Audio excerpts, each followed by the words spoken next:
Has everyone arrived? Everyone is already waiting inside. Well, what are we waiting for? Let's join them! Please. Wait a moment. Before attending the meeting, I hope you can promise me one thing. What do you need? Promise me that you won't commit to anything too reckless. What do you think? Okay.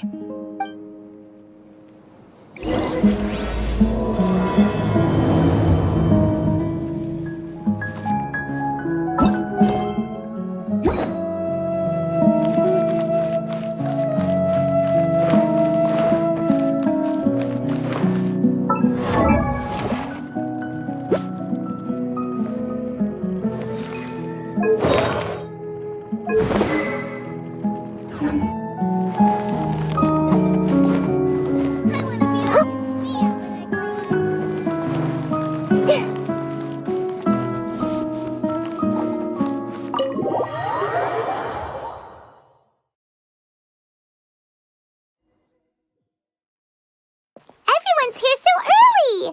But why isn't anybody talking? We already discussed things a bit. Hey, where have you been? I've missed you too. Are you ready? Very well. Are you sure this is gonna work? I gotta admit, it's bold. Color me impressed. It's worth a try. The point of discussion is to arrive at a solution. Let's cut the small talk and move to the next point. You're making Paimon nervous.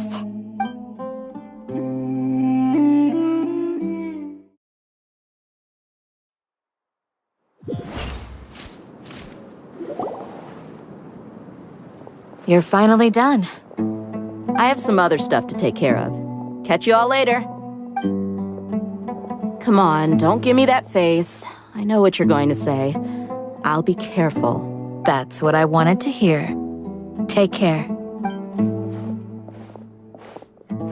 Well, traveler, Paimon, judging from your expressions, the meeting must have been quite productive. You can tell? I'm not that good at scheming or strategy, but I can sense people's emotions. And based on your reaction, things must have gone quite well. Paimon's a little worried.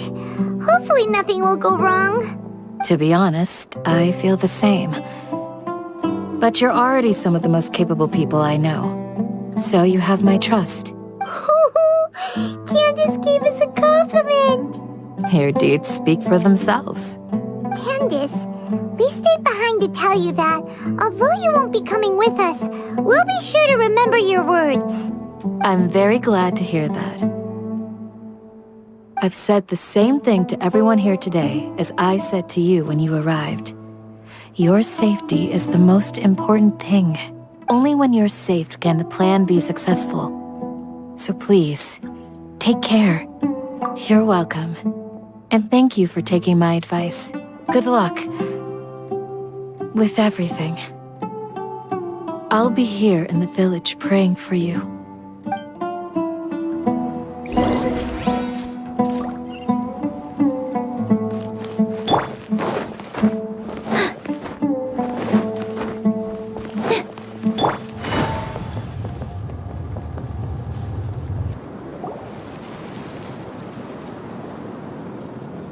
Sounds good. I'll go make some preparations. Okay. I'll hit them! Have you finished saying your goodbyes? Yeah! Also, Candace told everyone to be careful. Yes, she did.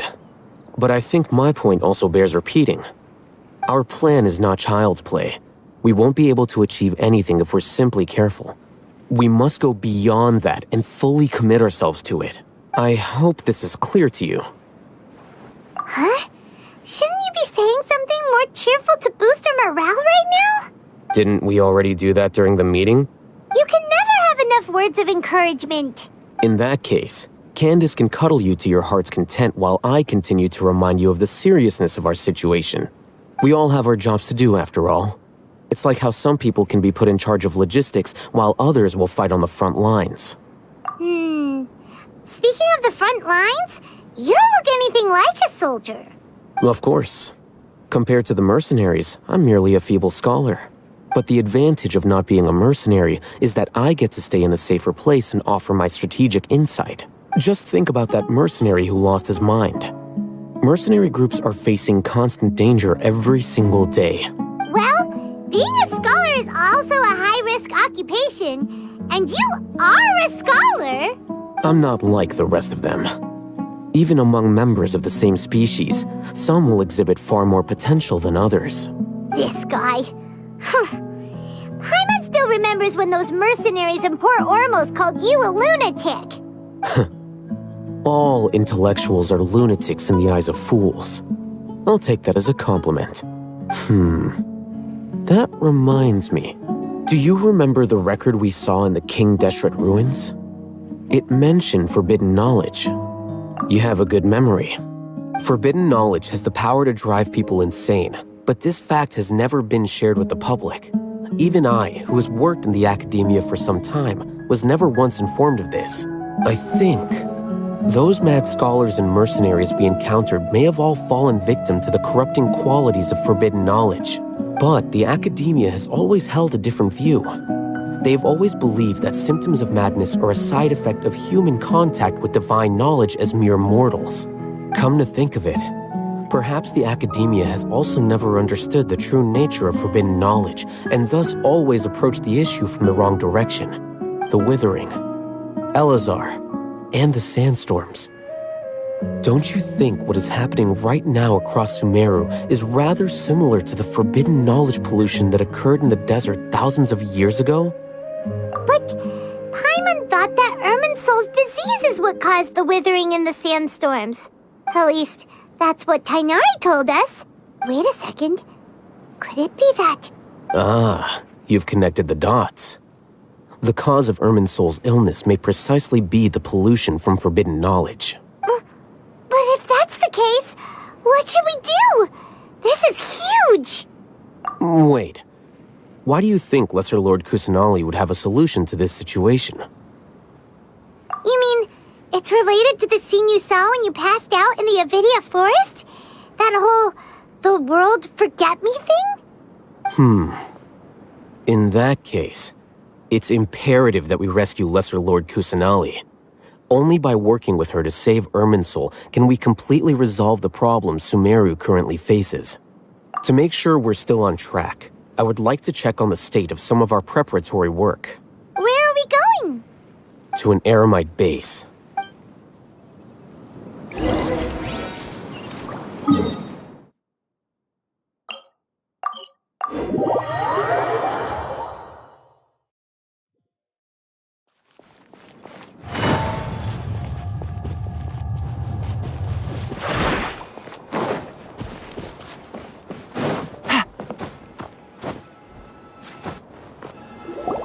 Oh, you made it.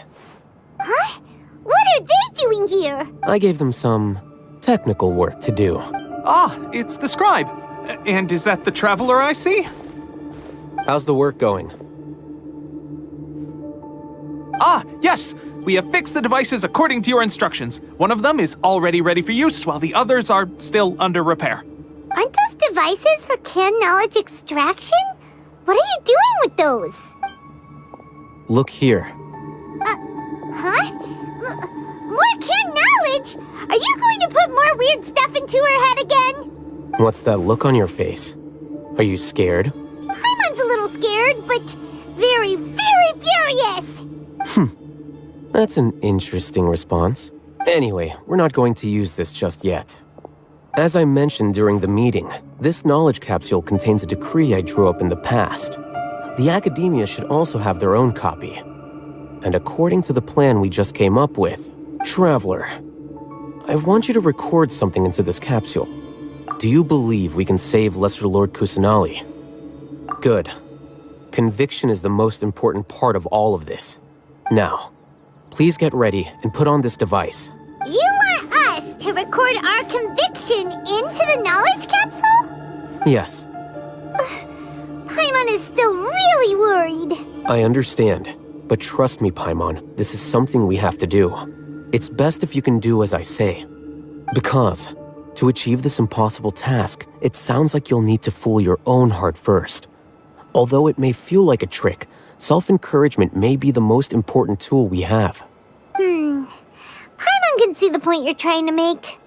Imagine this. We have orchestrated our plan and successfully rescued Lesser Lord Kusanali. As a result, we have changed Sumeru's entire political landscape. Everything went without a hitch, and everyone recognizes and praises our achievements. Now, open your eyes. Here. What's this? Read it out loud.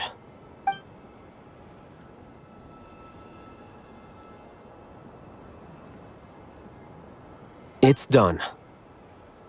Is your head okay? Does anything hurt? It's just a recording. There should be no negative effects. But what was the point of doing this? Paimon doesn't get it. And that's perfectly fine. In any case, these capsules aren't meant to be used by you. Huh? What do you mean? Have you forgotten? Our plan needs to account for those who have long relied on the Akasha. You may find it hard to believe, but for those people, everything the Akasha transmits to them is nothing short of absolute truth. Imagine if you've been using a device like the Akasha since the day you were born, and this device has always supported you during times of need. After all that time, what do you think you'd become? A fool? A machine?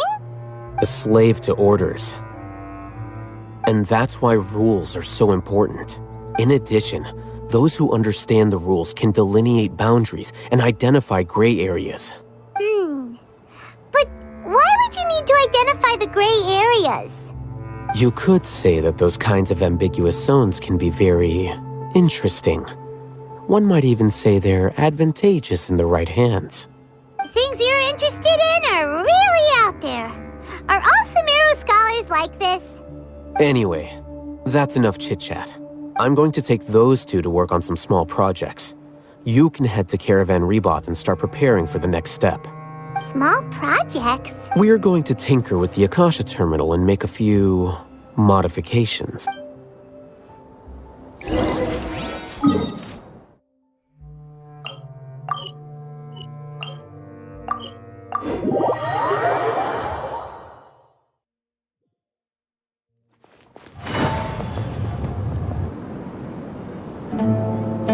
I thought we agreed on a plan.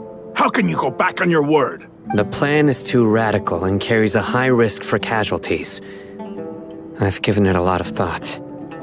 And in the end, I still can't agree to it. But it's still the best plan we have. As a former Matra, you of all people should be able to see the bigger picture and recognize the innate advantages of our plan. I did.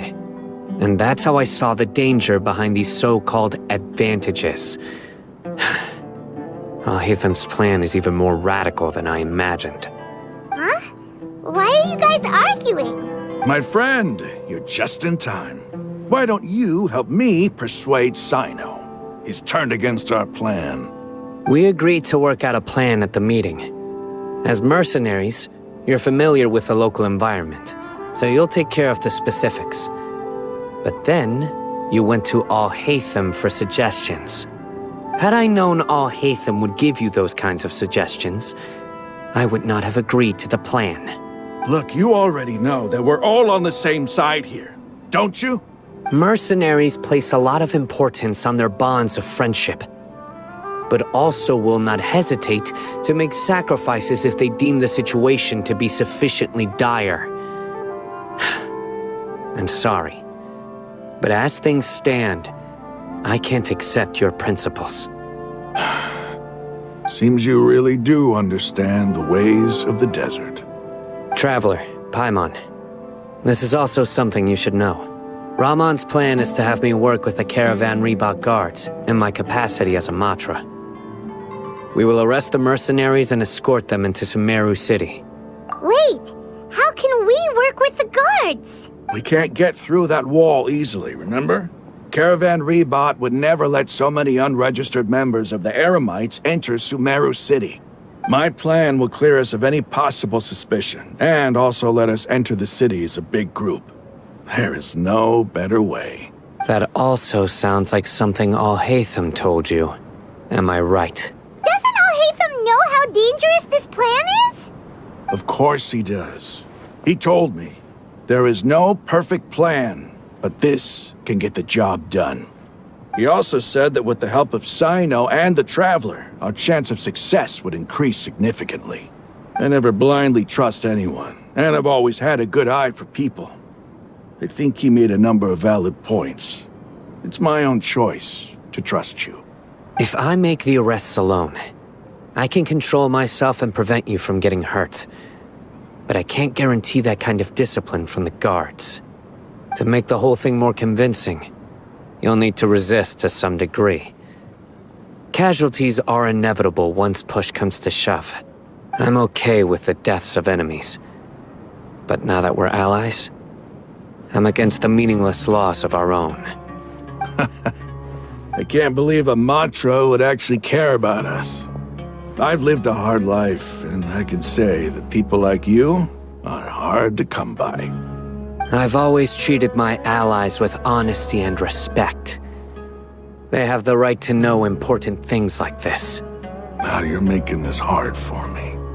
Hey, is there something we can do to help? I knew you would say that. We can help fight some of the mercenaries, which should reduce the number of times you'll have to struggle directly with the guards. That should help at least a little bit. Sino, on behalf of my people, I thank you for your kindness. But this is a mission we cannot turn our backs on. We strongly value the lives of our friends, but the goal we are about to achieve is even more important. We have no fear of casualties, because we crave the spoils of victory. So please, lend us your support. We will show you the determination of us desert dwellers. Well, now that you've put it that way, I can no longer refuse. But remember, you need to follow the plan and not do anything reckless. Candace made it very clear that we can only achieve our goals if we can ensure our safety. Since you and I both recognize the significance of this operation, there should be no more animosity between the followers of the Archon and those of King Deshret. Everyone's life is equally important. Okay, you have a deal. Let's do this for our shared dream. The guards should be stationed in the courtyard nearby. You can find them there.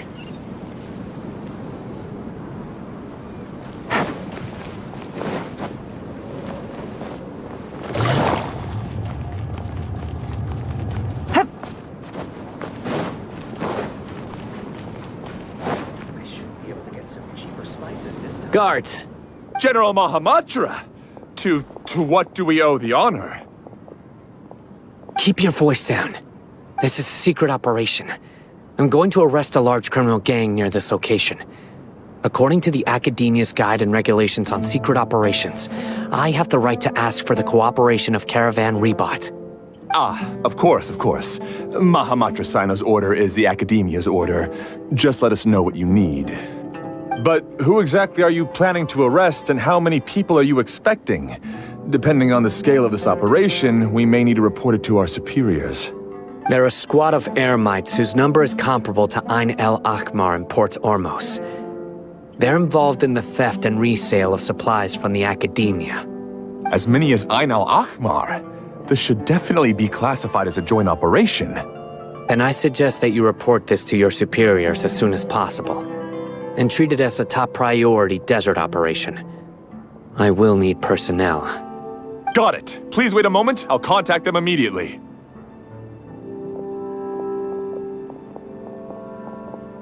Because this is work. Because I trust you. Paimon can't believe you're still in the mood to chat. This whole thing has Paimon scared stiff. Aren't you even a little worried? What if these guards already know that you have betrayed the Academia and are no longer their General Mahamatra? Even if that guard doesn't know, their superiors might, right? We discussed this, remember? The Caravan Rebot operation is of great importance. But don't worry. The guards there shouldn't know that Sino has stepped down. How can you be so sure? First, the other Matra still don't know why Sino has left, which proves that the Academia has been covering up the matter. Second, this is a crucial moment for the Academia's God creation plan.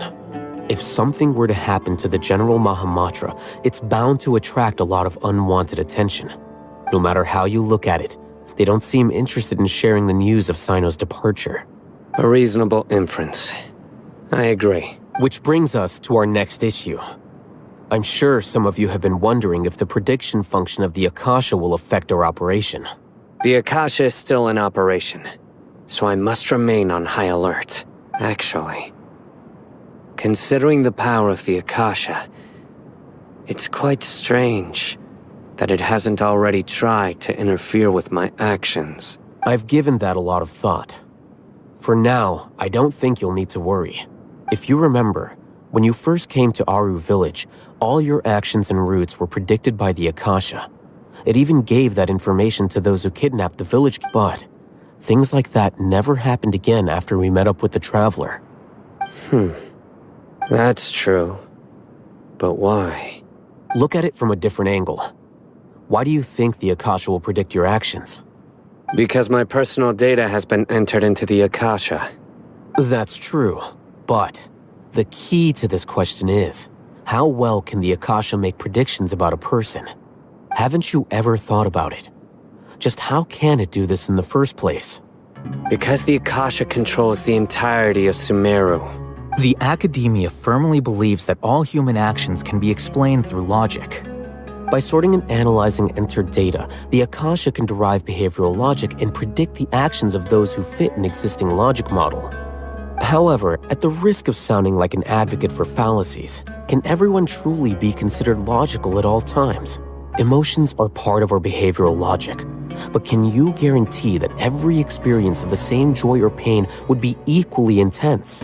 How can our feelings and opinions be predictable down to the letter in every single instance? Sino, in the past, you've always worked alone. In the absence of another person who could sway you or your thoughts, the Akasha could produce predictions that were similar to your real-life behavioral principles. Decisive and principled, you were used to solving problems alone. That's why the Akasha could figure you out. But now, you've joined a team. And I believe the Akasha hasn't yet figured out the full composition of it. Our thoughts and logic have intermingled and weaved themselves together to become a complicated, chaotic mess. Any one of us could potentially disagree with another. The Akasha lacks data on these interactions, and it's impossible for it to predict your actions in the future based on your decisions in the past. After all, there's probably a limit to just how much we can be modeled or controlled by data. So, in my opinion, you're probably safe for now. Makes sense to me. I agree. The Akasha is not alive, and I don't think we can be completely controlled by something without a mind of its own. Is that so? I guess there are things that even the Akasha cannot calculate, and people will not be forever trapped by the past. Paimon's so glad that this is settled. Next time, pay attention during our meetings. Will do. Just remember to stay vigilant. Footsteps! General Mahamatra, we were not expecting your presence here. I'm the security officer of the Grand Deshret Desert District. My name is Luxembarbo. This is my assistant, the Traveler. She will be working with me. The construct next to her is for her work. Beep! Construct, beep! What a great honor to meet you. Your golden hair is as bright as the sun. And, is this the latest technology from the Academia? Have you made a decision regarding the matter I mentioned to your subordinate? It seems to be a dire situation, so of course you will have our full cooperation. To be perfectly honest, I've always longed to go on a mission with someone as well known as yourself. There's no need for flattery. Yes, sir. Take your most elite platoon and follow me to the eastern side of the district. We will carry out the operation there. Understood. Map. Hurry, bring the map!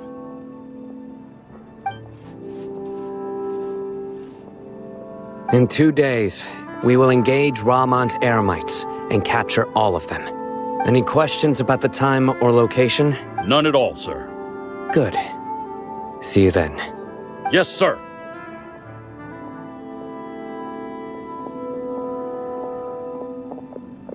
Maybe hanging around the General Mahamatra isn't so bad after all. Everyone's so respectful towards us. This is all due to the absolute authority of the Academia. And now, we're going to strike back against that massive pillar of power. Get ready. We will move out in 2 days.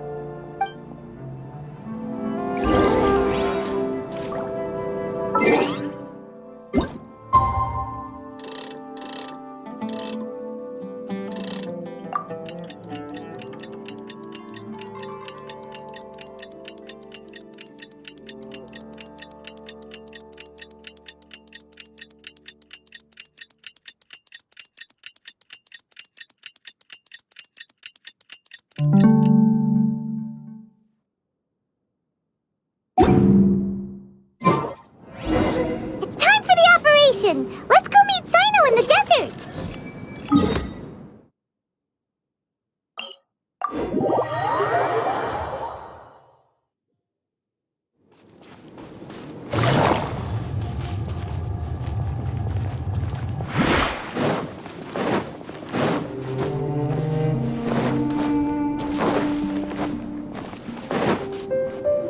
Look! Over there! Our helpers have arrived already! Let's hurry over! Wait a moment. Ah! Oh, it's you! You're my assistant, remember? Being my assistant, you must stay with me. Now let's head over there. It's General Mahamatra and his assistants. We meet again. You're here early. It's to show how important we think the operation is. Since this is a big case for the Academia, we are prepared to give it our best. I'm glad to hear your sense of resolve. Remember, we must capture them alive. They are our only leads for the case. If they die, we will be unable to continue the investigation. Understood. Everyone! The Eremites are approaching from the west! Make preparations and be ready for combat. Halt! Oh? What a warm welcome! What do you want? Judging from those shiny weapons in your hands, it seems like you're not interested in a deal. Rahman, the Academia has caught wind of your smuggling and illicit sales. If you value your life, I advise you to surrender. Who are you supposed to be? A Matra from the Academia? I can't believe you came all this way just to catch us. I'm not here to talk. Oh, nobody's given me this much time of day since I became a mercenary. Brothers! For that slight, let's wash our blades with their blood. Let's show them we Eremites are not to be messed with.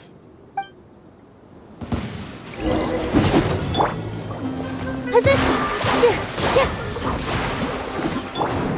Roll! Yeah! La la la! Let's dance! The Temple of Wisdom!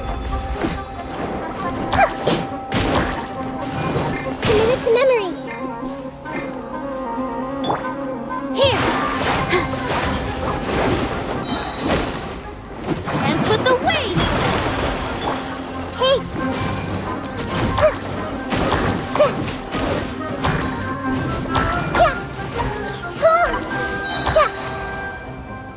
It's over. Ah! We have subdued them. The operation is now over. All Eremite mercenaries and related personnel in the area have been arrested. Ah, you pitiful Dendro Archon dogs! You'll regret this!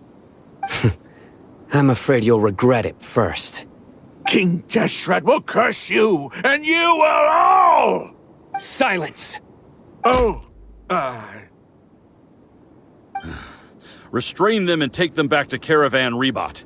Count their numbers and send them to the Academia as instructed by the General Mahamatra. Yes, sir!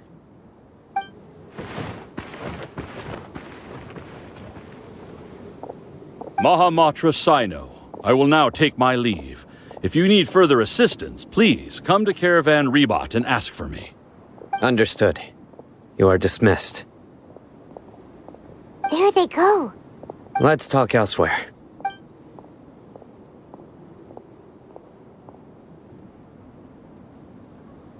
This part of the plan went really well. Yes, things went perfectly. That's fantastic! And that punch you gave Ramon there sure looked convincing enough. Once we're done here, I'll return to Caravan Rebot and oversee the group's transport. I promise. I'll get everyone into Sumeru City safely. Yeah, you're the reason why everything went so well. It's not the time to celebrate yet. I believe Dia should already be waiting for you. Go join up with her. She will need you to introduce her to Tighnari. Speaking of which, is it really okay for us not to share the full plan with Tighnari? What if he'll feel miffed about it and refuse to work with us? I have a very close relationship with Tighnari. Given how well we know each other, I believe my message alone should be enough to bring him to our side. He knows I won't make jokes about things like this. If we need help, Tighnari is the best option. Get ready for the next phase of the plan. Don't keep them waiting.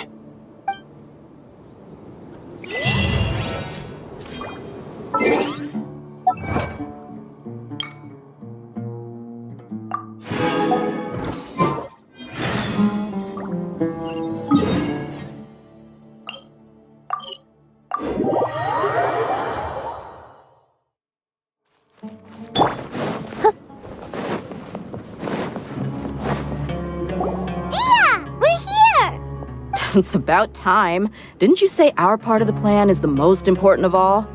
And here you come rolling in late. In the time it took you to get here, I already did 5 laps around the place, downed 7 drinks, and even did some clothes shopping. Sorry. We didn't mean to keep you waiting. I just wanted to fix your attitude and rub it in a little. After all, you took your sweet time getting here, and we've got important stuff to take care of. I just like seeing that serious look on your face. All right, I'll stop. All joking aside, I'm glad you're here. Let's get moving and take care of this as soon as possible. Well, where should we start? Our responsibility is to get a status update on the Fatui Harbinger known as the Doctor. We need to make sure he won't get in our way when we rescue Lesser Lord Kusanali. Dealing with an institution that controls all of Sumeru is already hard enough. If the Doctor were to crash the party, it would be next to impossible for us to achieve our goals. Yeah, we sure don't want him showing up. Ooh, he really gives Paimon the creeps. Right? Hearing his name just reminds me of those stuffy old geezers in the Academia. I'd rather not have to deal with someone like that.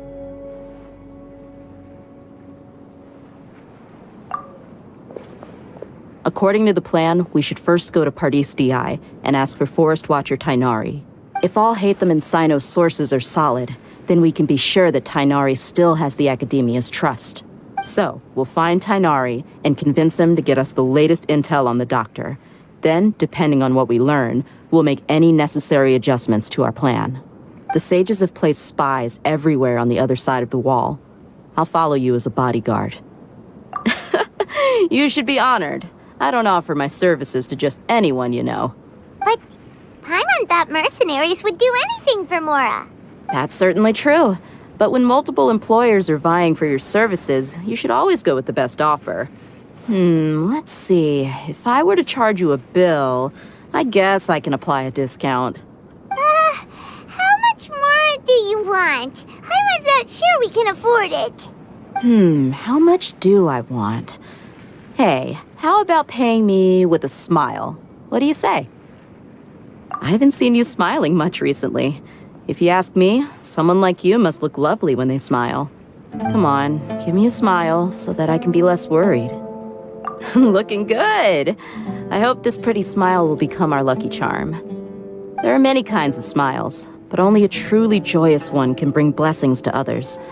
Let's consider this smile a down payment for our future victory. Let's go. It's time to pay a visit to Party's DI.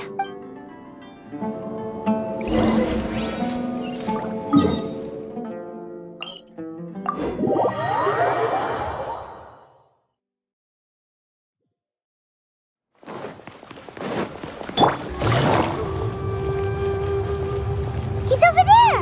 Let's go say hi! Tainari! Ah, Traveler, Paimon. And you are? Hey there. This is our friend Dia. She's an Eremite mercenary. A mercenary? You must have some big news for me. It's something really important. Please help us out. All right, then follow me.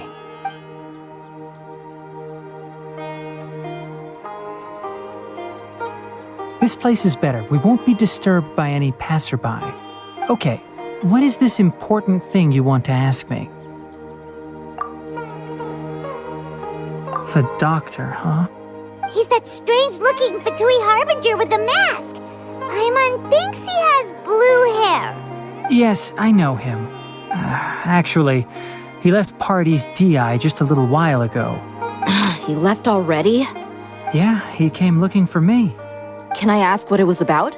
Sorry to ask you like this after having just met, but your answer is very important to us.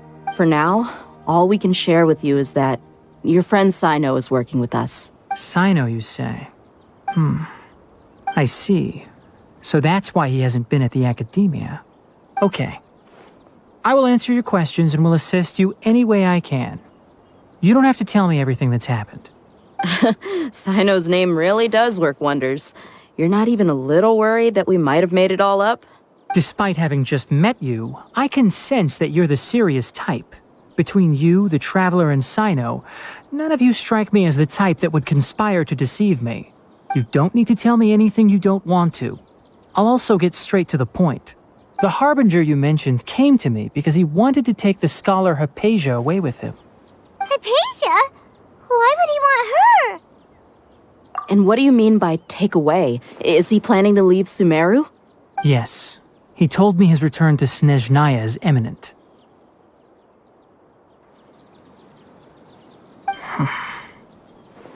So you mean... you're leaving this place soon? Indeed. Otherwise, we could have perhaps talked a little more. I was just about to set out when I remembered something important. To that end, I made a final trip to Pardis DI. Let me ask, have you been taking care of a scholar by the name of Hypatia? Your sources are accurate. No doubt because you recruited many informants. But you're right. Hypatia has indeed been receiving treatment from me. Forgive me for asking, but how's the treatment coming along? Given the way you're asking, I assume you have something to say. Since you asked, I'll be frank. I would like to take Hypatia to Snezhnaya. It's incredibly difficult to transfer a patient. As a scholar yourself, shouldn't you at least be aware of this? Oh?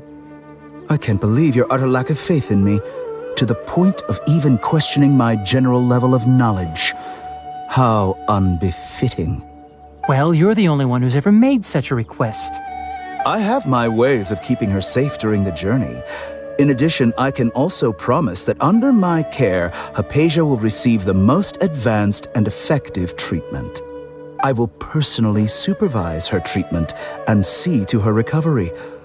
Would that be agreeable to you? Hypatia was born in Sumeru and remains a scholar of the academia. Her situation has not become dire enough to necessitate her transfer to another nation. Transporting her to Snezhnaya is risky, and the potential benefits are unknown. As the person currently responsible for her treatment, I cannot possibly sign off on this transfer. Your suggestion is rude and reckless. I'll pass. I don't know much about the doctor, but after talking with him, I realized that, just like many other scholars, he possesses an aura of arrogance that I've come to detest. It's not so much that he's looking down on others, but more that he's so confident in himself and his abilities. To a point of near insanity. I would never refer a patient to someone like him.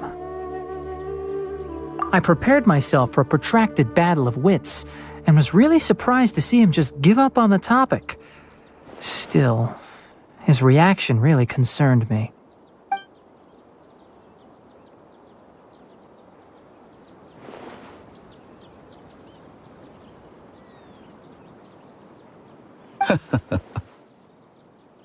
I see. Of course, your opinion makes perfect sense. You're still young, but already quite stubborn. I must say, you are not like what I had expected. Under normal circumstances, I wouldn't just let you off the hook like this. But unfortunately, I'm in a hurry today, what with Her Most Noble Majesty the Tsaritsa calling for our return.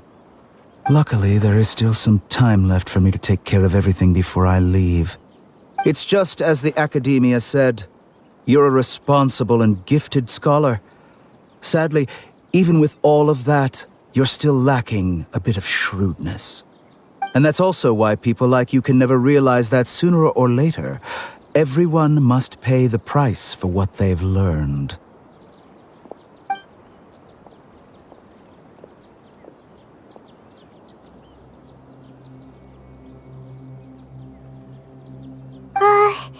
Paimon can't help but feel like he's hinting at something unpleasant. He asked a question, yet didn't care for my answer. Perhaps I'm nothing but a talking rock in his eyes. He never came off as malicious, but an utter lack of compassion permeated throughout our conversation. From his tone, I can sense that he's always looked down on others.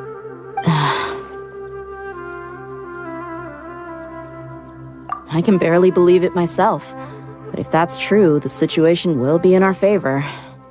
I don't think I missed any details. Frankly speaking, I don't want you to do anything too risky. Now that you know a little more, it should be easier for you to stay safe. Sorry we can't tell you everything. We appreciate that you helped us anyway. I won't forget your kindness. It's okay. I have an obligation to do so. To be perfectly honest, all of this may have started because of me.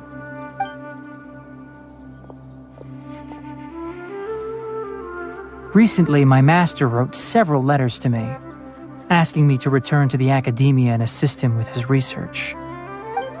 Hasn't he already asked you several times before? Yes, but there's something off about this most recent batch of letters. The handwriting and tone are both familiar, but some details have been omitted.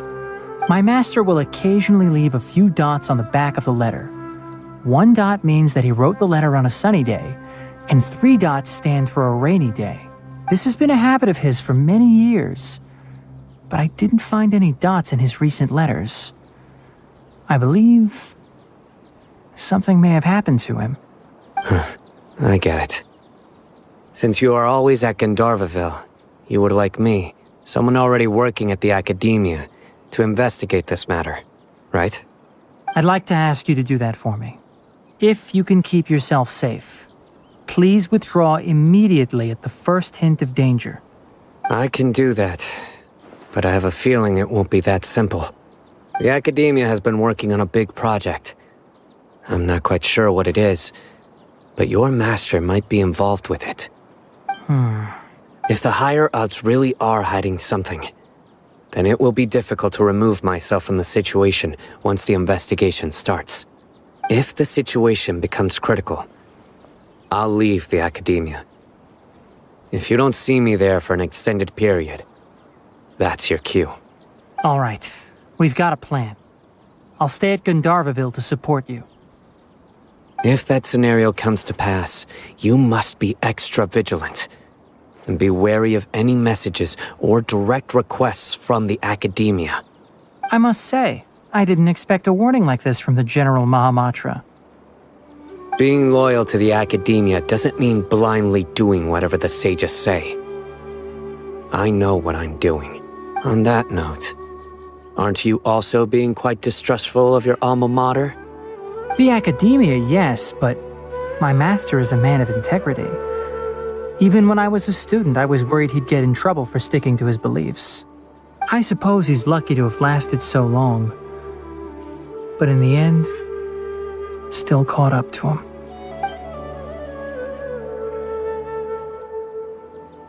I see. So you noticed something was up with the Academia from the very beginning. This may well be how Sino became involved in all this.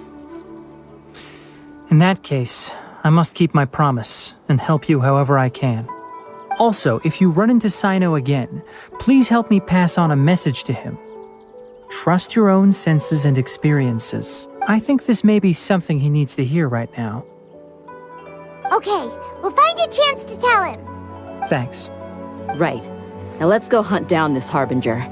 Oh, by the way, which way did the doctor go when he left Pardis DI? That way. Gotcha. Thanks so much. We'll be on our way.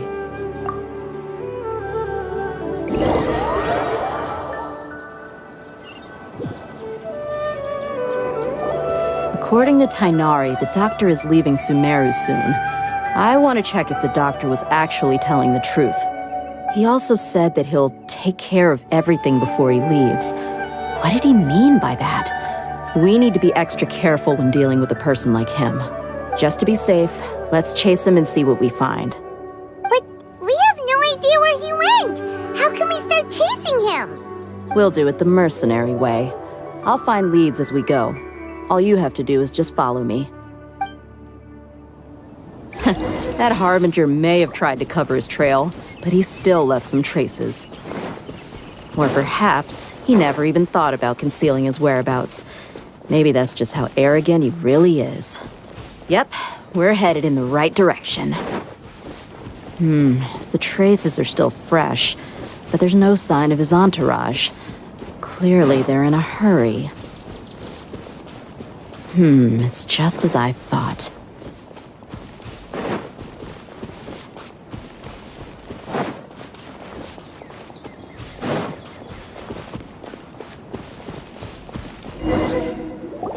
We can stop here. I think I know where the doctor went. To the south of here is Port Ormos, which seems to be where they're headed. Port Ormos? They're going to leave by boat? That's right. Let's go to the port and have a look for ourselves.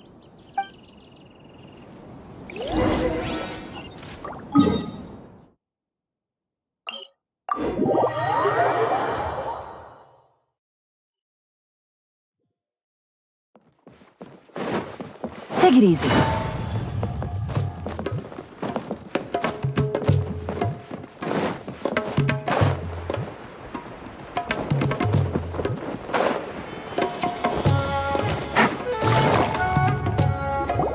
Look! Fatui soldiers!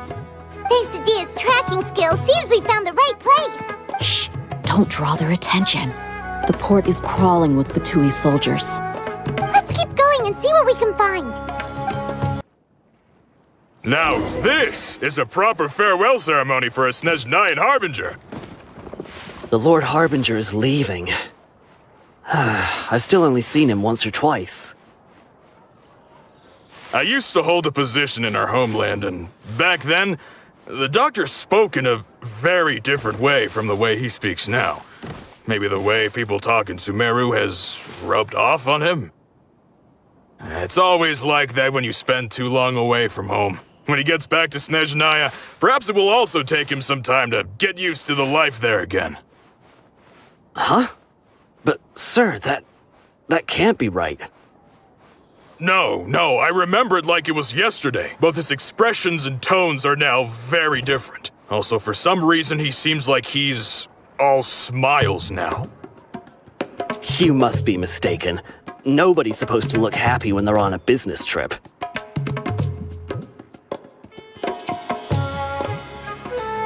The doctor is on that boat. So he told the truth after all. He is actually leaving Sumeru. Let's get closer and find a place to hide so we can observe him. This place will do. We can hide here while we keep an eye on the boat. Uh-oh!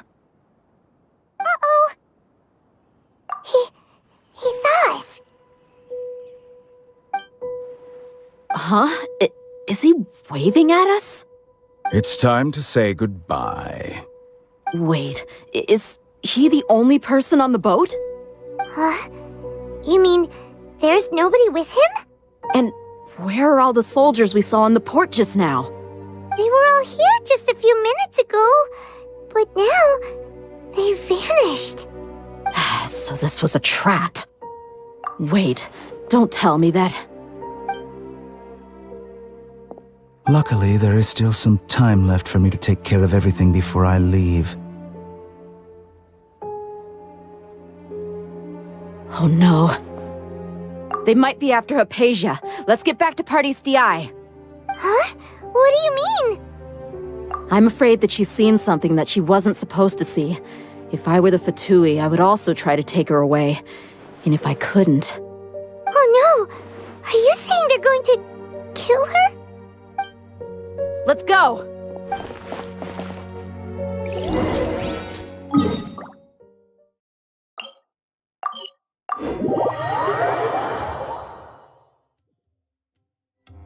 Pardes Dii is not a place you Fatui can just show up and do as you please.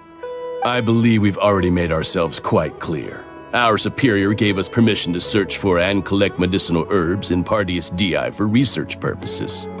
But you've been in Sumeru for some time already. I find it coincidental that you chose to only come here today. Even the Grand Sage himself may not have the right to question our research, much less an ordinary scholar like yourself. I've done my duty to inform you. Don't make things difficult for yourself. It would seem that my words have fallen on deaf ears. You can keep trying to deny it, but coming to Pardes Dii now? I'm pretty sure you're not just looking for herbs. With all due respect, your baseless speculations will only lead to unnecessary trouble. Well, you only have your Harbinger to blame. He knows nothing about keeping a low profile. I may be staying at Pardes Dii as a scholar, but that doesn't mean I'm no longer a forest watcher. It is still my duty to protect the peace and safety of the scholars who have contributed so much to Sumeru. Then it seems our conversation has hit an impasse. No one will lay a hand on you, Hypatia. Not on my watch. Tighnari! Are you alright? I'm fine. These Fatui have really crossed the line. Time to teach them a lesson. I see everything. There's no use resisting! Give us Hypatia! Keep dreaming! Yeah, Tighnari! Beat him up! The doctor's orders are absolute! Yeah? You've been someone's lapdog for so long that you don't know anything else now! This isn't Prepare yourself! Make yourselves at home! Leaving so soon! Help! This way, turn a little. With all my strength! We're not getting anywhere. Traveler, Paimon, please go to Hypatia. We need to make sure they don't try to sneak around and attack from behind. Got it! Hypatia's still here. Doesn't look like anyone's broken in.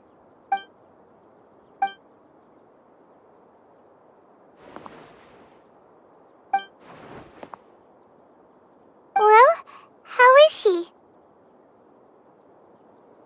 Oh, that's good.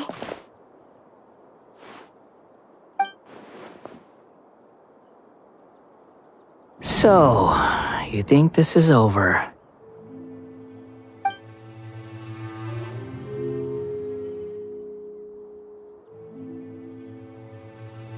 What?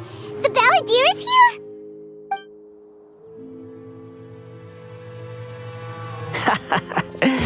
I've missed that look of abject horror. You've given me that look every time we meet. But, where is he?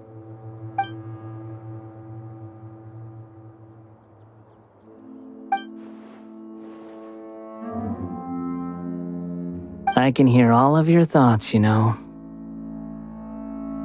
Don't you remember? I already saw you the first time you came to Pardes Dii and made contact with Hypatia. I didn't need to do anything. It is her honor to be able to connect her consciousness with me. Who are you talking to? It can't be the Balladeer, right? That's impossible.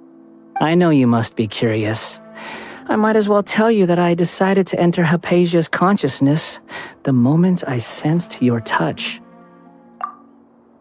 I wanted to observe you on a fool's errand. Hey, Traveler! What are you doing? My deification is nearly complete. All that's left now are just some final details.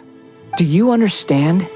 Even if you manage to rescue Lesser Lord Kusanali, it will be impossible for you to defeat a bona fide god like me.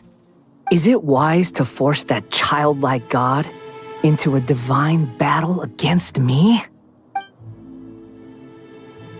Scholars consider the God of Wisdom to be the sum total of their faith. It's how they can justify reverence for a god as they construct it. But this also shows that humanity's worship of gods is a combination of blasphemy and exaltation. It's truly laughable. Yes. What is it? Yeah, I'm in a good mood, which is why I'm talking to you like this. What do you mean?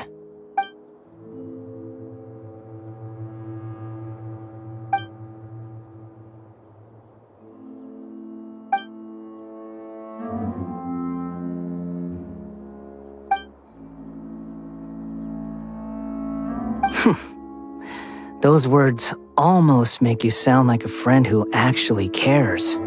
But you're wrong. I'm different from all of you. I was born to become a god. My entire life up until this point has just been a meaningless routine. Just think about a sheet of paper. By itself, it holds no meaning. The content recorded on it is what gives it value. All I had recorded down before were some painful memories and boring human feelings. Such senseless drivel should have been erased a long time ago. Indeed, to me, the sight of you fools in your futile struggles is far more amusing. Tell me, just what has this world done for you to protect it with such zest and conviction? I'm connected to your consciousness, so I can hear what you're thinking and sense the depth of your determination. This is a good conversation we're having. So here's a word of advice. Let go of your misguided guardian complex. You know nothing about the truth. It'll be for your own good, as well as everyone else's. Humans are a species that can only find bliss in ignorance.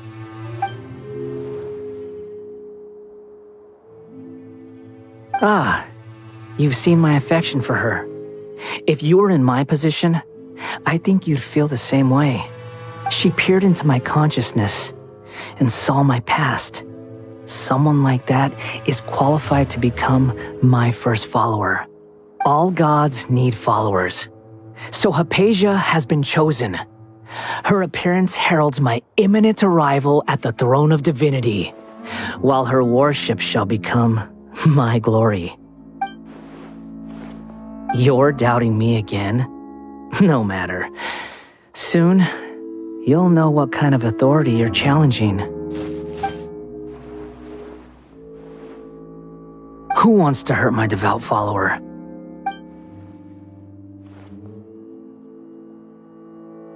The doctor wants to hurt my first follower?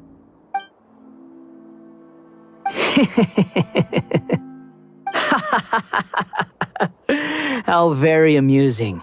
Has anyone ever told you that you're not good at sowing discord? The doctor has never known his place. Even now, the puny human thinks himself capable of interfering in the business of the new god. You're still too naive if you think a few words will be enough to convince me to destroy the doctor. But I'm willing to give you a gift, just like my expression of affection towards Hypatia. It is an honor for you to be able to stand here and speak with me. As my listener, you will be rewarded. Both good things and bad things can be called gifts. After all, gods have never needed to be reasonable. Ah! Paimon hears thunder! That person Paimon couldn't see was the Balladeer? Oh, he sure chatted with you for a while. Where is the storm headed? That means anyone outside is in danger! Let's go! Tainari and Dia still must be fighting!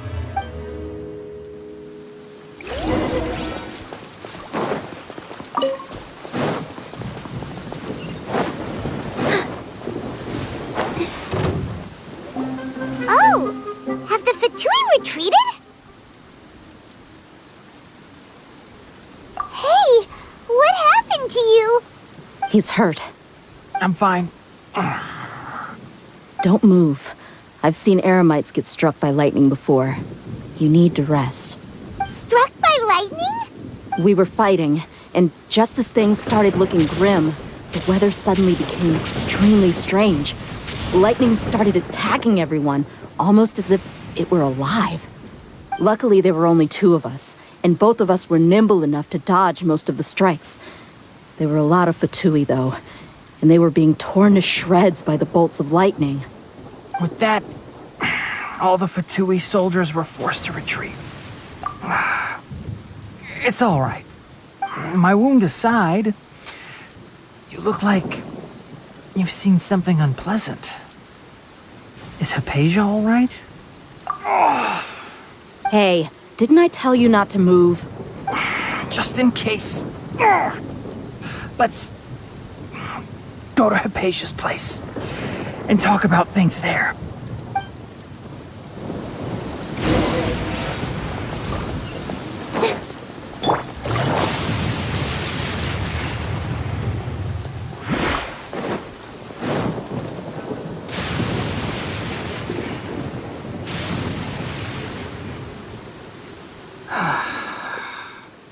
Thank goodness she's fine. Hey, how about taking care of yourself first? I understand my condition. The wound is not fatal. I'll be all right. Ugh. The more you understand medicine, the worse of a patient you become. I know. They always think they can push through the pain. Oh, he sat down. Let me rest for a bit. Sorry, traveler. Now you may start.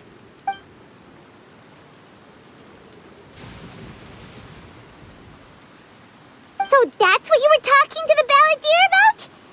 Oh, Paimon can't believe what he's thinking. The Academia's God creation plan. How ridiculous. That sounds, ambitious, I guess? Anyway, this is all way beyond me. As long as I can enjoy every day with a drink in my hand, tasty food in my stomach, and a good night's rest, that's enough. I'll only work when I have to.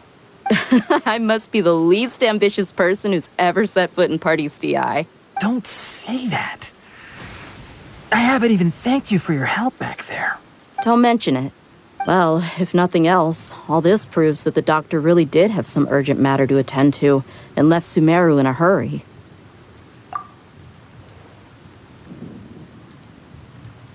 Maybe the Fatui want to cover up some secret of the Balladeer. Is that why they tried to seize Hypatia? You said the Balladeer claimed that Hypatia has seen his past. So, what could be there?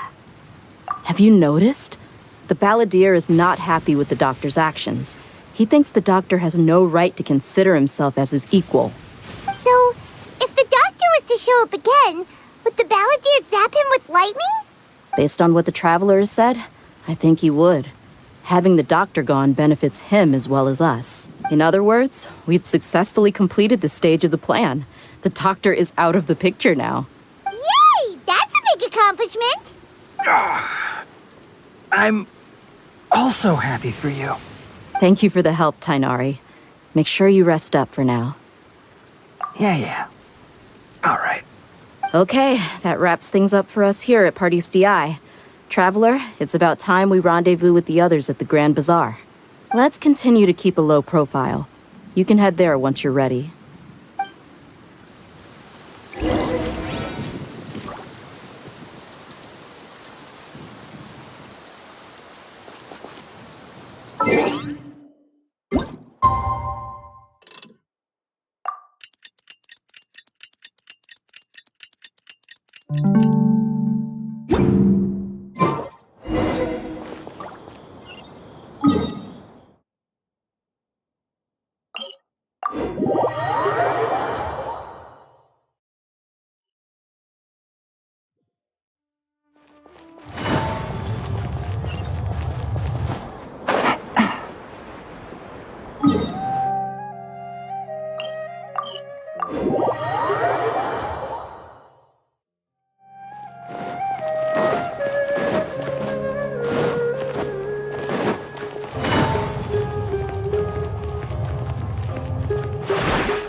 All right, everyone is here. How did everything go? Any luck with your missions? Let's report back one by one. I'll start first. We've made the necessary modifications to the Akasha terminal. In addition, the props required are also ready. I'll go next. The Traveler and I went to Party's DI. The situation was a bit complicated, but we found Tainari. Unfortunately, he was wounded during a fight. Who was behind it? Well, that's the tough part. What should I say, Traveler? The Fatui or the Balladeer? After some back and forth, we confirmed that the doctor has left Sumeru by boat. He has something urgent to attend to back in Snezhnaya. So, we've successfully removed the doctor from the picture. Also, Tainari's already resting, so he'll be okay. Good. Oh, Tainari also asked us to tell you this message. Trust your own senses and experiences. All right. I'll remember that. Everything also went smoothly on my side. The Eremites should have arrived at their destination by now. To avoid alerting the quarry, they will stay there for now. I can't believe you actually got so many Eremites into Sumeru City. It's all thanks to Rahman and his brave team, as well as their bold strategy. It appears to have been very effective. I'm glad to hear it. Well, is that everything? Okay, this meeting is adjourned. Huh? Wait, you mean that's it? Well, what else is there to discuss? Shouldn't you end with some words of encouragement? You know, to fire us up now? Personally, I'd rather we all go home and get some rest. I'll hate them. Ugh. Oh, and if you wanted someone to say something to that effect, then I must reiterate that I'm here to strategize and not to lead. So you should find someone more suitable to do that. But I thought all of you academia big shots were great speakers. Then I should remind you that I'm the scribe. I know that. So what? A scribe is responsible for recording meetings, not speaking. Fine, whatever. Well, Sino doesn't seem to be much of a talker either. I guess that leaves it to my employer. Employer? Yep, the Traveler hired me. That's right. So come on, boss. What do you have to say for the team? Yeah, say something to boost morale. Huh? What are you all doing here? Oh, it's Nilu! Hey, everyone. I'm not disturbing you, am I? Not at all. I was actually just about to go find you. Judging from the group and all your serious faces, you were discussing something important, weren't you? But you also look like you're up to no good. Seems pretty interesting. Welcome, Nilu. Would you like to join us? Huh? Join you?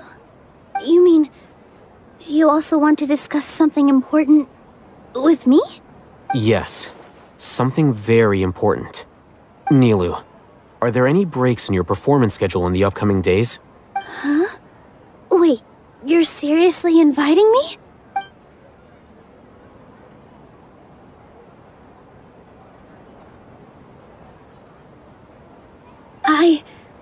I can't believe my ears. You are truly the bravest and most passionate people of Sumeru, well, that I've ever met. Ahem. Oh, right. The Traveler and Paimon are not from Sumeru, but you are awesome as well. That's right. I must admit that I'm a little scared, but I'll try my best for Lesser Lord Kusanali. If I can somehow use my abilities to help you, then count me in. Remember, believe in yourself. Okay, I'll get my friends at the Grand Bazaar to help us tomorrow. Just remember not to say too much. Be discreet. Yep, you got it. All the preparations are done. Now, can we finally conclude this meeting? So, have you thought up what you'd like to say, boss? Yep, it's a grand plan and we're all super awesome!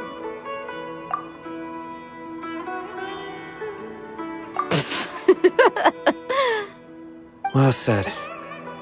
A good night's rest before an operation can be the difference between success and failure. Thankfully, I've had my place to myself recently. It's been nice and quiet. Huh? Oh, nothing. Alright, let's all go home and get a good night's sleep so we can be up early tomorrow. Okay. So I guess that means it's time to say goodnight now. Yep! Good night, everyone!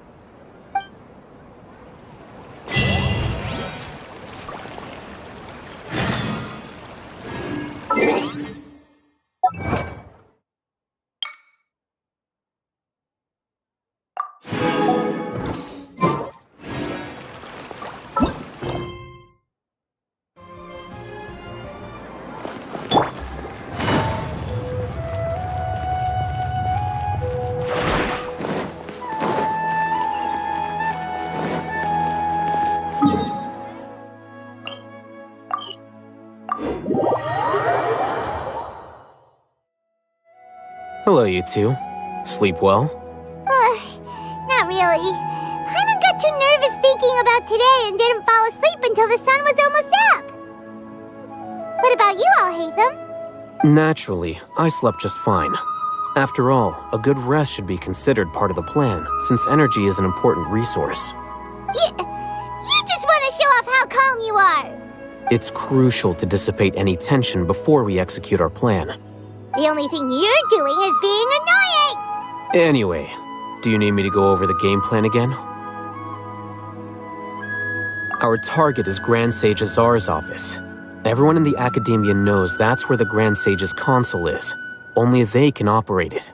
Many restricted commands and operations are executed via that console.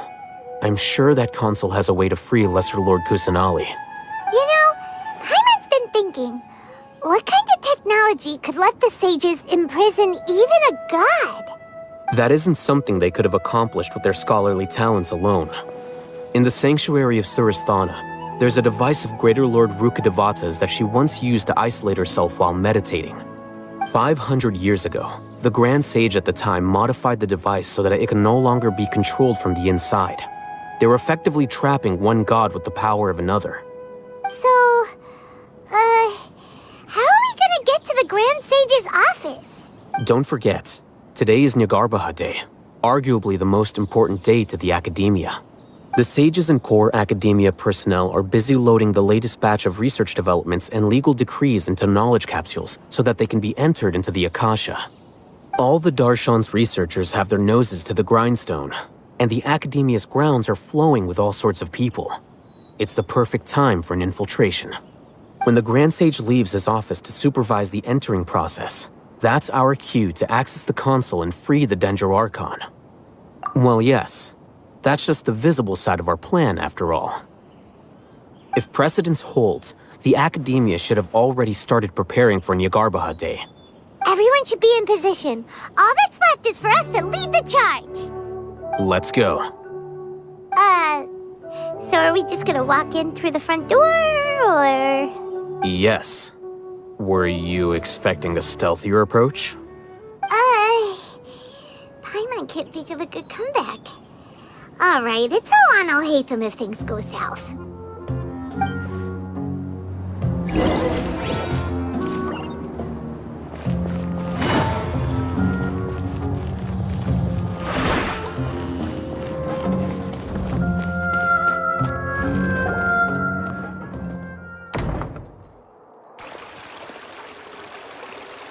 Scribe? Please, wait. Are you Scribe Alhaitham? That's me. Is something the matter? I'm in a hurry. No. I was just surprised to see you here. I had heard that the sages were looking for you not long ago, but I didn't know what for. And, also, please don't bring outside guests into the Academia. Outside guests? How did you arrive at such a conclusion? Your groundless inference shames the Haravatat Darshan. What did you say? I'm the top student in Haravatat, and I earned 3rd place at the last Inter-Darshan debate. Don't look down on me! That wasn't my intention.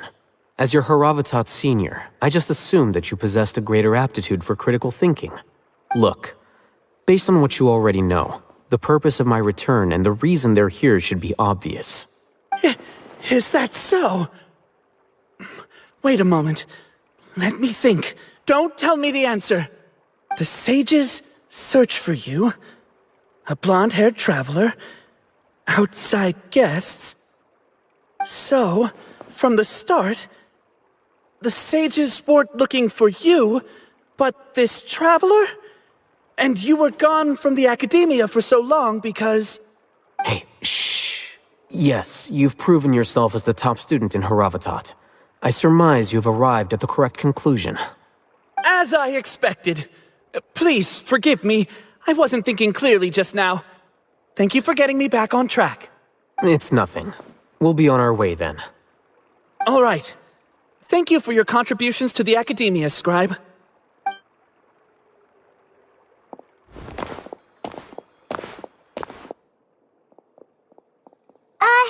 What the heck just happened now? What did he just guess? I'm afraid I don't know either. You have no idea? He convinced himself of whatever truth he came up with. That is the so-called pride of a scholar. If someone questions their academic facility, they will instantly feign understanding to keep up appearances. Nowadays, the academia is rampant with this type of scholar. Their obvious farces of intellect only serve to highlight themselves as fools. Wow, so there are special ways to deal with smart people. We don't even need to make up our own excuses. We shouldn't waste any more time. It would be problematic if we missed our window of opportunity. Let's go.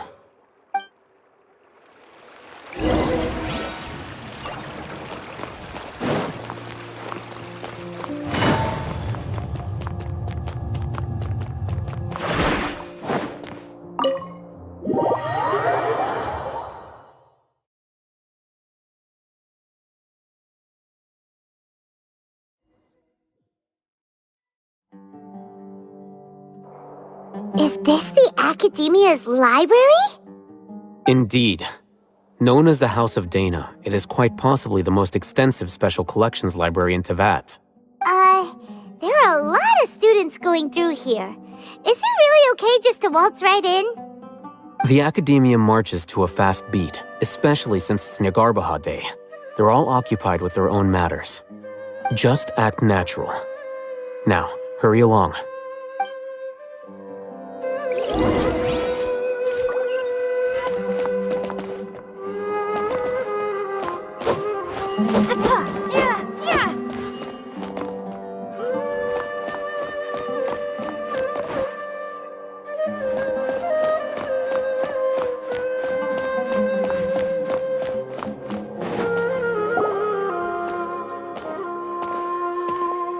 What's this platform for?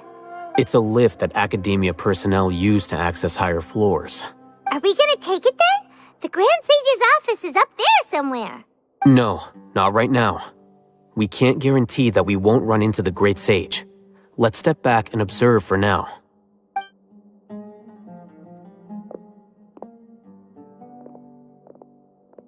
You think the Grand Sage will exit from there? And after he does, we'd sneak past him? Oh, Paimon thinks that's really dangerous. Who knows? However, if we can confirm Azar's current location, our operation will be much safer if we... Allow me to offer you a hint. If you wish to know his location, look behind you. What's Grand Sage Azar doing here?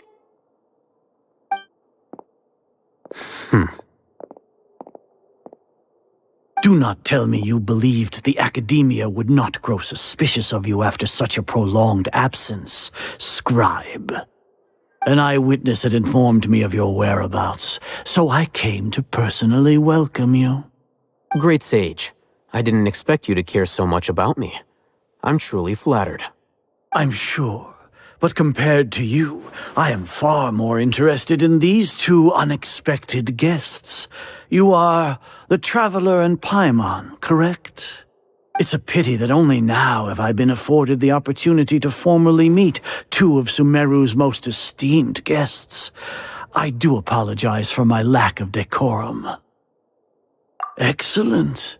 You immediately initiated discussion instead of attempting to prepare some perfunctory excuse. You clearly understand the situation at hand, and have no intention of making a reckless stand. The foot traffic here renders this place unsuitable for discussion. Please, follow me to my office.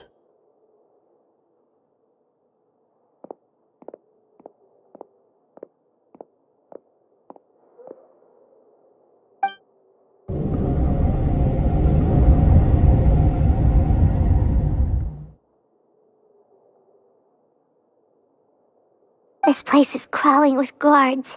There's no way out for us. All right then, traveler. What did you wish to discuss with me? Today is Jnagarbha Day, so I still have many responsibilities to attend to. There is little time for idle chit-chat before I detain you all. You seem to know quite a bit about our endeavors.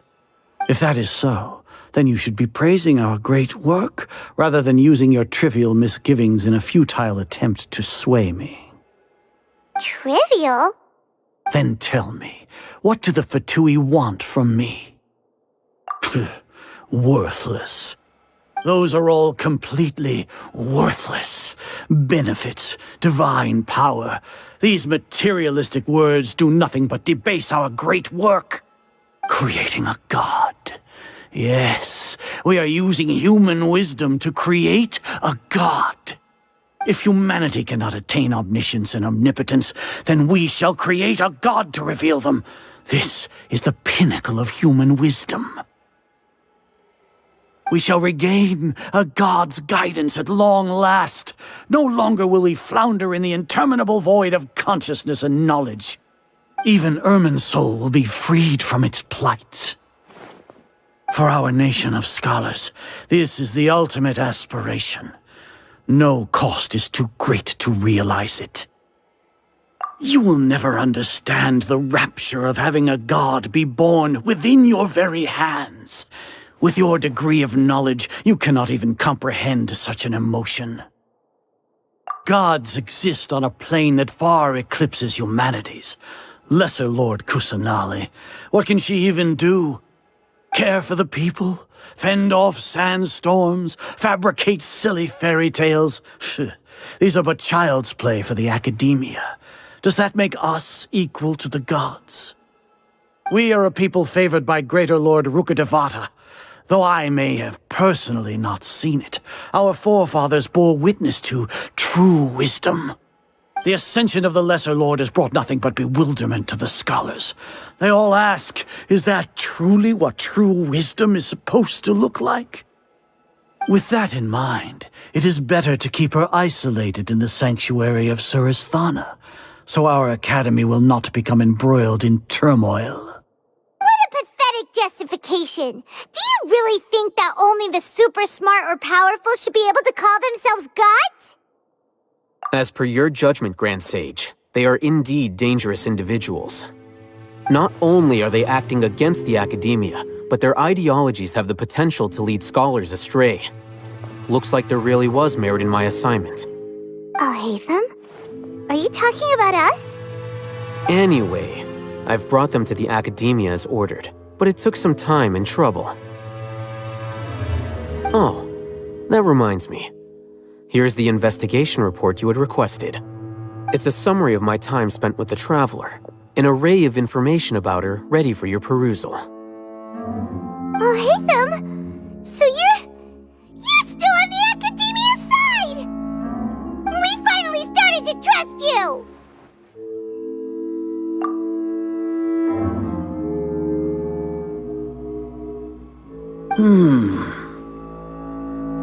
Excellent. Detailed contents with no errors. I would expect nothing less than an immaculate report from the scribe. As it is Jnagarbha Day, I'll enter the information on you into the Akasha. Surely you know what that means. We'll be monitored, just like Sino. With the Akasha's calculation prowess, all of your actions will be predicted with an accuracy of at least 98%. Furthermore, your data will be updated in real time whenever new information presents itself. To put it into words you can understand, wherever you go, you will be walking under an invisible leash. This is Sumeru's greatest penalty for dishonest persons.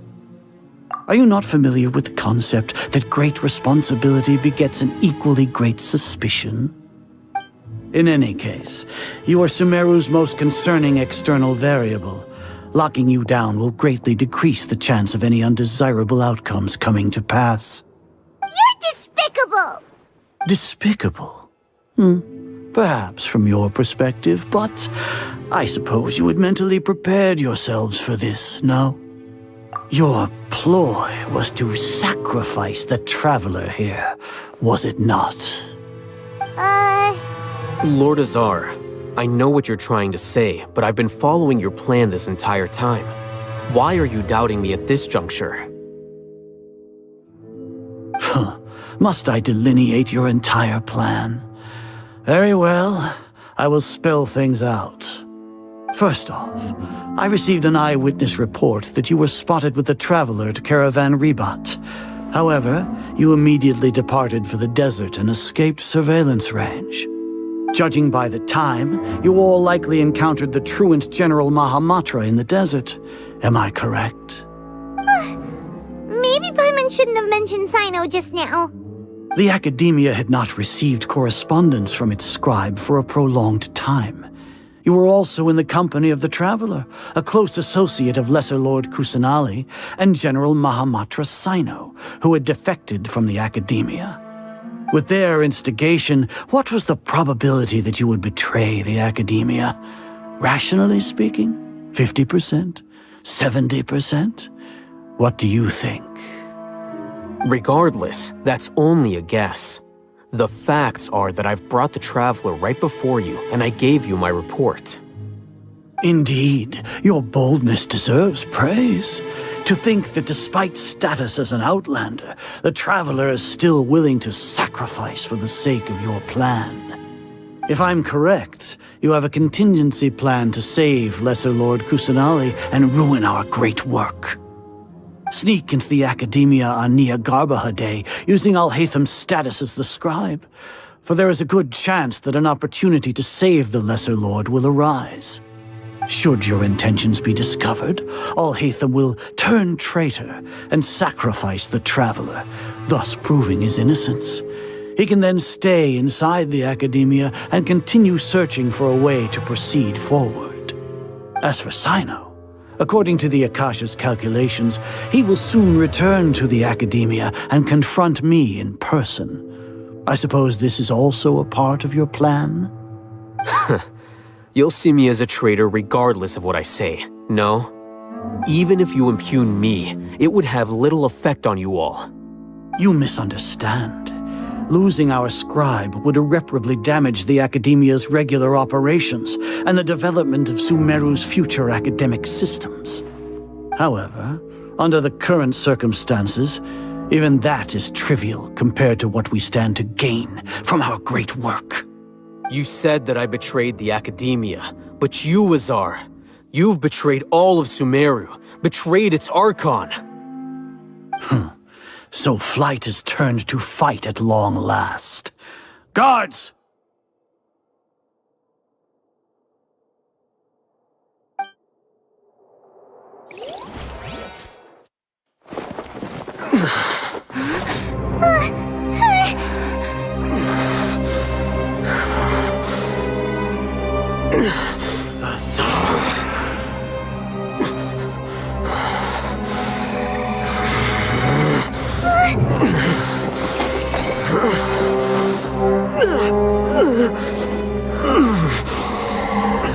Well, what do we have here? So you stole that divine knowledge capsule. Traitor! You traitor! Even the most rational scholar will yearn for the power of a god in a moment of desperation. Aren't you doing the exact same thing as me, Alhaitham? Unfortunately for you, no god will lend you their power. Azar!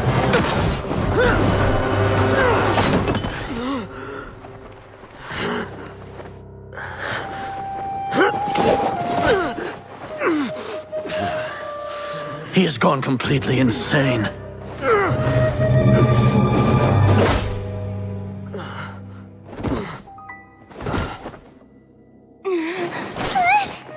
Take him to the Matra and exile him to Aru village. Then find someone to take these two to the confinement room. I'll deal with them later.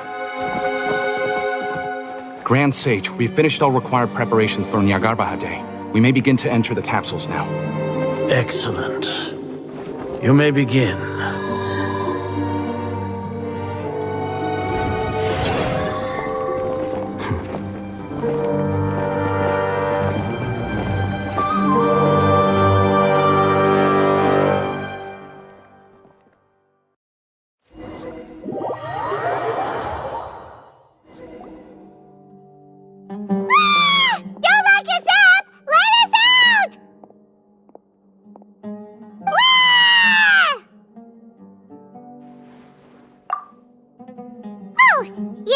Paimon got a bit carried away there.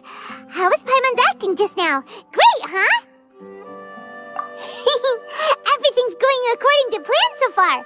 We made it into confinement, and Alhaitham's probably done with his part too.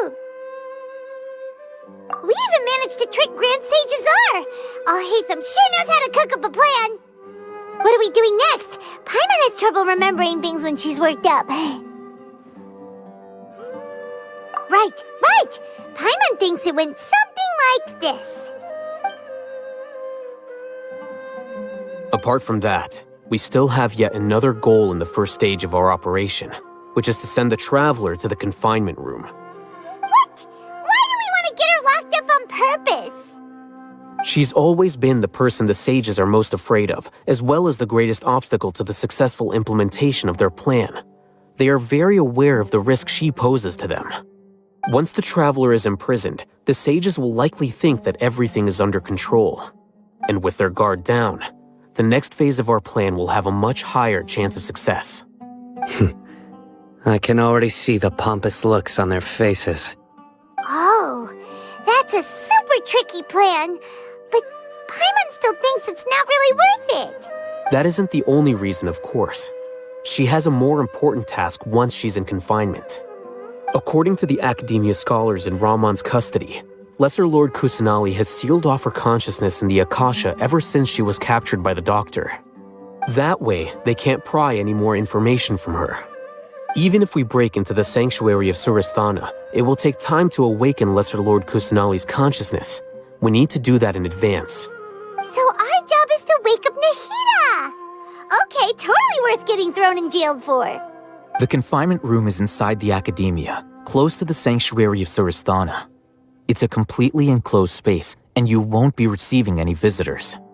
I'll work with Ramon's scholars to make some modifications to your Akasha terminal. Once you're in, get as close as you can to Lesser Lord Kusanali and try to connect to her consciousness. However, as for whether she'll actually wake up, that will depend on our luck.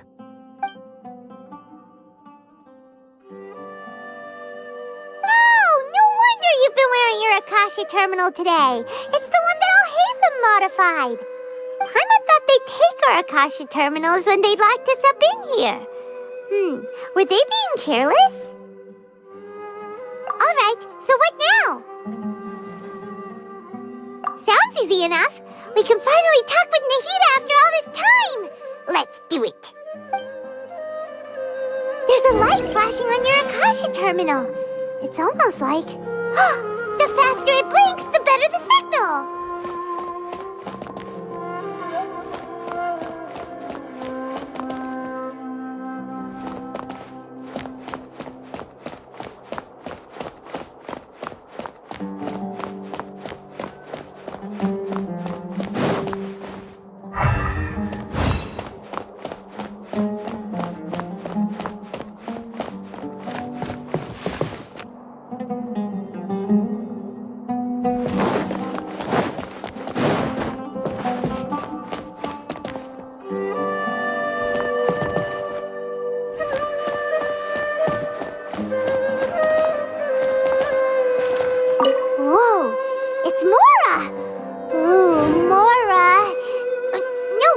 we're not here to hunt for treasure.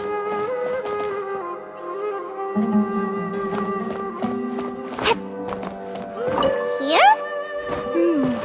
No signal again. Is it getting jammed?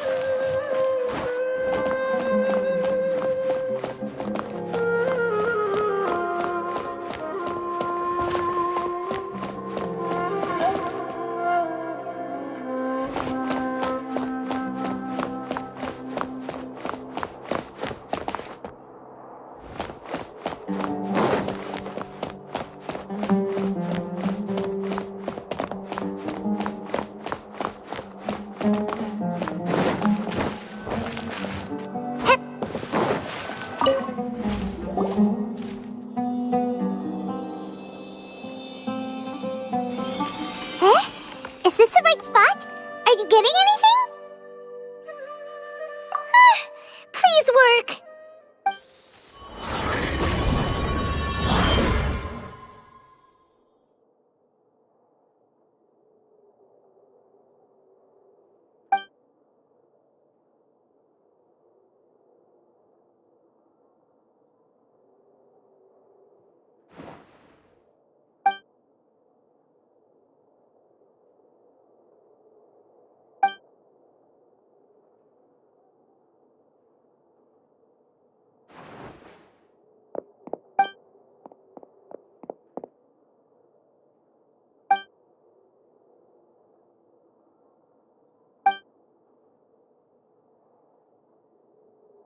Nahida!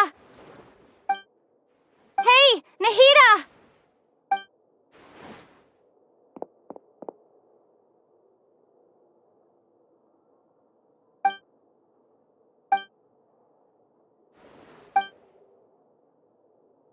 When did it first start?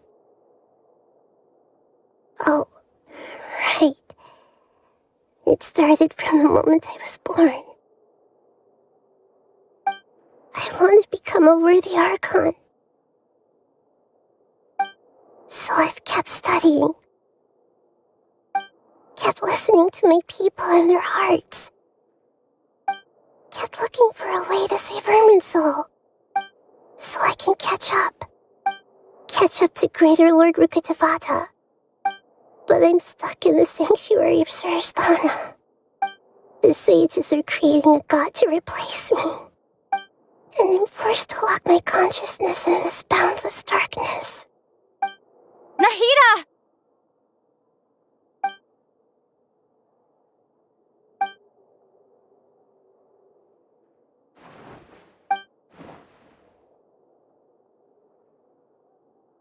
Nahida!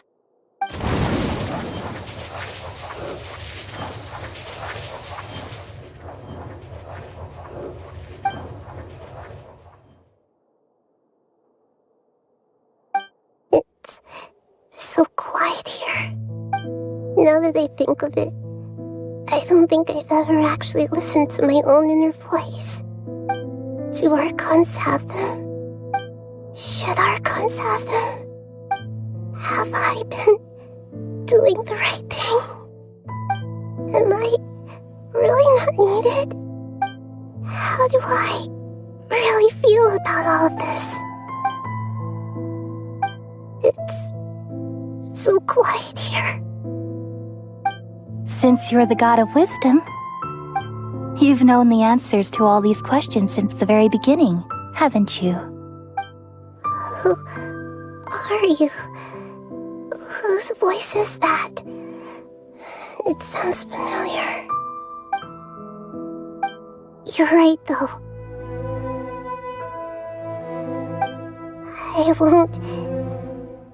I won't ignore my own voice anymore.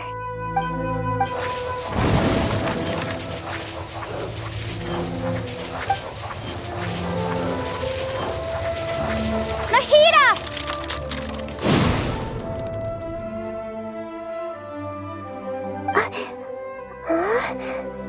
Nahida? Did you wake me up? Thank you. Why are you here? We're here to rescue you. Are you alright? I'm fine. It's just, when I think of everything that's happened to me, I feel really angry now. You should have been angry ages ago.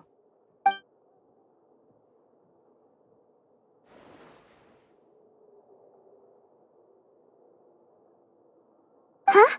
Oh, you're back! How's everything? That's wonderful news! Great! We weren't locked up for nothing!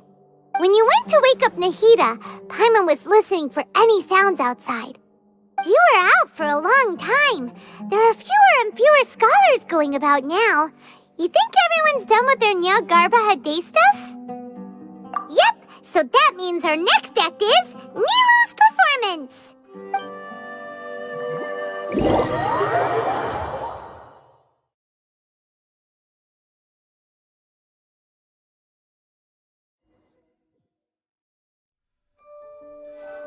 Nilu, are you sure about this? You're taking such a great risk for them. I'm sure, and I'm going. You know that I don't like to pass up any opportunity to dance, and this one is especially important. All right. You seem to have a lot of trust in them, so I won't say more on the subject. But if anything happens, the few of us here may not be able to help you. Don't worry. They've been through worse. Everything's going to be fine. All right. You know, if you really do get arrested, we'll do everything we can to get you back. Be careful, even if it's only for our sakes. Thanks, Mr. Zubair. You're so very kind.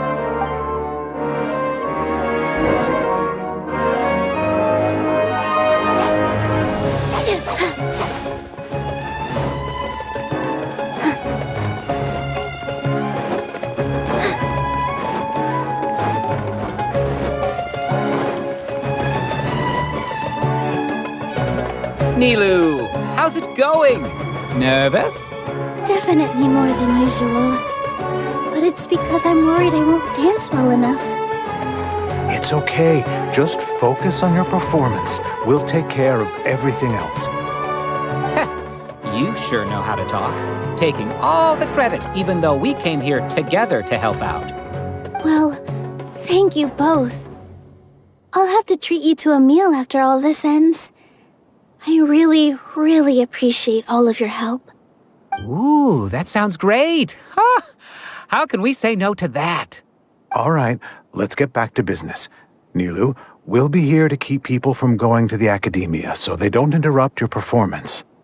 I was planning on telling them something like, the academia's been conducting a weird experiment, and some of their test subjects escaped. It's really dangerous there, so stay away.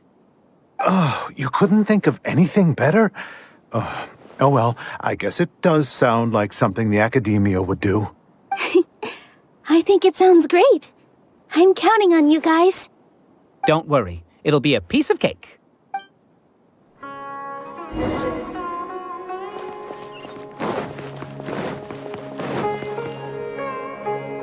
Hey, Nilu!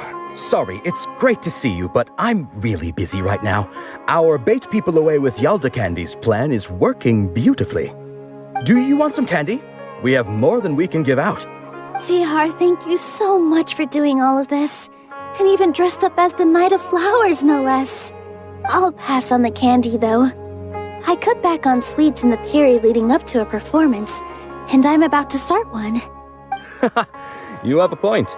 The stage is cleared and everything's ready, so you can start your performance at any time. Yeah, thanks to you. I'm really grateful. All right, time to hit the stage. You're welcome. The honor's all mine, since I'll have such a great view of the show.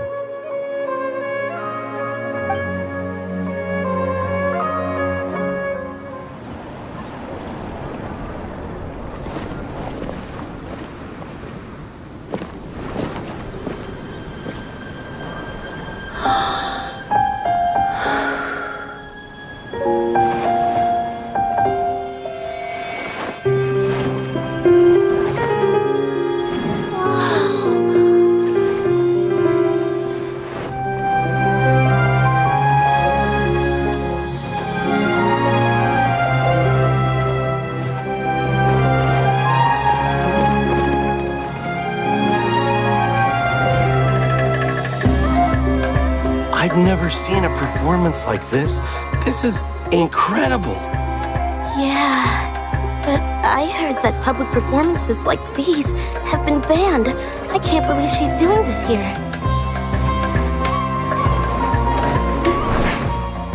Grand Sage, there's some commotion outside. How uninteresting. Issue the new Prohibition Act from the Akasha to the guards. They'll know what to do. Do you think we should, stop her? Let's just watch for a little bit longer.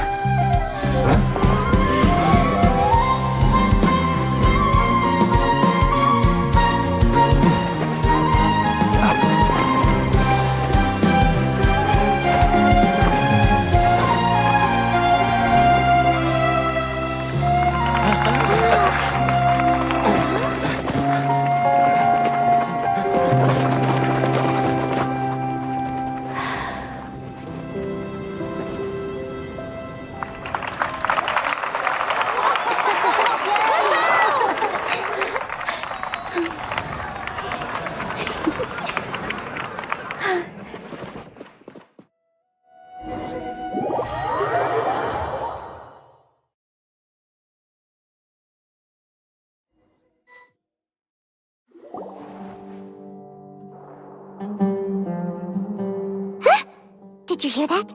It sounds like a lot of guards just ran by. Does this mean the plan has moved on to the next stage? Yep. It's great that everything seems to be going well.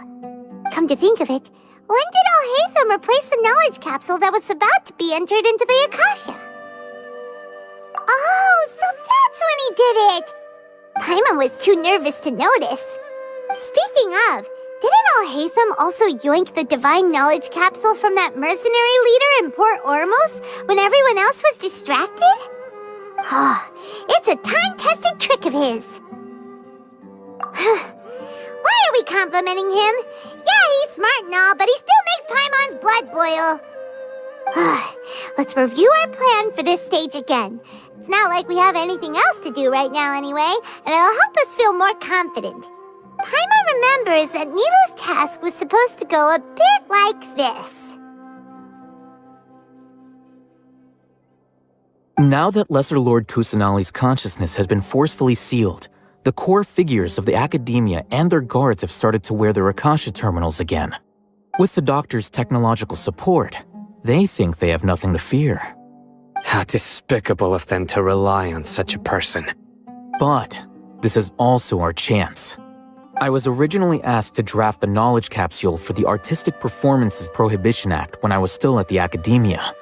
It should be on the Grand Sage's desk right now, and will be entered into the Akasha during the next Jnagarbha Day. Are they really going to stop all artistic performances? That's horrible! I'll make an identical knowledge capsule, but this time, I'll smuggle some misleading information into it. We only need to find an opportunity to switch the capsules. Once it's been entered into the Akasha on Jnagarbha Day, if someone were to be seen performing in public, the sages would definitely use that opportunity to announce the ban, and so the misleading information will be disseminated amongst the guards. Sure sounds complicated, but it seems like if everything goes well, we'll be able to get rid of all the guards in the Academia without any effort. That's pretty clever, getting right into their heads. I just have one question. Even if we manage to get the misleading info out to the guards, how can we be sure that they'll believe it? People who are used to relying on the Akasha become less inquisitive, and their ability to distinguish truth from misinformation is significantly reduced. They will view everything the Akasha releases to them as the unequivocal truth. The Akasha will turn humans into machines. I've seen it happen many times. Yikes. Good thing I didn't wear it for long when I was working in Sumeru City. At first, I thought it was a good thing too. By the way, this plan still requires a performer, right? Do you have someone in mind? Nilu of Zubair Theater. I know her really well. We can trust her. I'm kinda hesitant to ask her to participate in a dangerous plan like this, but we can ask her in person. All right. After the guards in the Academia are gone, Then it'll be time for me and my stowaway brothers to shine.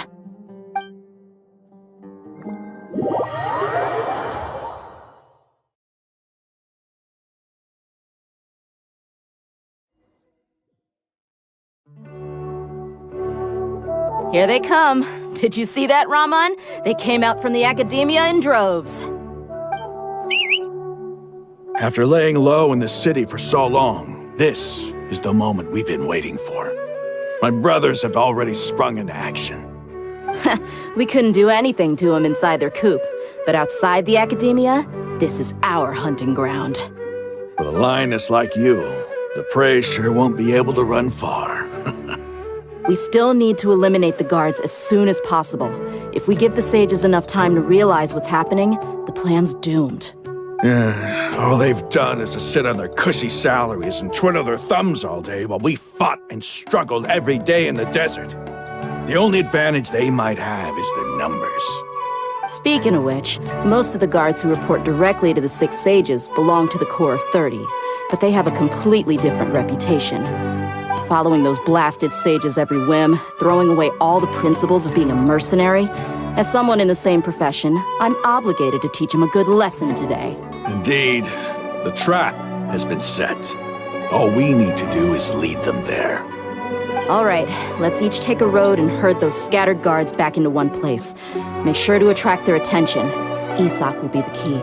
You gave such an important task to that child. Will he be okay? It'll be fine.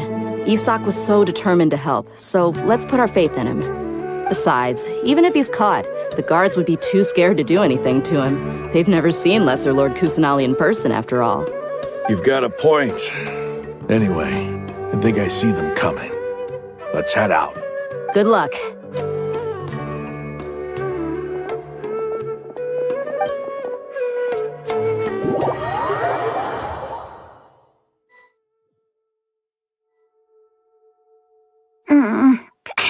This outfit. Hey, do you remember what you need to do, Isak? When the guards get here, you'll pretend to be Lesser Lord Kusanali and run away from them. Oh, yeah, I remember. Of course I do. I'm just a little nervous. Relax. Don't think about getting caught. Even if that happens, we won't leave you behind. You only need to think about getting the guards' attention and leading them to the Grand Bazaar. Leave the rest to us. Okay, got it. I'm here to pay back Lesser Lord Kusanali for helping Grandpa. I won't get cold feet. Hey, they're here. I can see the Academia guards. All right, it's time, Isak. Take a deep breath and go. You can do this.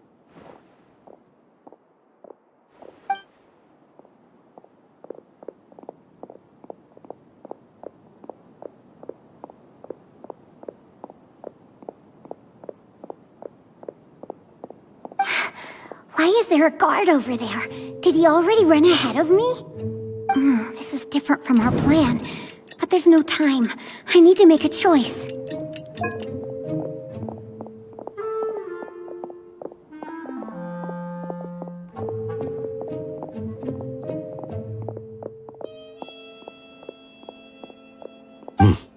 Let's have a look behind the house. What should I do next? Huh. Looks like nothing's here. A wasted time. Luckily, he didn't check behind the tree. What should I do next? The guard looks alert. What should I do next? Doesn't seem like anything unusual's around here. Looks like the guard finally left. I need to go.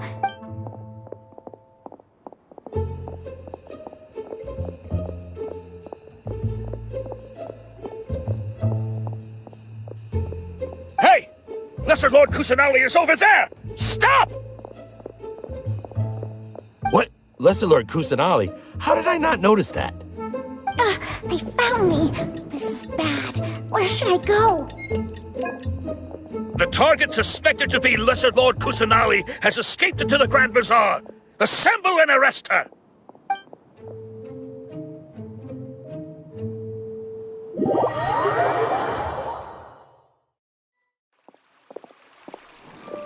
Where did she go? How did she disappear? Did we lose her? Hurry up and find her! Hey, why is your team here? Didn't we say to split up our search? Hurry! Hurry! This place is... Why are you all here? Yeah, isn't it one heck of a coincidence? Everybody's here. What on earth is going on? I suppose that's all of you? Who are you? Did you set us up? What are you planning? Phew, that was rough. I almost got caught. Little brat! So you're not actually Lesser Lord Kusanali. Who exactly are you all? Eremites from the desert? Just some colleagues. Think of this as a business competition, or a personal grudge. After stepping into our traps, stop thinking of yourselves as hunters. Behave like the prey you are.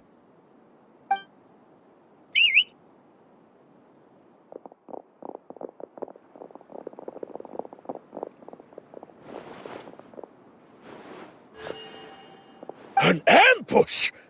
How's that possible? This is Sumeru City, but mercenaries from the desert somehow ambushed us! You've spent all your time hiding away in the academia. This place has long since become our hunting ground. Brace yourselves!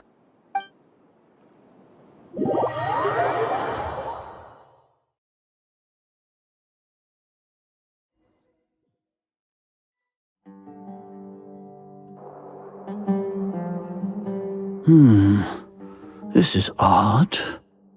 The academia has quieted down after the conclusion of the Jnagarbha Day ceremonies, but it's much quieter than usual.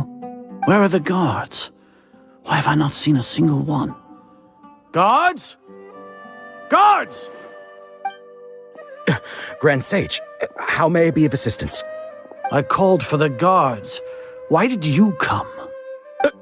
My apologies, Grand Sage. Right now, all Academia guards have entered the city to perform the ordered arrest. I thought you knew. Arrest? Who is there to arrest? I have an ominous feeling. Arrest Lesser Lord Kusanali, right? Is that not what the order was? Lesser Lord Kusanali? You mean she has disappeared? Yes. I wouldn't dare make up something like that. Right now, everyone is in a panic, and many are saying that Lesser Lord Kusanali will take revenge on us. What happened? Just what is going on?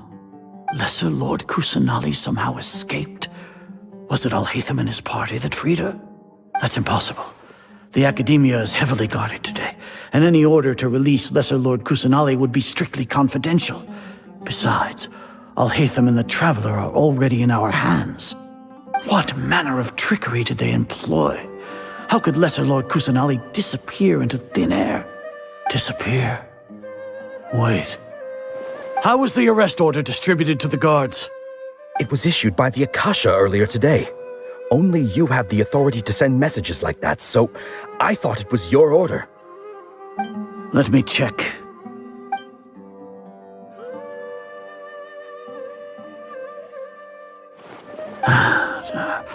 Here. Lesser Lord Kusanali has escaped from the sanctuary of Surasthana. Go to the city and arrest the escapee immediately. The Akasha indeed contains this information, and it clearly appeared in my mind. How did they bypass my permissions to issue this kind of message? Was it the report about the Traveler that Alhaitham submitted? No. I specifically checked that knowledge capsule before entering it into the Akasha. Could that have been a red herring? Well, even if I figure it out now, it won't make any difference. The important thing now is to confirm Lesser Lord Kusanali's status. Have you been to the sanctuary of Surasthana to confirm that Lesser Lord Kusanali has indeed escaped? Confirm? No, I haven't. It may be a bit offensive to say this, but Grand Sage, what you're saying doesn't make any sense. How can the information in the Akasha be inaccurate? What the Akasha decrees is fact. That is common knowledge to all of us. If we have to confirm the information and knowledge from the Akasha ourselves, Then how is that any different from us learning that information ourselves? Wouldn't Greater Lord Rukkhadevata's legacy lose its meaning that way? In the beginning, it was I who asked you to believe in the Akasha, to believe in the legacy left by Greater Lord Rukkhadevata.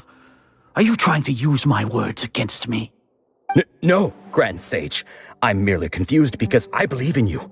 I never meant to refute you. Stay here and see if there are any suspicious people around.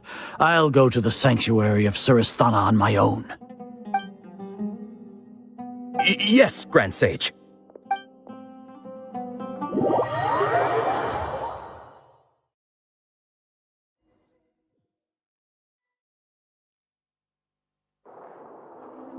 Lesser Lord Kusanali has escaped from the sanctuary of Suristhana. Go to the city and arrest the escapee immediately. How can that be? Stop thinking about it. Stop. It must be a trick of theirs. As long as I personally confirm it. Ah! Impossible. That's impossible. There must be something wrong with my eyes.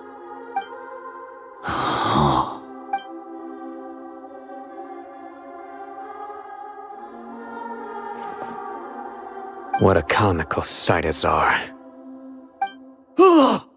Once the Akasha has put certain thoughts into your head, even the Grand Sage can no longer see what's right in front of him. You all can only see the world in your mind, the one you think you know. And precisely because of this, you disregarded Lesser Lord Kusanali's existence. She has been a wise and worthy Archon. Sino, have you been waiting for a chance like this? The Akasha predicted that you would return to the Academia to confront me, but I didn't expect it to turn out like this. I was careless. No, you were blinded. Your faults stem from your reliance on the Akasha. You're still the same as always. I truly did not expect a proud person like you to cooperate with Alhaitham and the Traveler. People change, Azar. Admit it. The Akasha can't predict my actions anymore. Then tell me, what have you found during your investigation? You want to buy time? This is the sanctuary of Suristhana. Under your own regulations, even Academia staff are forbidden to come here. No one will come to save you. As for the investigation, I've at least confirmed that you are guilty of insurgency against the Archon. A serious crime. So what? Did you do all of this so I would plead guilty in front of you, General Mahamatra? No. I want you to plead guilty in front of the Archon herself. You once said that I had no standing to judge you. So now, how about judgment in the name of a god?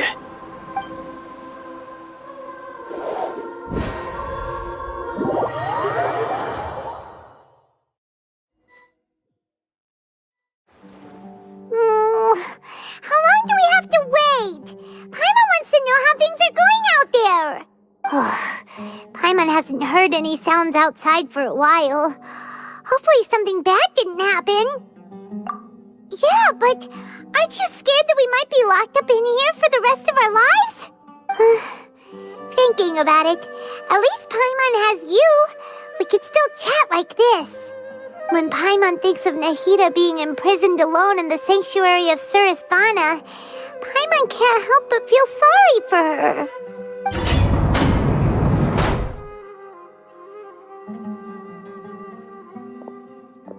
Here comes your savior. Dia! Paimon just knew you would come to rescue us! You two really owe me some big thanks. I had to search through who knows how many guards to find the key here. It felt even more tiring than whacking them. I'm exhausted. Thanks a lot. Need Paimon to rub your shoulders? No, that's, I'll pass. What are you afraid of? Oh, are you ticklish? Ugh, now isn't the time to talk about being ticklish. Things in the city and on Cyno's side are both going well. The guards that stormed out of the academia are all taken care of. The Corps of 30 is in charge of the city's defenses, but we already talked to Asfand. They've been fed up with the sages bossing them around. As long as it doesn't break their employment contracts, they'll turn a blind eye. That's probably because you've been super great friends with them for a long time. So, how's Cyno doing? The Grand Sage is in his custody. Even I know how terrible it is to fall into Cyno's hands, so he probably does too. Cyno forced him to release Lesser Lord Kusanali. He has no choice but to obey. So, hurry to the sanctuary of Suristhana. Assuming nothing weird happened, we should have already rescued our Archon. Honestly, I didn't expect our ragtag bunch to do this well. We just came together last minute to save the Archon, you know? Alright, you two better go. I still have to clean up some messes in the city. See you around.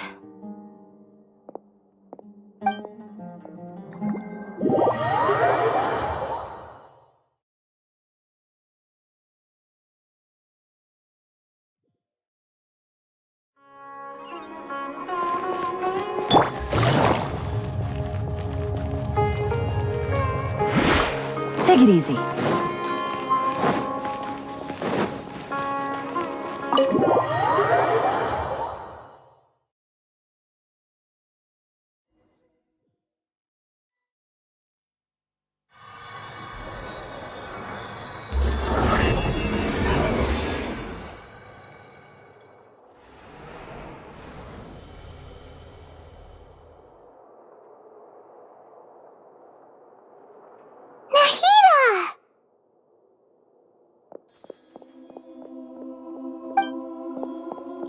They say it's nice to meet you. This is the first time we've met in real life. Before, we've only met in dreams, consciousness, or when I was in someone else's body.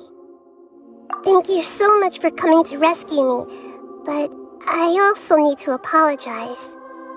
During this time, I did some self-reflection. My sense of inferiority and yielding to the academia led to all of this, and created so much trouble for you all.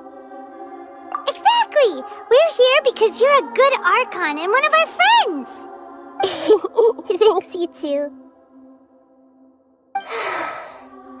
Amazing. So this is how it feels to walk out of that cage with my own body. It's like I just had an endlessly long dream. I can't even tell if I just woke up or was only now born into this world. My concept of self has become so clear. But now doesn't seem to be the time to indulge in this feeling. This is really embarrassing. You all just rescued an Archon, and now she needs your help to save her country, and even the entire world. It's okay. With you here, Paimon's sure that everything will work out. There's one more thing. What is it? For all the things the academia did to me, and for all the folly it committed in the name of wisdom, as their Archon, I will make them pay. Ah! Wow! That's the spirit! You're finally standing up for yourself and not letting people walk all over you! I understand now. To be a better Archon, I first need to better myself. If you haven't even figured out how to be a caterpillar, how can you be a butterfly? Yes, true. That reminds me. I wonder how far along the academia is with their god creation plan. We need to hurry and prevent the birth of that false god. I need to make some preparations. Since I'm now free, I can establish a direct link to the Akasha and control it. First things first, I need to remove the restrictions that the doctor put on me in the Akasha. After that, I'll make some adjustments and revoke the sage's permissions. The Akasha will then be like how it originally was, only operable by the Archon.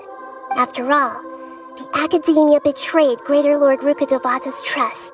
This might take some time. In the meantime, you should also work on your own preparations. If we don't stop the god creation plan in time, we'll be in for a tough fight.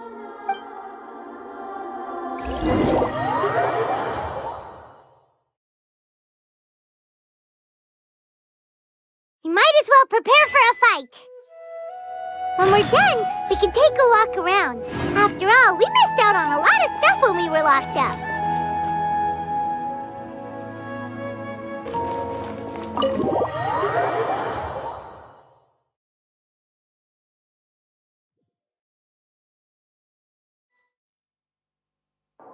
How's it going, Nahida? I'm done with the parts that needed my involvement to complete. Although it's my first time working with the Akasha like this, its internal structure and operation procedures are easy for me to understand. Greater Lord Rukkhadevata's design is truly brilliant. Oh, also, this is for you. Huh? What's this little floaty thingy? It's a small device I put together just now. You can think of it as an upgraded Akasha terminal. You may not need it right now, but it should be helpful in certain situations. Wait! This thing has the same characteristics as Paimon!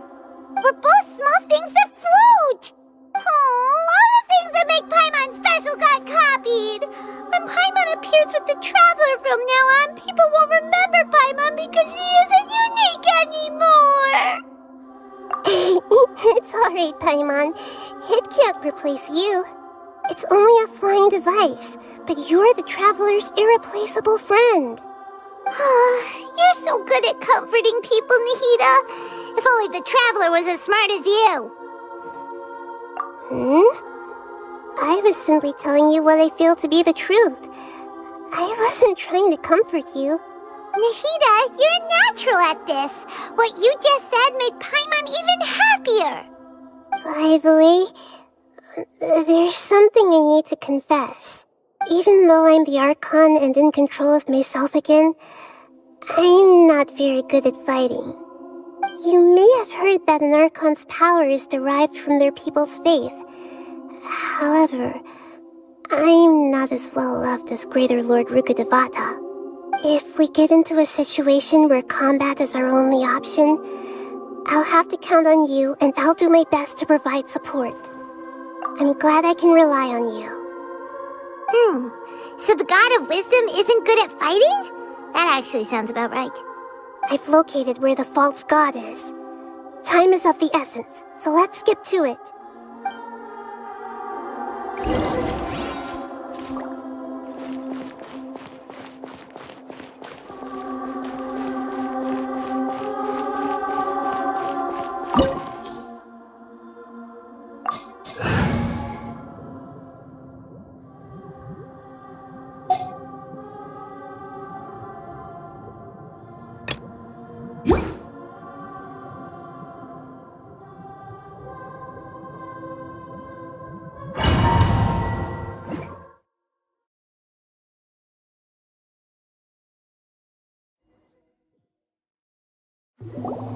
What is this place? Is this really the way we need to go? Wow.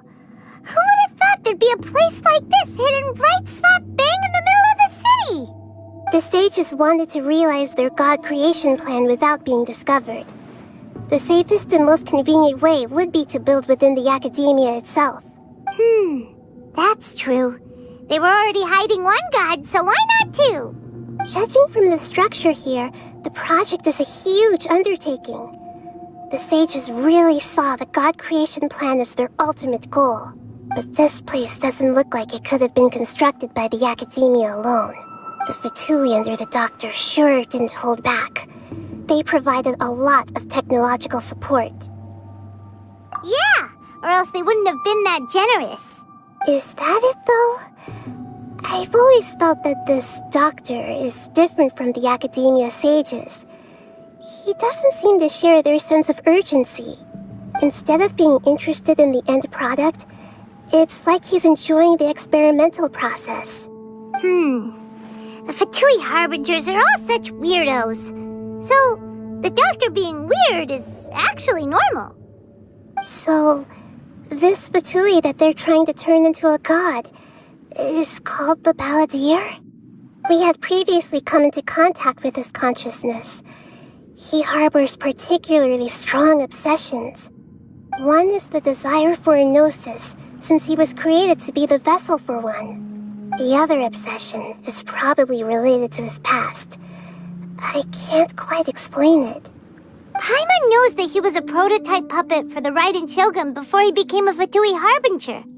That's why he wants a Gnosis so badly. There's no way he'd willingly be a test subject. Now with that temper and ego of his. It sounds like you know the Balladeer quite well. I see. Tell me more about him and what he's like. The more we know now, the better we can plan for and react to any future situation. Ah, I see. How fascinating. Alright, time to go. Let's get through here and meet him in person.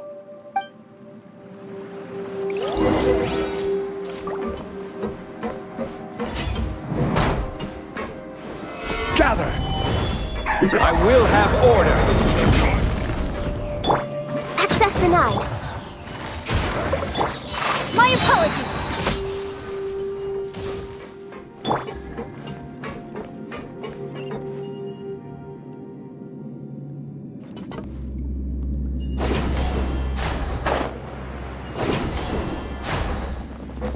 It looks like we can climb up these pipes.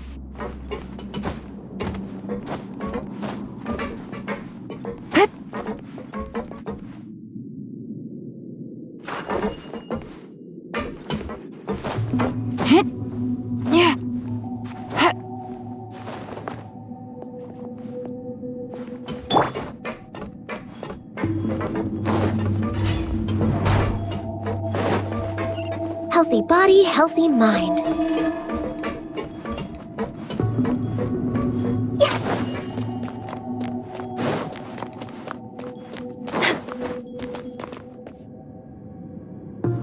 The pattern on the ground seems all messed up. Let's go around and see if there's a way to fix it.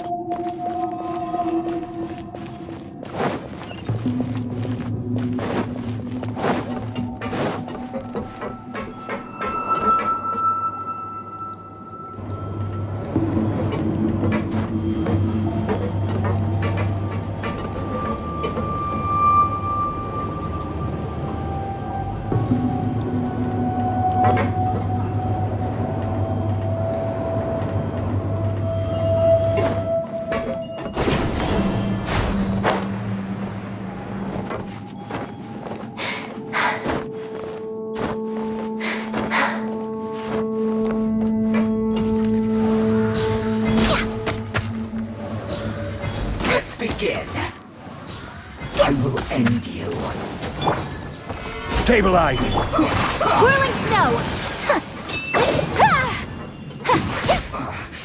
I guess this is it.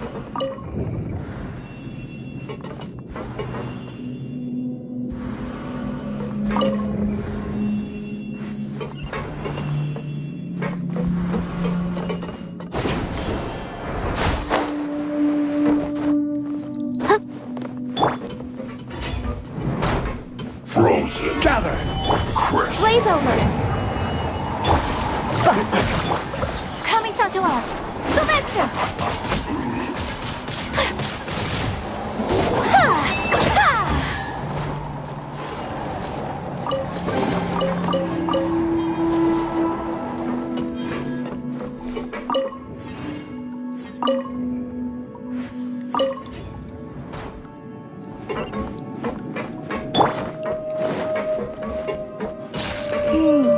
The cart is stuck.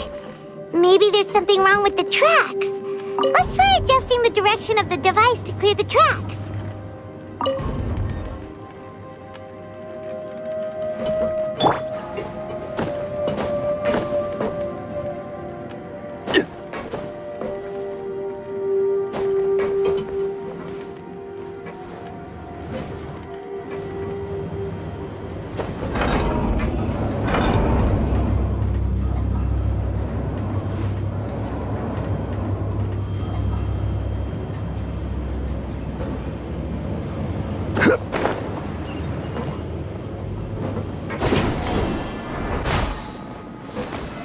Stabilize!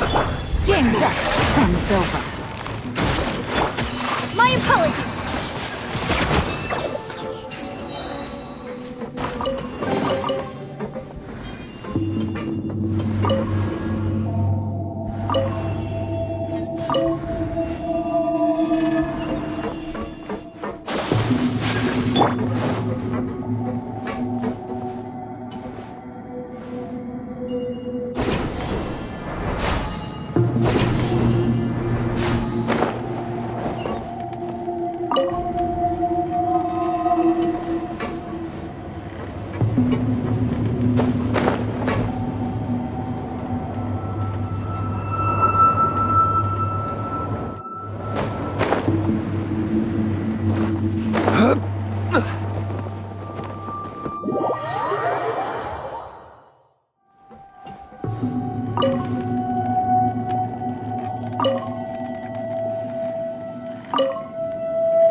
I guess Access denied. this is it.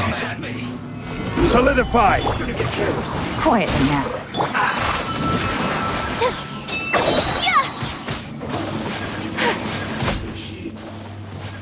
Embrace the ice! Take flight! Looks like I went too far. Gather! Order guide you! Born of icy... Busted. My apologies!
Its operational status, we must prepare for the worst. The god they wanted to create is likely close to completion or already completed. Oh no! What should we do? Paimon can't imagine how hard it would be to fight against a Fatui Harbinger with a gnosis. Are you nervous, Paimon? If you really want to know, of course Paimon's nervous! Aren't you too, Nahida? Yes, I am. This is probably the first time I faced with a calamity of this degree since my birth. I feel not just nervous, but curious as well. Curious? Curious about what? Curious about our fate. To me, everything we perceive in this world, everything we learn, and everything that happens to us is considered knowledge. And if it's a form of knowledge, then it can be understood. However, only fate is about that which has yet to occur, so it has always drawn my curiosity. So to me, fate is the ultimate knowledge. That's also why I love observing humans and all the things that happen to them. It all brings me great satisfaction.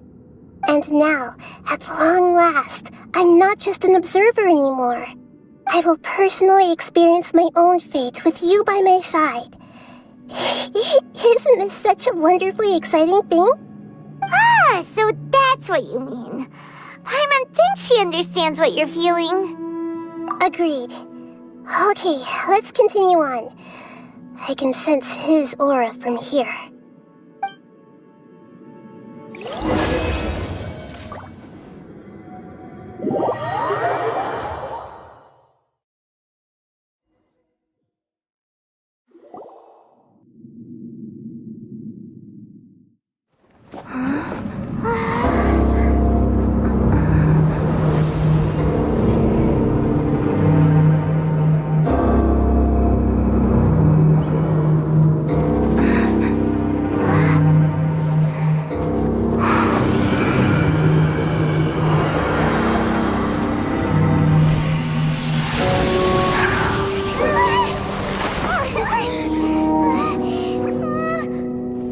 Who would have thought the world would be so eager for my birth? I remember you, Booer, the god of wisdom, and standing beside you, the traveler. Is he all-knowing and powerful now like Greater Lord Rukkhadevata? No, I can't feel the same kind of divinity I felt from the Greater Lord. It seems that the sages didn't get the chance to infuse the divine knowledge capsules into him. But even still, he has undoubtedly become a true god now. So we're too late? The Balladeer has already become a god? The Balladeer. a long bygone title. When my spirit ascended to divinity, I felt as if I had existed for the same number of epochs as heaven and earth. Looking back, the existence of what once called itself Kunikazushi appears infinitely small and ugly.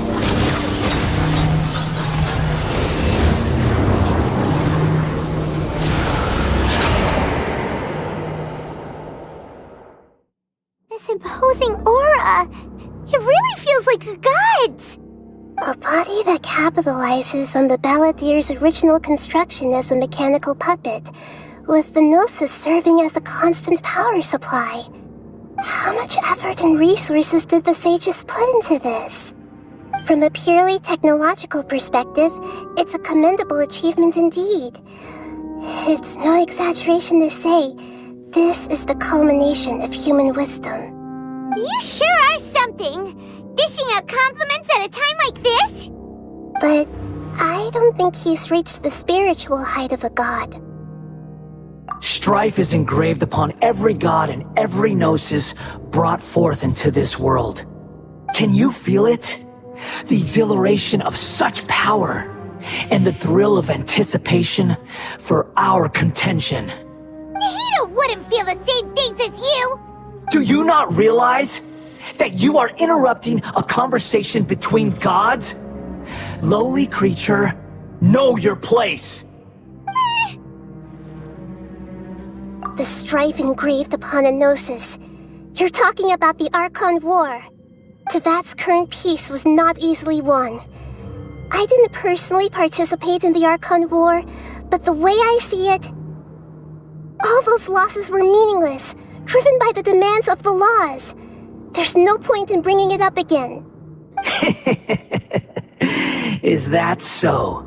Yet I am deeply disappointed that I was never allowed the fortuity to personally participate in the Archon War. This is a first. Encountering a god in this world who does not crave power. No wonder your own people have abandoned you, God of Wisdom. Your judgment is as your existence, unsubstantial. This is where everything ends, Booer, the God of Wisdom. You should know that wisdom cannot solve every problem.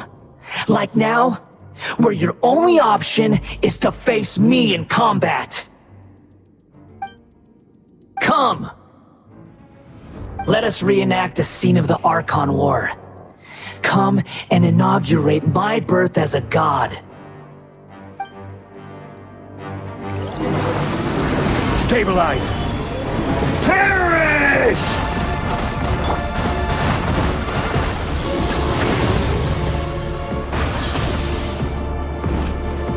Insignificant pest! You're way behind schedule.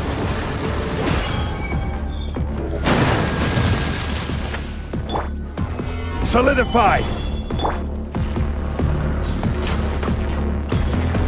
Next on the agenda, Churn!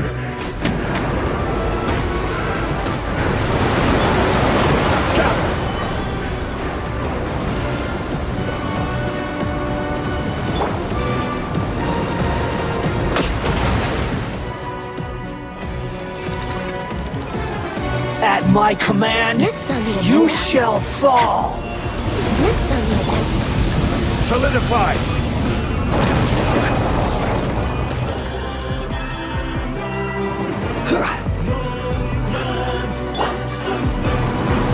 Churn! Stabilize!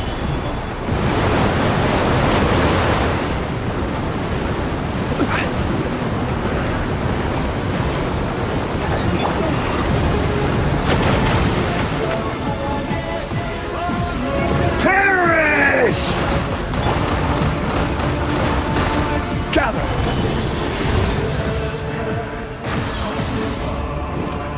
My end!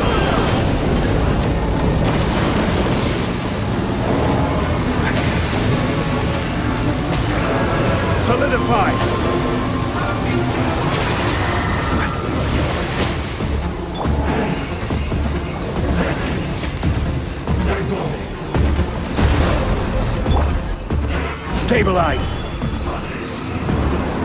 Churn!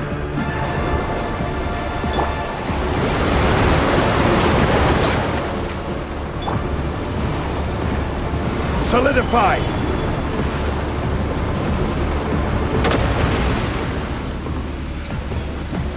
Perish!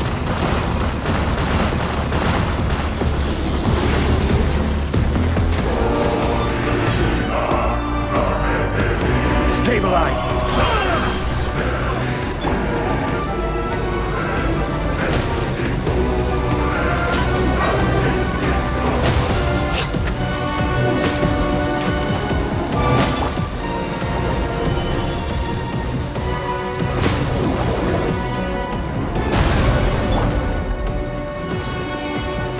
Feeble human! Solidify!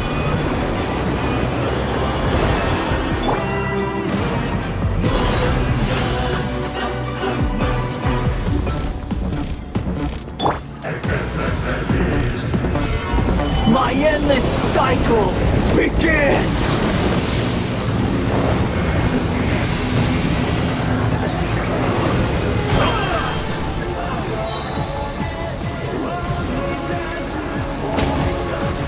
Gather!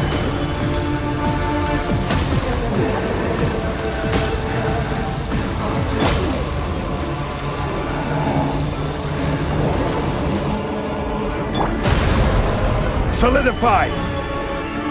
Insignificant past!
To oblivion!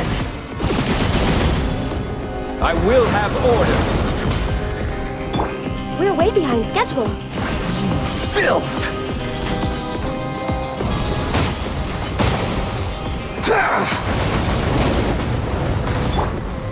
Gather! For Rex weapons! Access denied. Next on the agenda. Kneel!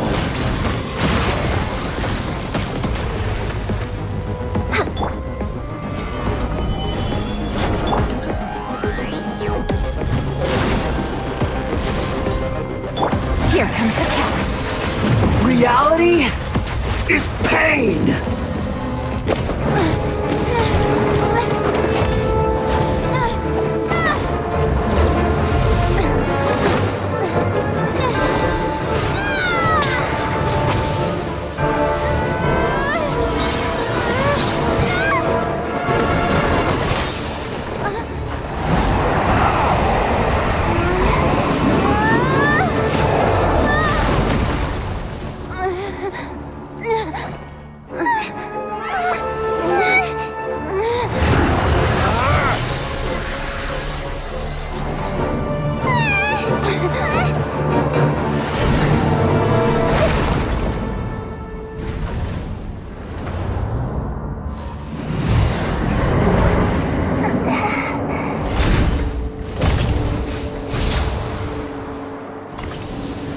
This is supposed to be a battle between gods, yet you choose to hide behind a mortal. And now, you're acting like you'd sacrifice yourself for a human. Are you having fun proving a false sense of heroism to yourself, Booer?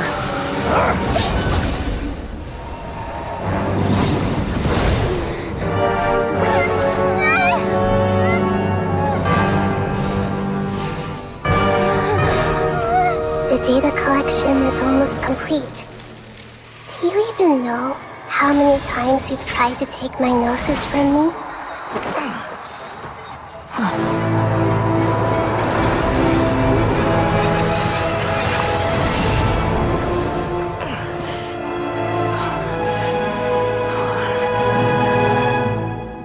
We just concluded the 168th loop.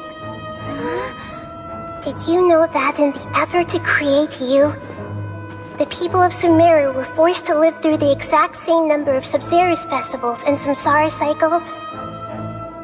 The power of dreams. When did you use it on me?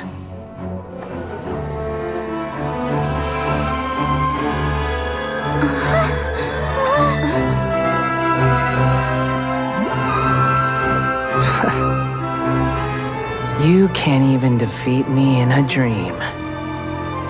What do you hope to achieve with this little trick? Come, Traveler. Just like before. Allow me to awaken the memories in your dreams. All that battle experience! It's more than that. Compile everyone's wisdom in the name of the Archon. That is the original function of the Akasha. I've sent everything that happened just now to the people of Sumeru in the form of knowledge. I've asked them to help you find a way to defeat the false god.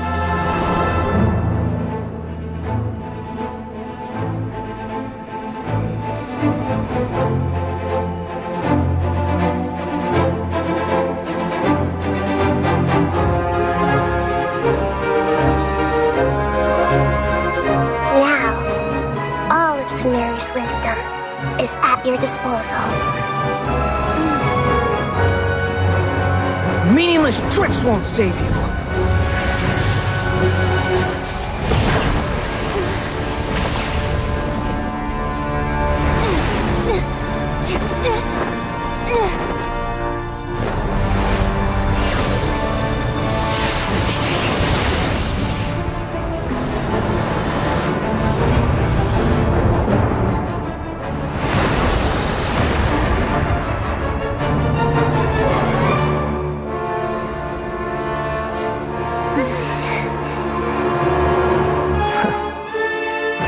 Are you done with your tricks? Can I finally take this as a real battle between gods? I'll leave this to you, the first sage of Booer.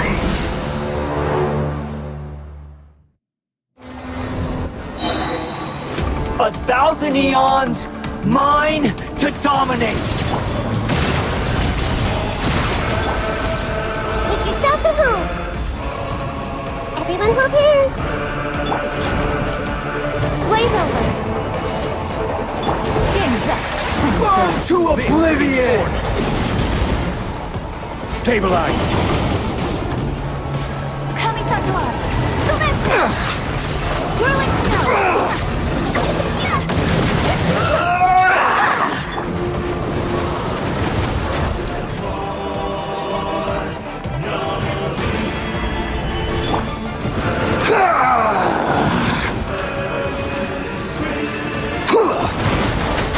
Next on the agenda.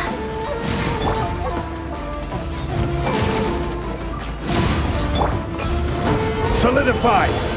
Reality is pain! I see everything!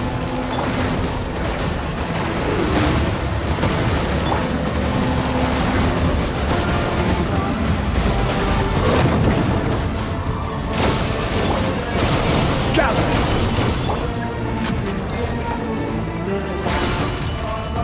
No touching! Good riddance, cruel world.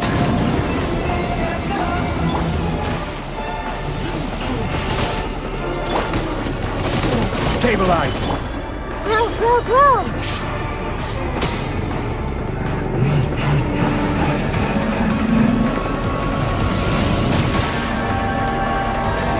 Everyone hold hands!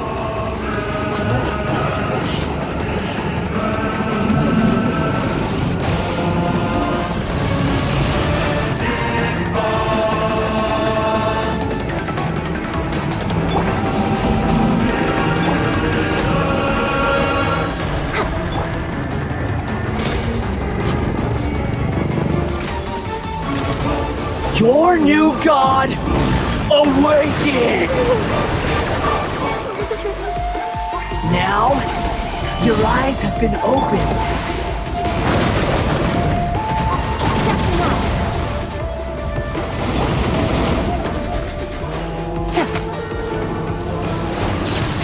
Kneel! Stabilize! No touching!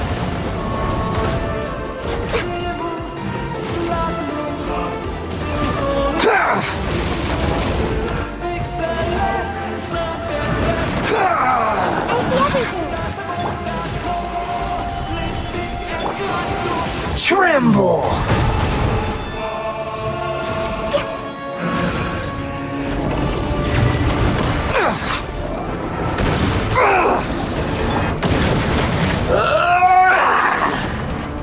Gather!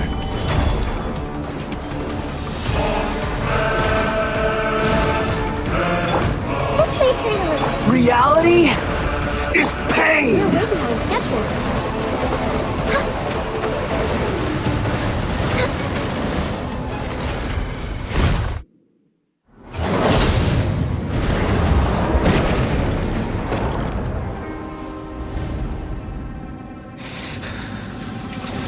Humans.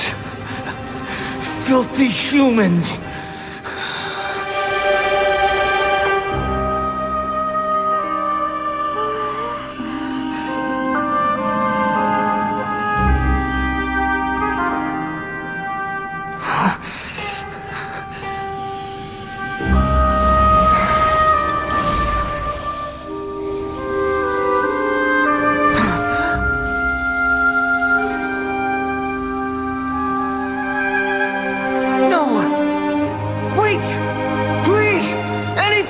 Gnosis!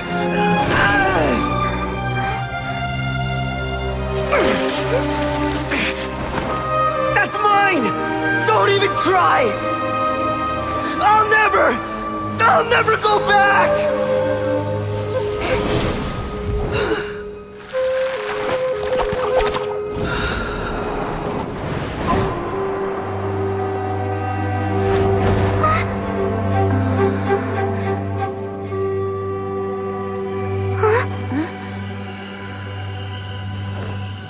We haven't yet found the answer to the most important mystery.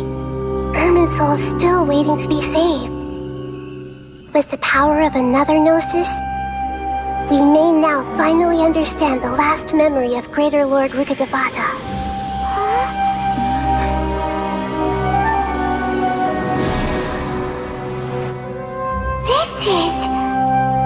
That's right. This is the last memory of my predecessor.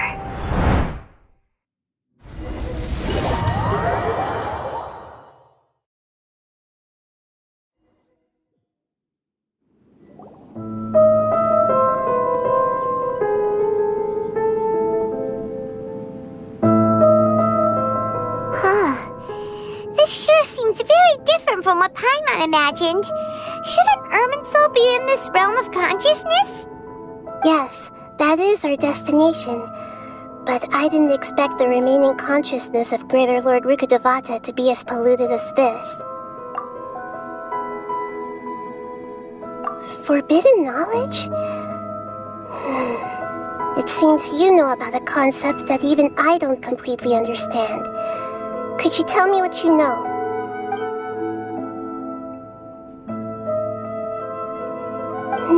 Your inference seems logical enough. Forbidden knowledge once polluted the desert thousands of years ago, but was successfully repelled thanks to King Deshret's self-sacrifice, and Greater Lord Rukkhadevata nearly exhausting her power. Then, A second instance of forbidden knowledge pollution occurred during the Conria Cataclysm 500 years ago. But I'm afraid it is much more serious this time, with Irminsul itself already in danger. So, if we're in the remaining consciousness of Greater Lord Rukkhadevata, and it's also been affected by forbidden knowledge pollution, then does that mean, in order to save us, Greater Lord Rukkhadevata? Yes. It's very possible that she sacrificed her life in the fight against forbidden knowledge. She didn't completely eradicate forbidden knowledge, but if it weren't for her actions, the pollution would have been far more rampant over these past 500 years. The way that everyone, including me, has forgotten everything about forbidden knowledge may very well be due to her restoration of Irminsul. Aww. Do you feel sad, Nahida? I'm just sharing her pain. The pollution of her consciousness here is severe. There is madness, chaos, and pain all around us. Did she fight to resist the forbidden knowledge pollution in such terrible conditions, all the way up to her last breath? She even used her last remnant of lucid consciousness to leave a clue for us to follow. Yes, her words were distorted by forbidden knowledge, so that's all we could hear. But now, we have a chance to find the answer to this mystery. We can cross the polluted consciousness until we found the right path to meet with her lucid consciousness. And then, we'll let Greater Lord Rukkhadevata tell us the truth in person. Each of us need to be mindful of the state of our own consciousness while we are here. Even with the Gnosis' protection, we must always keep a clear mind. Otherwise, we could go mad at any moment. That's so scary. Don't worry, it should be easy enough for you to keep that mind of yours clear, Paimon. Let's go.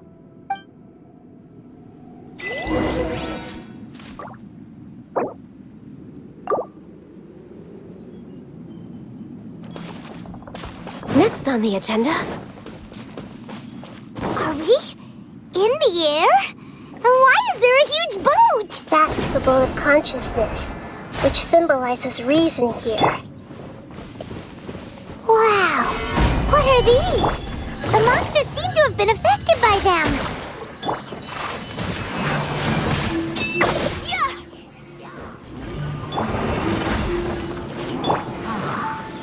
Solidify! Take flight!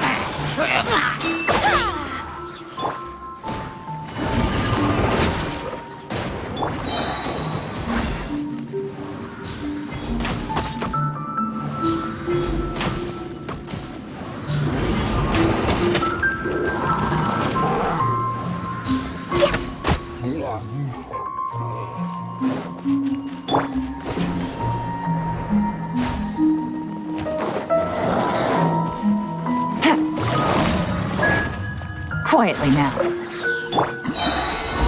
I will have order. Here comes the catch. Embrace the ice! Whirling snow! Look! A four-leaf sigil has appeared in the sky!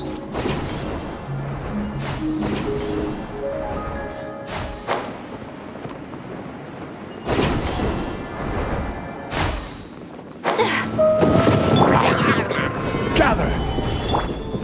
All hail! Access denied.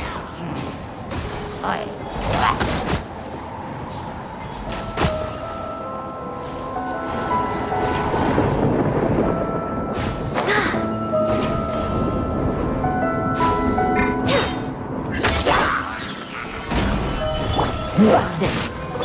No touching. This is order.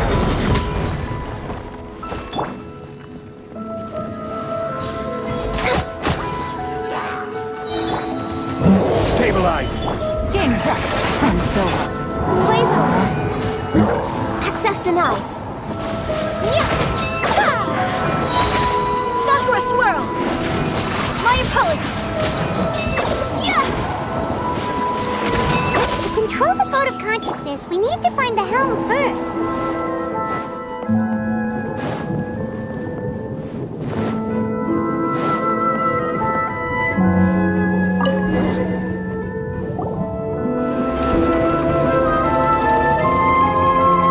We changed direction. Are we still going the right way, Nahida? Judging from the current route, the boat of consciousness will soon take us out of here.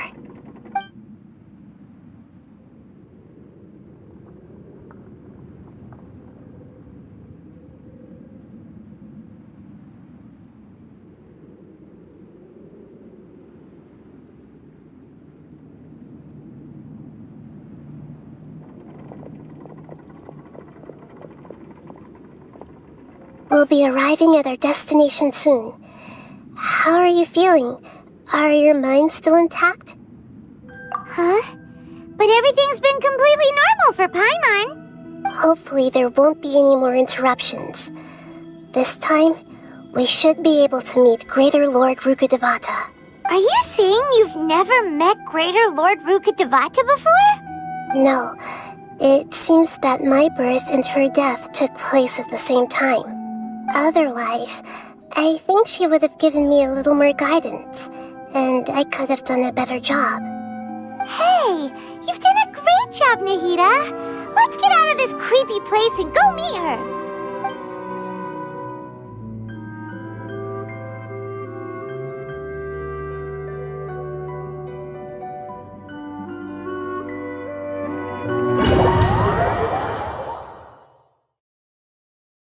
So, is this the place you were talking about? The base of Irminsul?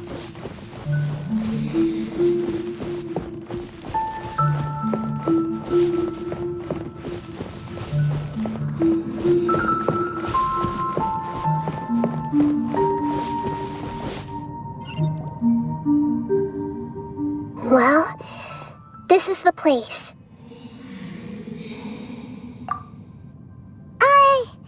We're here to find Greater Lord Rukkhadevata, right? But the one standing over there is...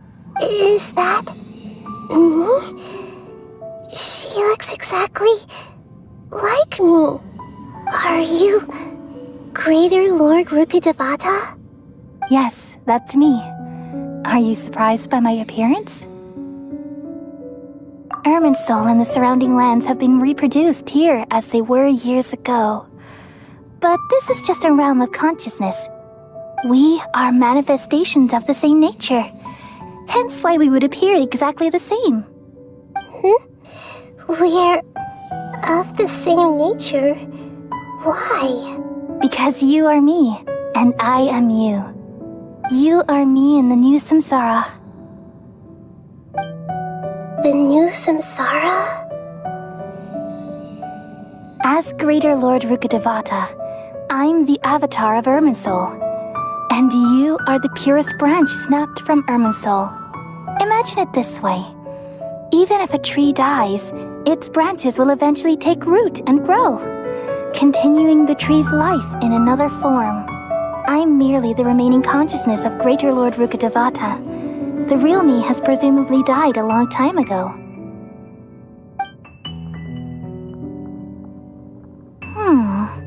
Judging from your appearance, I've probably been dead for 500 years. But you're finally here. My new self in the samsara. If this is true, then am I going to be a great Archon like you someday? Though we share the same nature, our fates are bound to be different. All things have their own fate. When a branch grows into a mature tree, it won't be the same as the original tree. That's why fate is the ultimate knowledge, isn't it? That's a great insight. Yes, very good. It's also precisely why you won't become like me. Really? But perhaps you may become an even greater Archon than I. I already see a determination in you that I didn't possess in my time, and the future that it leads you to will be yours alone, along with the blessings from your past experiences. Don't worry, The growth of wisdom is like that of a plant. You only need to wait quietly for the flower to bloom. Come to think of it, the sages never had the faintest inkling of the meaning of wisdom. Thank you. Nothing makes me happier than discovering that the Archon I always admired was in fact myself in another fate. It's so nice to speak with you, Greater Lord Rukkhadevata. I've always wanted to meet you. The feeling is mutual. From the moment I snapped the branch off Irminsul and created you, I've also looked forward to talking with you. Could you tell me why you wanted to create me? And what exactly happened when you died? Ah, I see. You're here seeking answers, right? Everything that day, even the sky itself, changed into a color like this. At that time, the 7 were all summoned to the nation of Conria. Except for me. I had a more important task to attend to. I had to protect Irminsul. The disaster occurred together with the pollution of forbidden knowledge. At that very moment, with my consciousness connected to Irminsul, I sensed something was wrong. The pain started to torment my mind. By the time I reached Irminsul, it was already displaying signs of corruption. Had I not repelled the pollution of forbidden knowledge with King Deshret thousands of years ago, I might have felt even more hopeless and lost. So what exactly is forbidden knowledge? It's a kind of knowledge that doesn't belong to this world, and a form of truth that can't be understood. It came from the very bottom of the abyss. Even I could never understand it. The world is constantly rejecting it, leading to all kinds of bad phenomena. If we allow forbidden knowledge to pollute Irminsul, I'm afraid the entirety of Teyvat could fall apart. So, there's knowledge that even the God of Wisdom can't understand? At that time, I knew I couldn't repel the forbidden knowledge with my strength alone, which is why I created a device that compiled human wisdom and named it the Akasha. It's truly the world's most amazing invention. Thank you. For a long time, I thought dreams were the fruit of human wisdom. Though it was selfish to do so, I borrowed people's dreams using the Akasha. Then I compiled their wisdom and all of my own power. Well, did it work? Thanks to the wisdom of the people of Sumeru, almost all the forbidden knowledge was cleared from Irminsul. But things didn't go as smoothly as I thought. I had a terrible headache, which gave me an uneasy feeling. And then I remembered that my consciousness was also connected with Irminsul. It brought me knowledge and wisdom, but vile corruption as well. From the very beginning, my existence had been polluted by the forbidden knowledge. Oh no! How could that happen? I've experienced that pain in your consciousness. It must have been a horrible experience. Yes, but my feelings weren't important. The important thing was that even if I died, my existence and everything related to me would continue to exist in Irminsul as memories and knowledge, meaning that the forbidden knowledge couldn't ever be permanently eradicated. And there's no way for me to eliminate myself. It would be a sort of paradox. So, I took the purest branch of Irminsul as my incarnation in the next samsara, and left a trail of clues, all in hopes that you would come here and remove me and my pollution from Irminsul forever. Wait, no, I can't.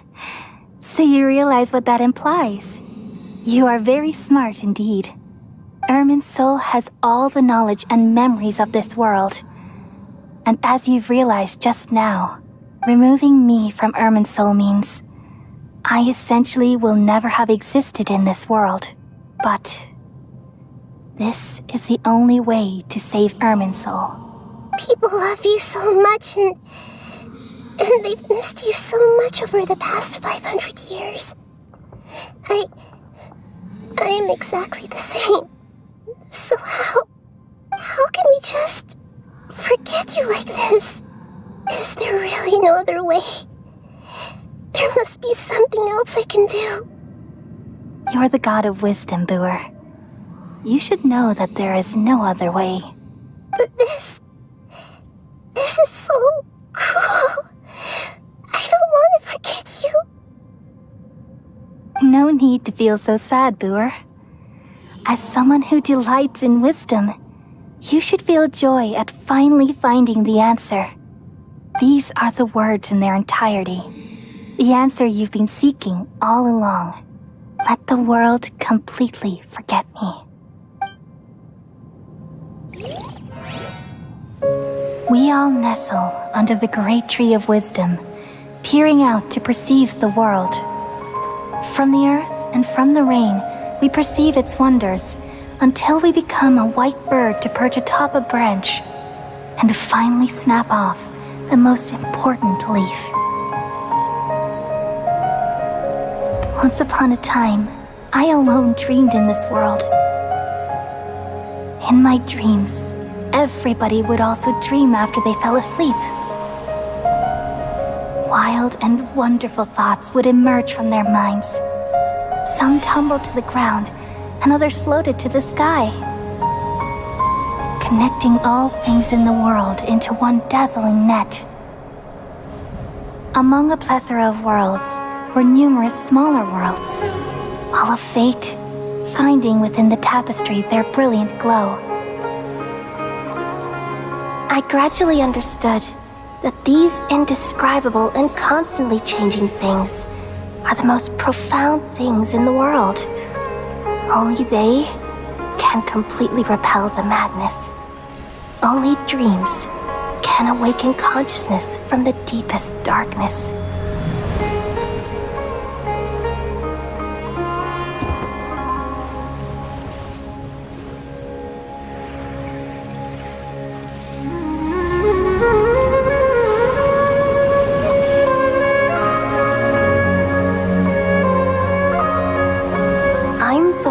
Posed this question, yet also the one who sought a solution.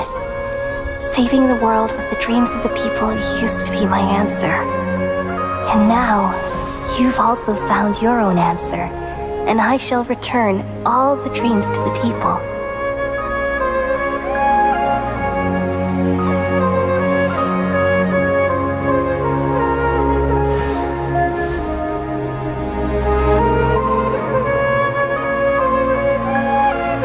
Goodbye, people of Sumeru. May you be blessed tonight with the sweetest of dreams.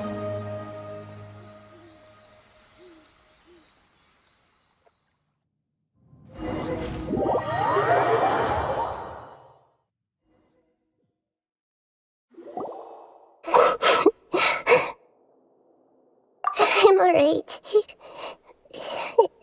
I'm just a little confused. We've just saved the world, right? So why am I crying? I don't know where this feeling inside of me is coming from, but I feel very sad. Just now, we used the power of two gnosis to successfully connect with the Ermin soul consciousness from 500 years ago. Then we removed the remaining pollution from Merman's soul. Yeah, what's wrong? Weren't you there just now?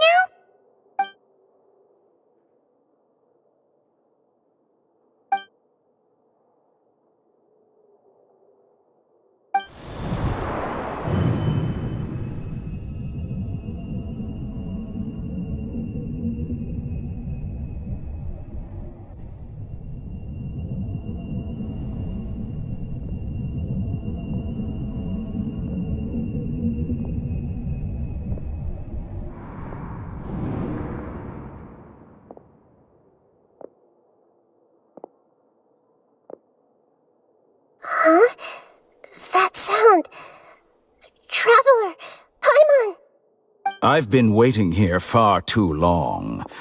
But finally I have the chance to be alone with you. All the precious time I wasted has finally paid off. The doctor! What have you done? Just a type of sound wave that can quickly put defenseless people into a dream.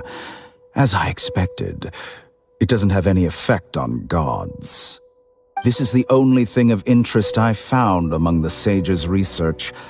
I thought I'd take it for a little spin. Don't worry. I know you would never forgive me if I actually killed them. I'm here to negotiate with you. Naturally, I won't do anything dangerous that could potentially damage our relationship. Negotiate with me? I heard you had already left Sumeru. Why are you here again now? I left Sumeru, but I also stayed in Sumeru. Even the God of Wisdom is restricted by the habits of cognition. How disappointing. You mean there are many different versions of you in this world? An astute guess. Even the same individual will have different cognitions at different ages.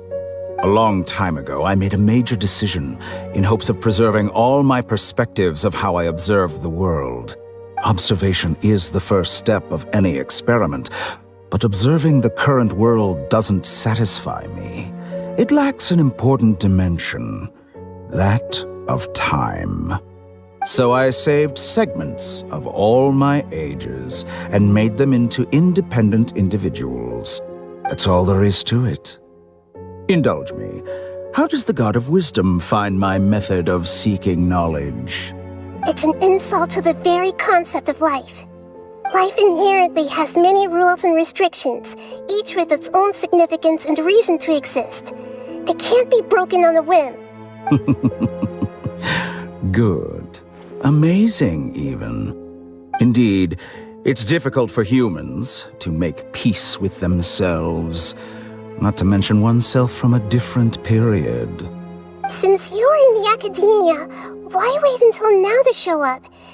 You could very well have stopped us and helped that fake god. Simple. Let me ask you this. Would any staff member ever help the subject in the middle of an experiment? It was my experiment. So why should I interfere with the results? The academia saw the plan to create a god as their ultimate goal, yet you only saw it as an ordinary experiment. You really are crazy. If the experiment succeeded, you would have had a new god on your hands. How would you have faced your own god then? Would you still take the same stance? Would you still hold the same view of yourself? I'm first and foremost a scholar. These results should be left to the judgment of the hypothetical me confronted with that outcome. But you're right. And that's exactly why I'm disappointed with the conclusion of this experiment. As an individual, you don't have any sense of belonging. You seem to have even fewer convictions than a typical scholar. Oh no, I certainly have my own convictions. They just don't fit your standards, that's all. All right, that's enough conversation for today. The experiment is over, and it's time to tidy up the equipment and reclaim any useful materials. For example, the Gnosis. Lesser Lord Kusanali, you're an intelligent Archon. I'm sure you understand the disparity in our combat abilities at this time. Besides, you have no way to use that electro-gnosis in battle. Didn't you say you were here to negotiate with me? Somehow, it's starting to seem like you intend to take it by force now. I'm merely stating a fact. After all, I'm also a scholar. Naturally, I hope to show proper respect and dignity to the God of Wisdom. Your hypocrisy is built on absolute confidence. I understand your scheme, but... what if I were to destroy the Gnosis now and awaken the heavenly principles? Awaken the heavenly principles? Do you think that's really possible? The heavenly principles have been silent for many years, but the Gnosis are symbols of their control over Tevat and all the laws. Will the destruction of a Gnosis attract the attention of the heavenly principles? And if so, how do the Fatui plan to deal with the consequences? Do you dare to gamble such a possibility with me? Gamble? How surprising. I thought you would show evidence or use rigorous reasoning to prove your point. The word gamble is the last thing I expected to hear from the god of wisdom. But this is a clever move. You must have seen through me when I first captured your consciousness. As a scholar, I respect all possibilities. This has always been my principle and is an essential trait as an experimenter. Indeed, I can't ignore this possibility. So tell me then, what are your conditions? This foreign Gnosis will only lead to disaster if it stays in Sumeru. But this Electro-Gnosis is the prize I obtained after defeating one of your fellow Harbingers.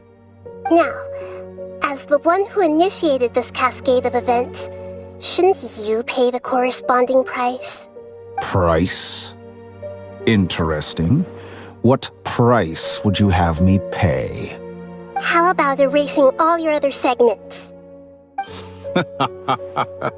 So this is how you wish to restrict me, the most threatening opponent of the Nation of Wisdom. What you request of me is like plucking out the eyes I have placed in the dimension of time. Segments are extraordinarily difficult to make. They require extremely rare resources and enormous amounts of time and effort, requiring me to destroy them all here and now. Bravo. A suitably wise decision on your part. Yes, how very interesting. Can I assume that you have long been wary of me?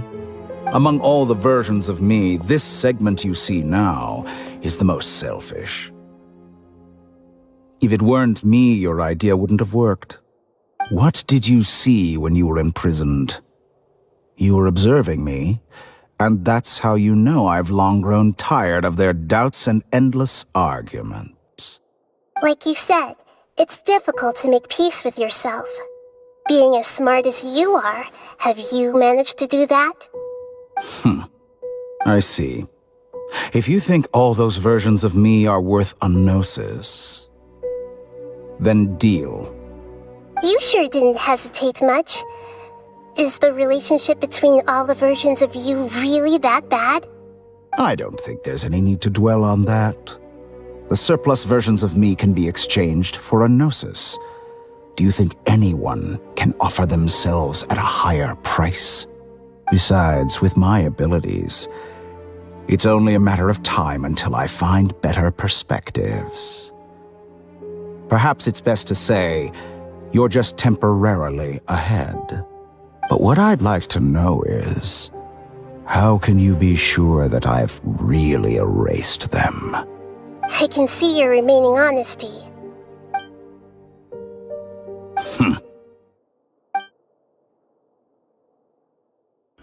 What a ridiculous decision! You can't be serious! How could I have been so short-sighted? You think this is the end? Wait, I'll have revenge! You'll make Good this moment count. You will regret this! Well, have you confirmed that it's complete? Here, take it. The future of Sumeru City will be in my hands alone. I will shut down the Akasha and let curiosity and the thirst for knowledge drive the realm of academics once again. There won't be any further gaps for you to exploit. It truly pains me that my academic achievements have never been appreciated in my homeland. Of course, I have no interest in being rejected by this city for a third time. Another chess piece. And where is your dendronosis? Don't be greedy, Harbinger of Snezhnaya. No, this is a different transaction. If you intend to turn off the Akasha anyway, then there's no further use for the Gnosis of Sumeru, is there?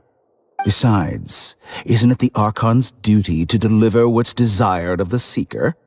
Oh, judging from your expression, you don't seem to find the idea very agreeable. Then let's think of it this way. Since you're the god of wisdom, how about I exchange some knowledge with you? People exchanging knowledge with the god of wisdom is the stuff of legends. Yet here you wish to exchange knowledge for the god of wisdom's property. Arrogant as that is, it has piqued my interest. Let me ask you, have you in all your mighty knowledge ever heard the rumor that the skies of Tevat are fake? Huh? That's the secret hidden by Irminsul concerning the truth of this world. Once I finish telling you about this, it will be time for me to say goodbye. With negotiations, we've all gotten what we wanted. I'm very glad I got to meet you like this. Your arrogance may know no bounds, and convictions may mean nothing to you. But I'll still listen to what you have to say.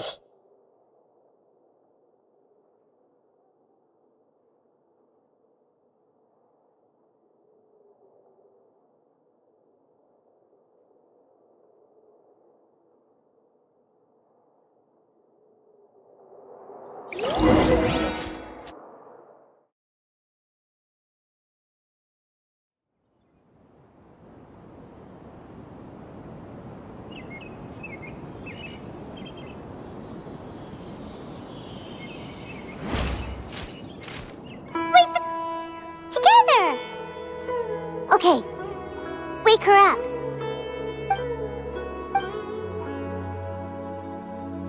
Are you awake?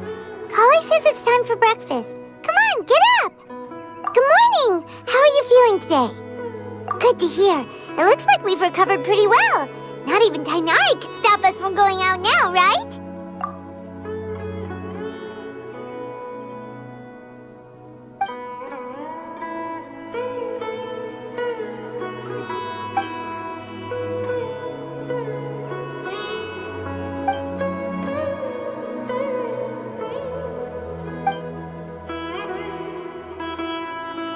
Traveler, let's go!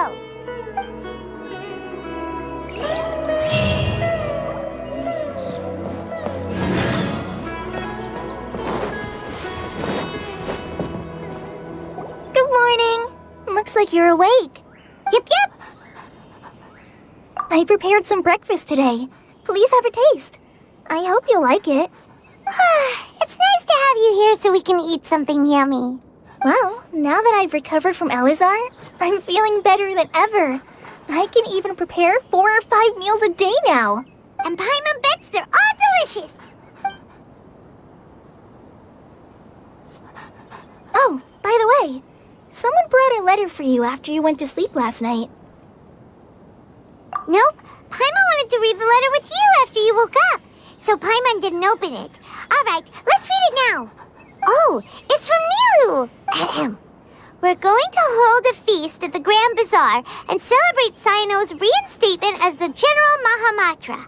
As heroes of Sumeru, please be sure to attend. I'll wait for you. The date of the banquet is written on the back. It's in 2 days. Oh, I've also heard that you've become heroes here as well. That's amazing. Sometimes I'm really envious of strong and confident people like you. Oh, you're embarrassing me. Anyway, let's go to the Grand Bazaar to have a look. Oh, before you leave, be sure to inform Master Tighnari.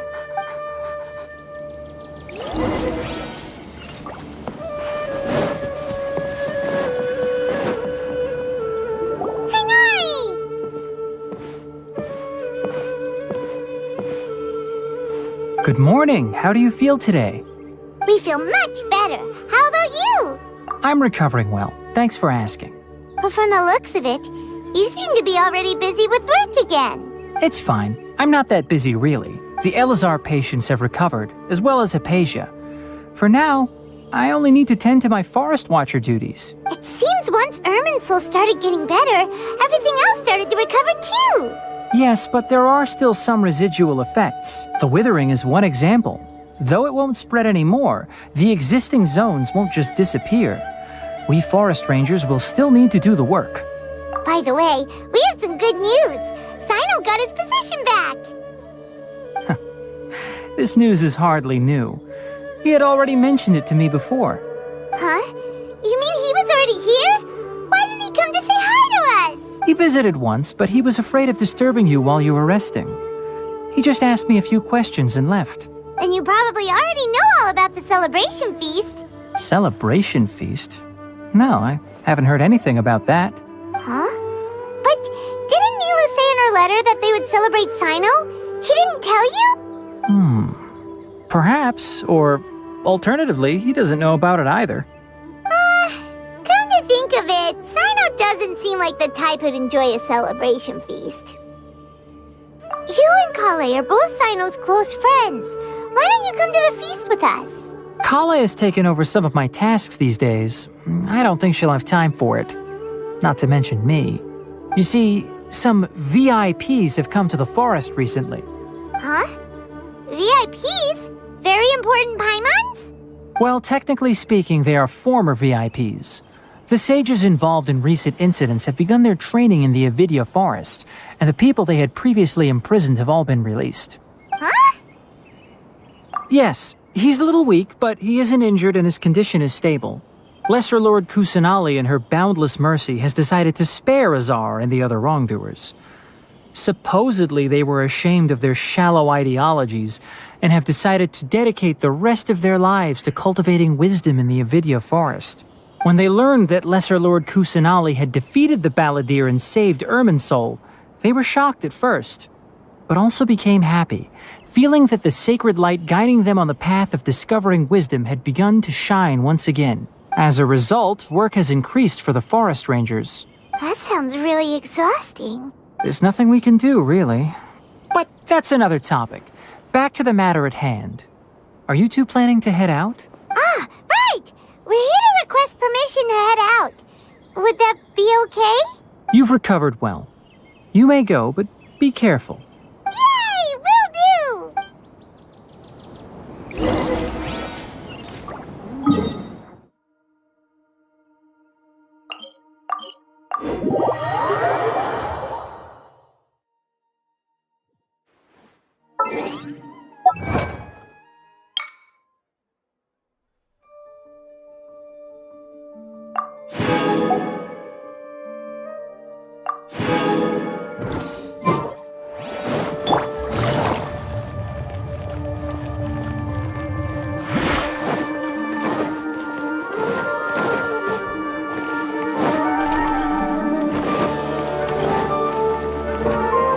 Well, there won't be any problems if the feast starts at that time. Everything has already been prepared. Mr. Zubair, I finished tallying things up here. Well, except for the guests. Is a simple reply really that much to ask of our guests? It's affecting our arrangements. Oh, it'll be fine. Besides, it never hurts to get things ready in advance. I was thinking the same thing. The feast will be held sooner or later, right? Hey, Nilu! Traveler, Paimon! We got your letters, and here we are! You're the best! The other guests haven't even replied yet. Huh? Are we the only ones that have arrived? Yeah. I had someone deliver letters to all of our guests. But maybe everyone is still busy with other things. Look, I get it. Sumeru is in an extremely important period of transition right now, but even if your friends are important figures, they shouldn't just ignore your request like this. Nilu is Sumeru's #1 celebrity, after all. You have no idea how happy I am to talk to people with good taste. If you consider enjoying Nilu's dance as having good taste, then almost everybody has good taste. Because Paimon thinks everybody will love her performance. That's right. We all think she's amazing too. Nilu is an absolute favorite among those of us who frequent the Grand Bazaar. For Outlanders, you have a great eye, Master Zubair. Let's have a vote for the most outstanding audience members next time. I think these two may win. Nonsense. It is not for us to determine the value of an audience. But indeed, we could try giving gifts to people with particularly good taste. I heard there's a device in Fontaine called a camera that can record people's appearances as pictures. Such pictures would make superb gifts. Ooh, good idea. I wonder where we can find one. I don't want you giving pictures of me to everyone. I'm satisfied just being able to perform here. There's always a lot going on at the Grand Bazaar. Yeah, and that's why I love it here. Traveler and Paimon, could you help confirm if the letters were actually delivered? If for some reason they didn't receive the letters, then please tell everyone that there will be a feast here. Yeah, we can also check out how everything in Sumeru is going now. When I wrote the letters, I heard that Dia was in Port Ormos, and Alhaitham was at the Academia. As for Sino, we've only heard that he appears at the Academia from time to time. I'm not too sure about Rahman's whereabouts. My guess is that he's with Dia. As for Dunyarzad, I just hope she's feeling better. I sent her a letter, but I was afraid of disturbing her. If you have time, please ask about her for me. Okay, got it. Let's go, Traveler.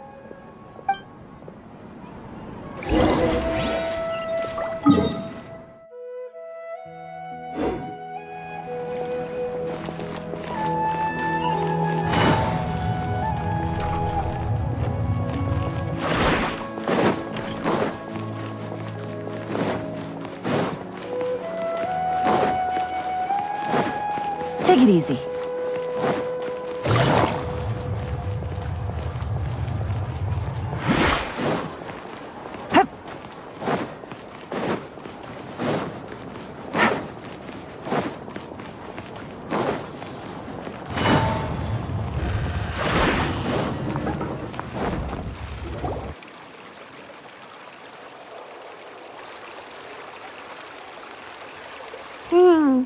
We haven't seen Alhaitham anywhere. Let's ask that person over there.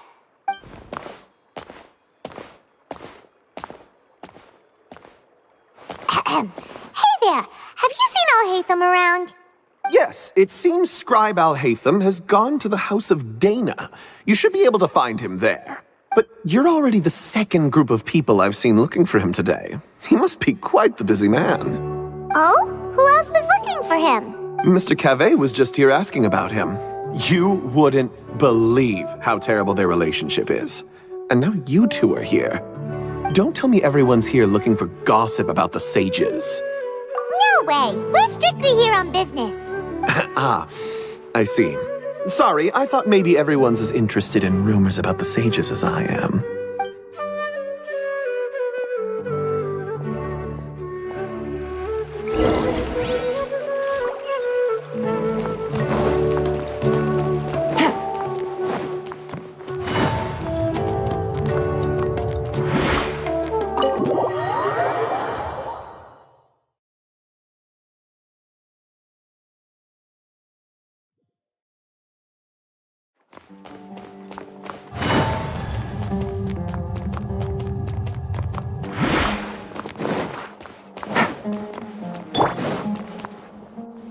Alhaitham should be around here somewhere, right?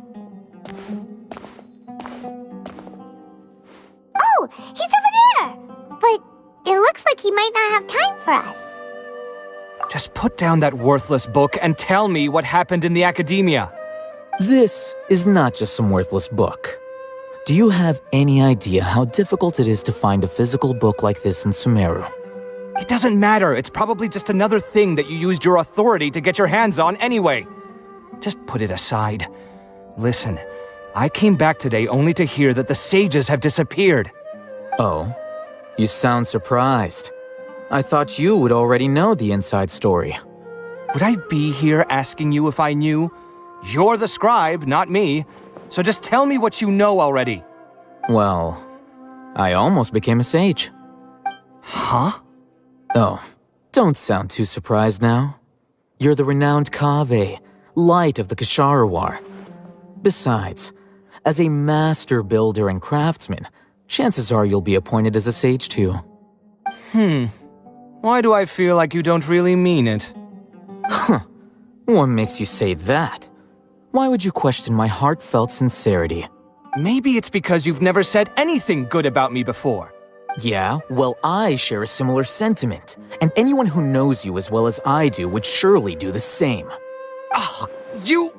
See? This is why I hate discussing anything with you. Your ridiculous and arrogant attitude always gets in the way. It seems that you really can't stand my personality. Ha! What was your first clue? Well, then you might as well move out of my house. Are you threatening me? Stooping to a new low, I see. Ugh, and don't change the subject. You, a sage? What a joke. The academia might as well just close tomorrow. Are they having a fight? Forget what's going on with the academia. Haven't you been busy with your construction project? Tell me, when are you going to build yourself a mansion? Don't get me started. I get angry just thinking about it. So, what great building did our master architect work on this time? Like I need to tell you. Keep your nose out of my business. No, I think we deserve to know. Where were you when Sumeru needed you most? I was in the desert for a large project, but considering Haravatat's utter ignorance of architectural and aesthetic matters, you probably wouldn't understand. Which is truly unfortunate. I can only pity the man who doesn't understand the first thing about beauty and romance. Unlike a true... Hold on, wait a second. What do you mean by when Sumeru needed me most?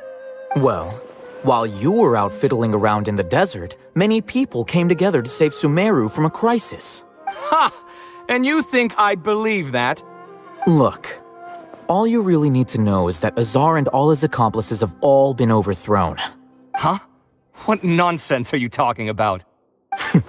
It's no skin off my nose if you don't believe me. It's not like my Darshan was the one trying to apply for funding from the Grand Sage. Yours, though, on the other hand... You know what? I'll ask around. I'm sure someone knows what's going on here. You're dead if I find out you're lying to me.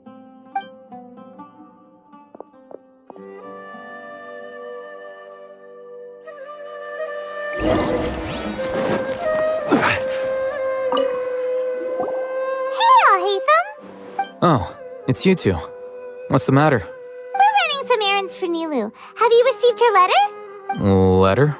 Nilou said she sent out a letter inviting everyone to a celebration feast in 2 days at the Grand Bazaar. We'll also be celebrating Zaino's reinstatement as General Mahamatra. If she addressed the letter to Al-Haytham of the Academia, then the letter should have gone to my office. I've been busy these days, so I haven't had time to check for any new mail at my office. I only now have some free time to attend to personal matters. Have you always been so busy with your work? Of course not. I'm only busy these days because several sages have been dismissed recently and the whole academia was practically turned upside down. Tainari told us they all went to train in the Avidia Forest. Apparently they will spend the rest of their lives there. That is already the best possible ending for the likes of them. 4 of the 6 great sages were possessed by their desire for power and attempted to create a new god. In order to pull it off, they even imprisoned the other 2 rational sages.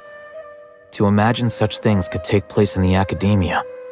I don't know where to begin. Yeah, you're right. Feels kind of strange to hear them called that after all this time. But then again, the 6 great schools sounded pretty impressive too. Yes, at least that's how they're supposed to sound.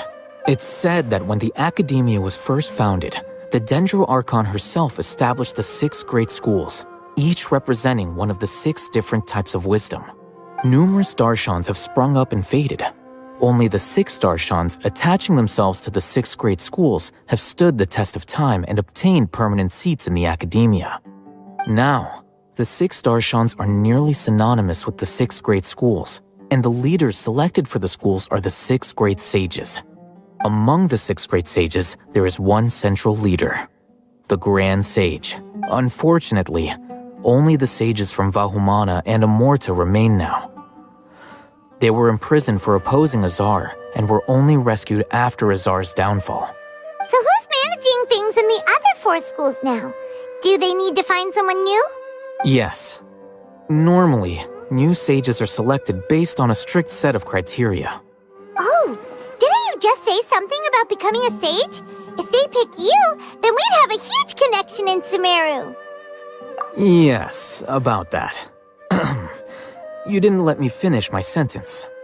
The person in charge of personnel affairs nominated me to be the Grand Sage in place of Azar and help Lesser Lord Kusanali manage the academia. But I refused. Huh? But why? Can't you be a little more ambitious? I'm not even interested in being one of the 6 great sages. Like I said before, I don't like being a leader. Oh, all right. So are you busy these days trying to find others to take the job? That's not my job either. I'm only responsible for handling important affairs within the academia before the new sages take office. And the first thing I'll do is reject Kasharawar's application for funding. By the way, who was that other person just now? Is he your friend? Do we look like friends? Paimon doesn't know. That's why Paimon's asking. His name is Kaveh, my roommate. You could say he's the representative for Ksharawar scholars. Which is exactly why he always has so many problems. So everything that's happened recently must be a huge change for the people of Sumeru. Such is the work of the Academia Scribe. Well, anyway, no matter how busy you are, since you are our planner, remember to attend the celebration feast in 2 days. All right, I'll see you there.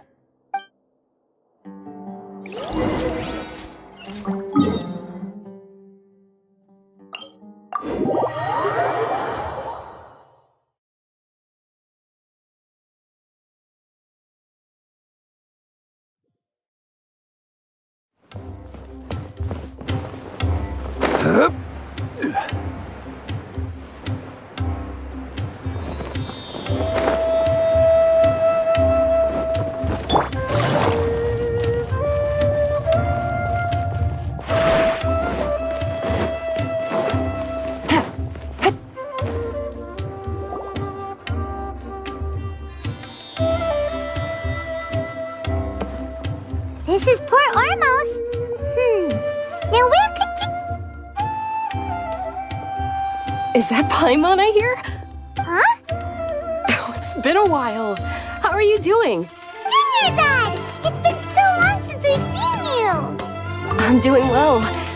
I can go as far as saying I have never been happier in my entire life.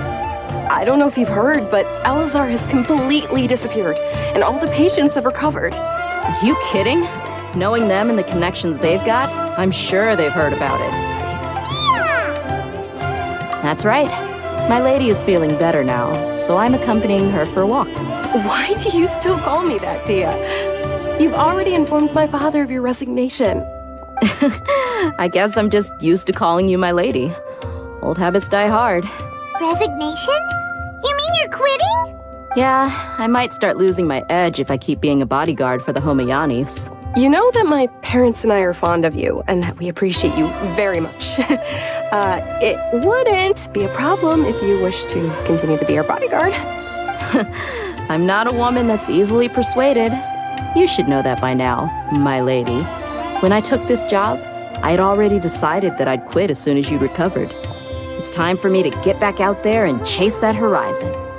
So what are you gonna do now if you're not gonna be a bodyguard anymore? I want to take a risky job and put my body to the test again. Huh? But we literally just finished one of the most dangerous jobs ever!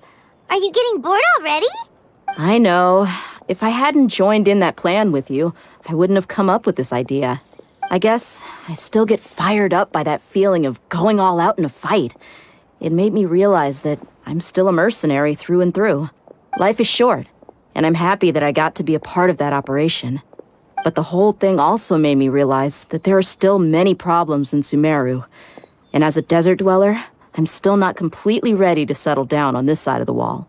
Well, I remember a friend had someone bring you a message. You mean I'll hate them? I didn't expect him to still remember that. I thought he was joking. We just came from talking with Alhaitham at the Academia. Did he tell you that he suggested that I come work at the Academia? What? I heard that Azar and his cronies fell from power, and Alhaitham told me that now was a good time to find a job in the Academia, but only if I wanted to. Whoa. Paimon can't see you being anything other than a mercenary. Me neither. But I think Dia would look great dressed up as a scholar. Ugh, forget about it. I wouldn't last 10 seconds in there. Alhaitham probably just liked the way I worked and knew I'm good in a fight. So he suggested I find some work in the Academia. But you know, if you take him up on the offer, Sino might actually agree and let you become a Matra. Because you're super amazing. The Matra have all the talent they need as long as they have Sino. I prefer to be free to live however I choose. In fact, I chose this job from the very start because I knew it'd be right up my alley. Even if being a mercenary means facing all kinds of danger. A lion has to return to the wild sooner or later. If anything, being your bodyguard has been unfamiliar territory for me. I don't want to see you go, but I'll respect your decision. I'm glad to hear you say that. Come on, no need for the sad face. It's not like we'll never meet again. Once the whole Dendro Archon thing is settled, everything in Sumeru will take a turn for the better. That makes me happy too. But a peaceful society will probably mean less demand for mercenaries like me. Before long, we'll be a dying breed. So I'd better get to work while I still can. Huh? But wait a second. You make it sound like you're leaving now. Well, no, not yet at least. I promised my lady I'd stick around until next week. So, have you been at Port Ormos this entire time? We were wondering if you had received a letter from Nilu. Oh, did Nilu write to us? She heard that you were seen in Port Ormos, so she sent the letter here. Huh. It was probably sent to the inn that we're staying at. My lady has been very energetic lately and keeps taking me on hikes, staying out even into the night. By the time we get back, the receptionist is usually off napping on the job. Right, and we tend to leave quite early in the morning, so the old man on duty is also usually dozing off. So what it really sounds like is that the person on duty is always asleep. I bet the letter's at the reception desk. I'll go check later. No wonder there wasn't a reply. You never received the letter. Good thing Nilu asked us to come and check on that. Sorry to make you two come all the way out here. It must be something important for Nilu to specifically write to us like that. Yes, she said they were preparing a victory feast in the Grand Bazaar, and will also be celebrating Sino's reinstatement as General Mahamatra. She was hoping you could come. Great! I'll be sure to attend. Count me in too. But is there some sort of dress code or anything for the feast? Can I just show up looking like this? Since it's being organized by Nilu, I don't think she'll be too picky about that. If anything, I think she wants to see us as our most natural selves. All right, then this is how I'll show up. The feast will be held in 2 days, so don't forget. Sure. Thank you so much for letting us know. We'll see you there. Oh, by the way, do you happen to know where Sino and Raman are? The General Mahamatra always comes and goes without a trace. Normally no one knows his whereabouts. Oh. But last time we met, he mentioned that he had something to do in Aru village. You can try your luck there. As for Raman, your guess is as good as mine. I only remember he said that he had something to discuss with Sino. You can ask Sino when you meet him. Don't mention it. You'd better get going. All right, on to our next stop.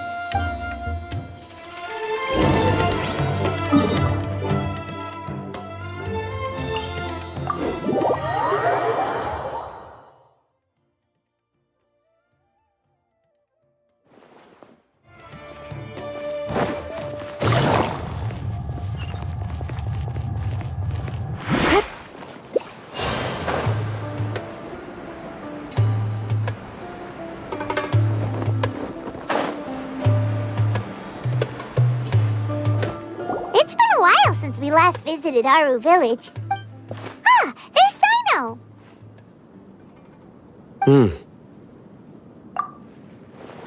What brings you here?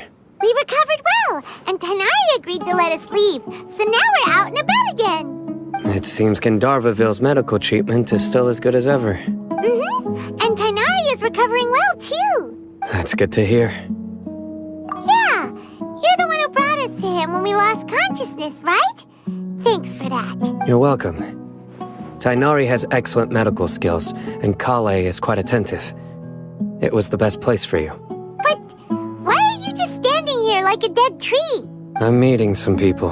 Oh, you mean Candace?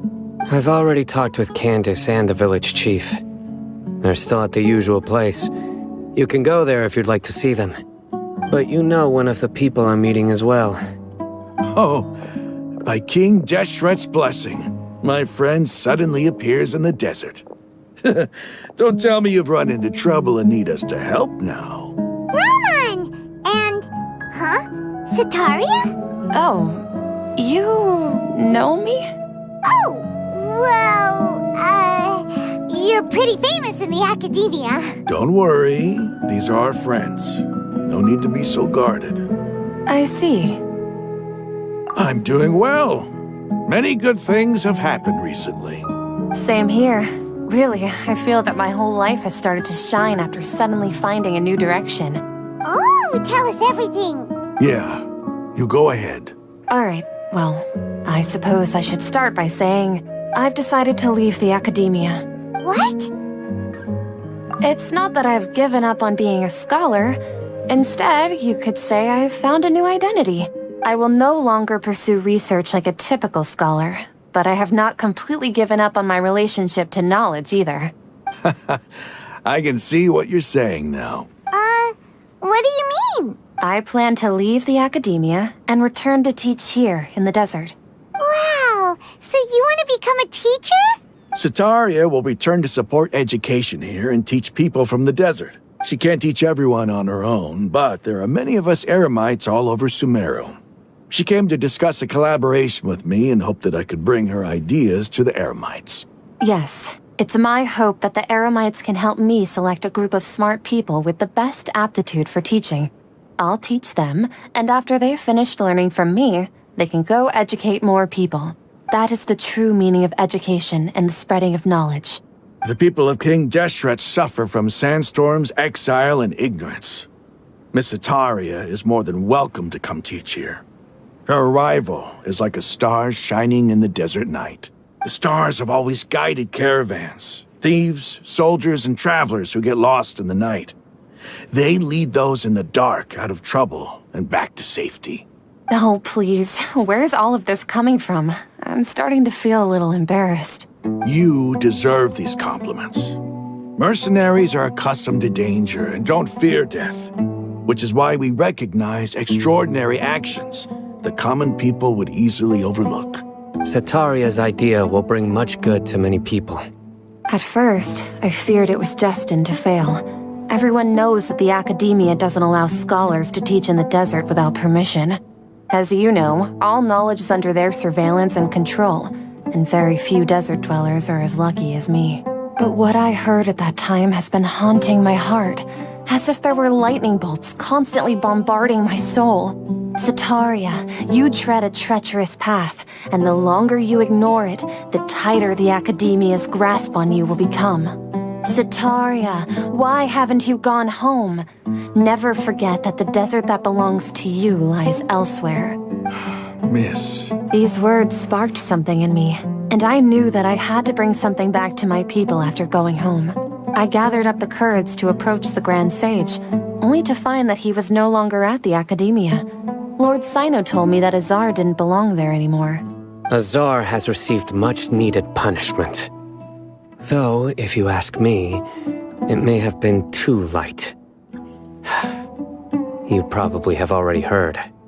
Lord Sino helped me obtain permission to leave the academia for the desert, and accompanied me here to discuss collaboration with members of the Eremites. My plan was able to go smoothly thanks to him and Rahman.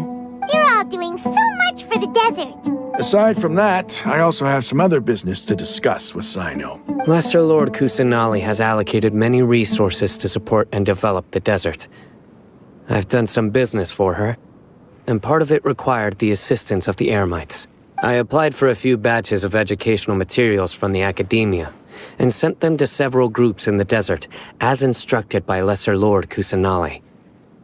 I believe the people will make good use of them. That's exactly what the people here need. Physical books and other related items. If it weren't for Sino and Lesser Lord Kusanali, I'm afraid we'd never be able to get our hands on them. Apart from this, the academia is also recruiting scholars that are willing to teach in the desert. I'll let you and Satarian know as soon as I have any more news. We must be persistent about this, and maintain these resources to ensure long-term effectiveness. This is the first time in hundreds of years we've had a glimmer of hope. I think this may be the turning point for the desert. Remember these words. Here lies our faithful priest, Kasala. His wisdom is a miracle among the people, deserving of high praise and admiration. I hope people with wisdom like that priest will rise again among the desert dwellers. Then we'll once again see the wisdom and glory that once shook the world. Enough about us. Are you here to discuss some business too? No, not at all. We're actually here on behalf of Nilu. Nilu wanted to write to everyone, but she wasn't sure where the letters should be sent, so she asked us to come find everyone personally. A celebration feast will be held in 2 days at the Grand Bazaar. She hopes that all of you will be able to attend. At the feast, we'll also be celebrating Sino's reinstatement as General Mahamatra. Although, judging from your appearance, it seems you've already been reinstated. Paimon thought you would only start working for the Academia after the feast. Celebration? Feast? It's the first I've heard of it. Tighnari was right. He really didn't know. This feast is for you, Sino. Sounds to me like you'll have to be there. It's rare to see that kind of expression from Lord Sino. You must not like feasts very much. No, not really. But I'll go. Well, I still have a lot to handle here. Besides, I need to look after Miss Sataria in the desert, so I'll have to pass. I'm afraid I won't be able to join you. Although, if you'd be so kind, please give a message to Miss Nilu for me. The message is, I'm sorry for how I treated you before, but now I understand the beauty of your dance. It's like a light shining in the sky. You and the art you symbolize are not only beautiful, but also lively and powerful, so much so that it was prohibited. Please keep dancing, and someday, I'll be able to appreciate your art in person. Okay, we've got all that down. Our job here is complete as well. Oh, Sino, remember, party's in 2 days. Make sure you're there. Got it.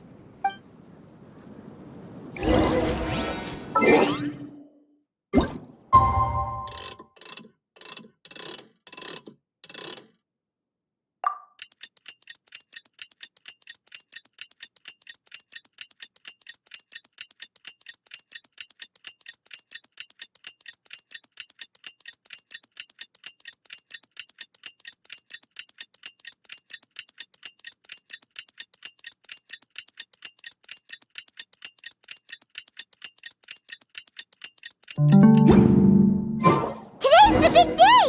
Let's go to the Grand Bazaar and see how the celebration's coming along.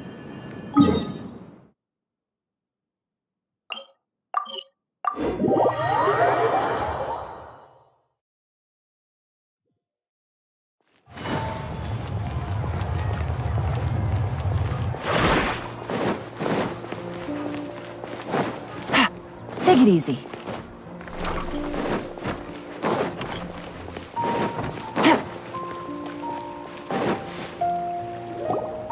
Everybody's already here.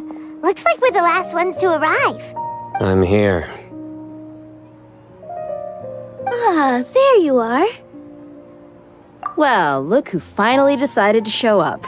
You look like you came here immediately after finishing up some work. I'm very happy to see you here. But we're not late, are we? It's just that everyone else arrived ahead of time.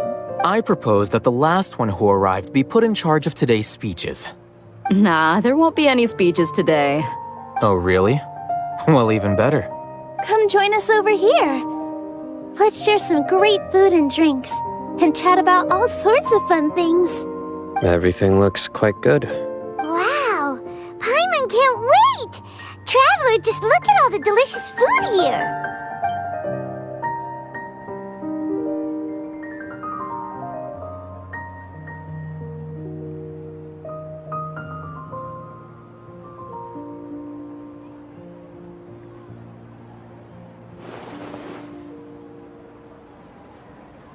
Whoa! It's so delicious!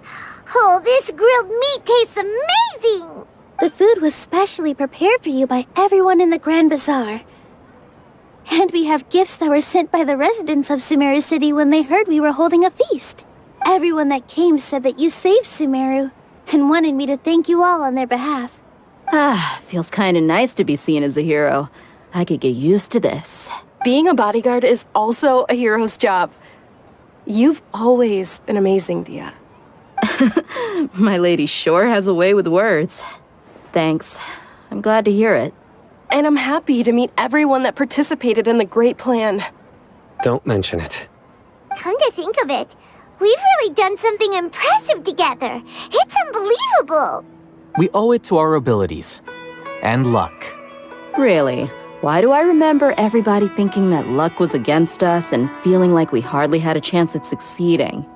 That's how I remember it too. It's luck that brought us together, and it was luck that let us form a team. Then, it took even more luck for us to formulate a plan and implement it successfully. Moreover, judging from the results, everything worked out well. Yeah. Everyone gave it their all when it mattered most. It was almost like a performance.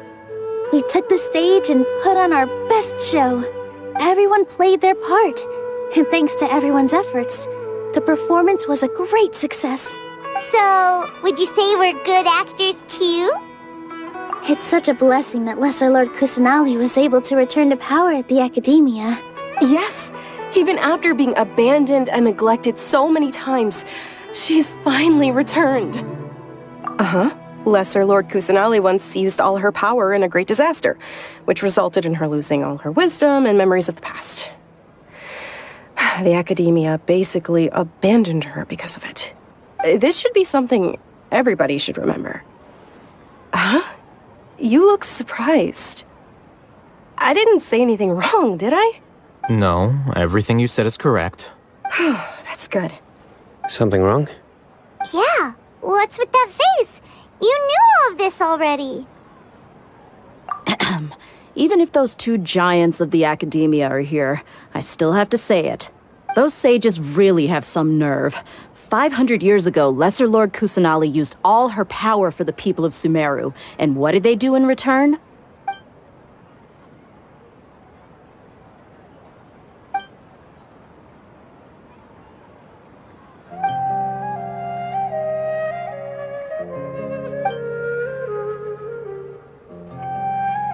If you bite the hand that feeds you, don't act surprised when it turns into a knuckle sandwich, right, Sino?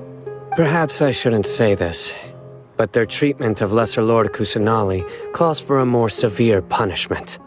You could simply tell Lesser Lord Kusanali that you wish to have Azar and his accomplices severely punished. I respect our deity's decision, and won't interfere in any way.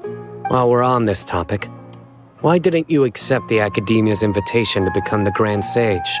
Are you trying to say that I'm fit to be a sage? Not at all. But every person handling the selection process has said that you are the most suitable candidate to lead the Academia right now. Why? Because he dethroned Azar from power? Could you try to put it another way? This is a good thing, yet you're making it sound like I overthrew Azar for my own personal gain.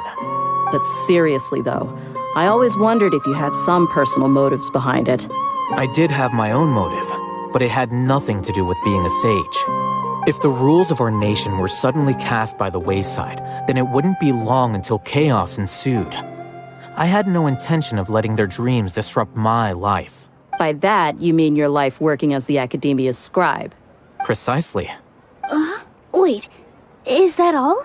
So, that's the only reason why you joined us and came up with all those plans?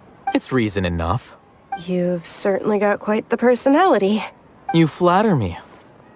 All right then. How about you? You've already resumed work as the General Mahamatra, right? That's right. Will you be happy with that life? It's not about being happy. There are merely a lot of things that I must do. Even so, keep your spirits up and try to be happy, okay? And try to smile more every day, just like I'm doing now. Thank you. I'll keep that in mind.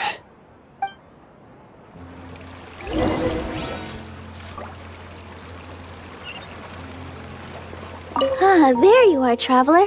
Well, how is it? Are you enjoying the feast today? If there's anything you're unhappy with, just let me know. I'll be sure to take note of it. That's good. It's the first time I've ever invited so many exceptional people to one place. I was a little nervous myself. You see, every guest here is quite extraordinary. It's unbelievable that we've got everyone together here. Almost like a fairy tale. Make sure you live it up tonight. I'll be happy as long as you're enjoying yourselves. I'm honored to have her think of me this way. If I have a chance in the future, I would really like to invite her to one of my performances. I can't explain why, but I just feel elated right now. Thank you.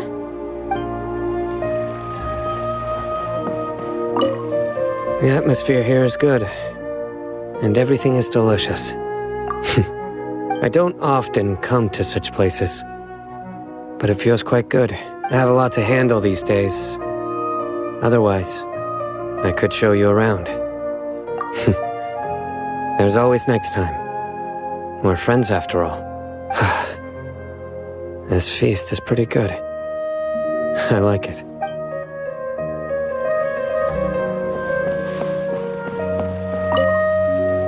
I seldom participate in such lively gatherings, but the atmosphere here is quite good. No, this gathering today has a unique meaning. The Grand Bazaar is lively because the people here feel happiness from the bottom of their hearts. Unlike the farces at the Academia, that happiness is an emotion that'll be forever alien to those bookworms who have driven themselves insane by studying.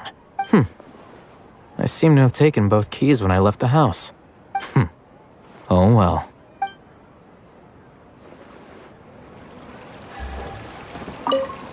My lady, the grilled meat over there is delicious. Have you tried it? Yes, I also tried some fruit just now. Oh, they're very sweet. What an amazing place to relax. No wonder everybody likes to rest at the Grand Bazaar. You said it. Oh, look who else is here. Hello. Oh, I'm so happy Nilu invited everybody. Oh, now I have the chance to meet all the heroes.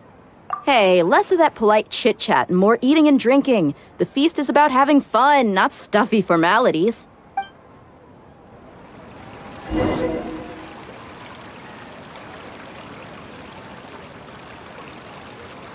Hey, what's wrong? Your head is starting to droop. Hey, you can't just fall asleep here. Paimon will go find something delicious for you to eat. You'll wake up once you've put something yummy in your tummy. Of course, just wait here for Paimon.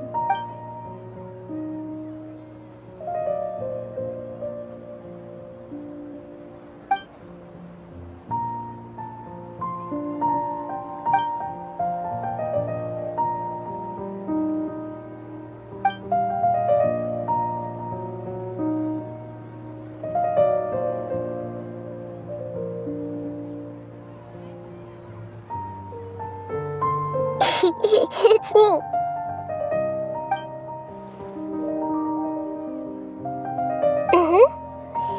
You may blame me for being a bit too self-indulgent.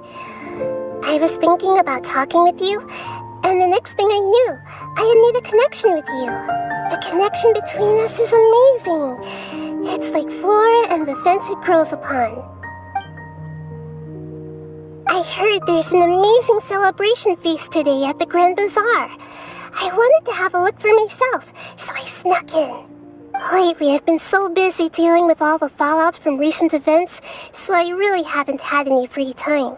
Although you've already helped me with a lot, there's still one more thing I hope you can help me with. Please say thank you to everyone for me. Oh, is it not convenient for you to do that for me?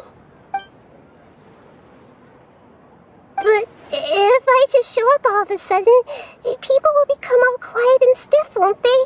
What if I end up scaring them and ruining this wonderful feast? That'd be the last thing I want.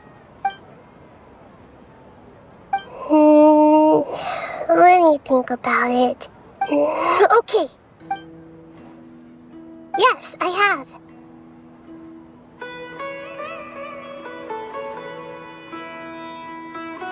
You said I should go thank everyone as myself, right? So, I've decided to borrow your body for the time being. Please don't blame me. The flora also climbs up to the fence to get closer to the sky.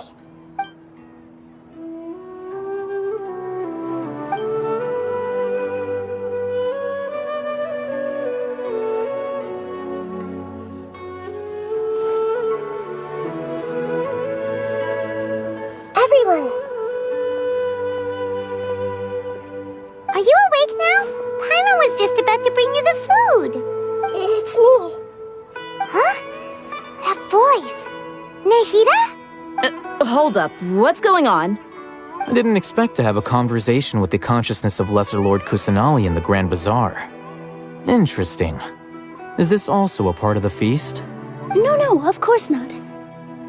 Are you Lesser Lord Kusanali? Hello, Nilu. You know who I am? Yes, I already know every one of you. Nilu, Alhaitham, Sino, Dia, Paimon, and Dunyarzad. Lesser Lord Kusanali? I took the liberty of occupying the Traveler's body so that I could thank all of you in person. Thank you so much for rescuing me, even if that meant placing your own safety in peril and taking the risk of becoming enemies with the Academia, the sages, the doctor, the balladeer, and even the entirety of Sumeru. Without you, without any of you, I would have been in a much more difficult situation. Had you not helped me to resolve the crisis, not only I, but Sumeru and even the entirety of Tevat would have suffered great misfortune. People refer to you as the heroes who managed to rescue a god. I'm quite fond of this name. It not only explains your identities, but also bears witness to your relationship with me. Please, allow me to present to you my most sincere gratitude. Lesser Lord Kusanali, you have done so much for Sumeru, and I didn't even have a chance to do anything for you. You don't have to do this. Dunyarzad, the suffering you endured during your illness is also proof of you being with me and praying for me. Thank you. You don't need to be so ceremonious. It's always been my duty to protect you. This is how the relationship between the Academia and Dendro Archon should be. We just did what was necessary and set things back on the right path. You're an Archon, but you act so humble. You really don't need to be so polite with us. I'm honored to have been able to take part in this plan. I hoped you liked the dance I dedicated to you. Thank you, all of you. Thank you so much.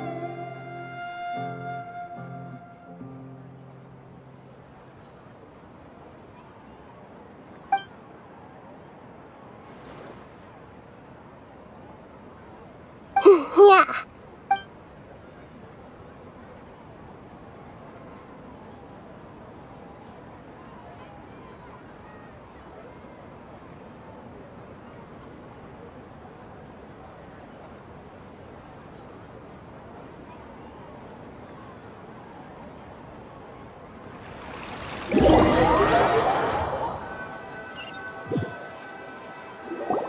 Are you awake?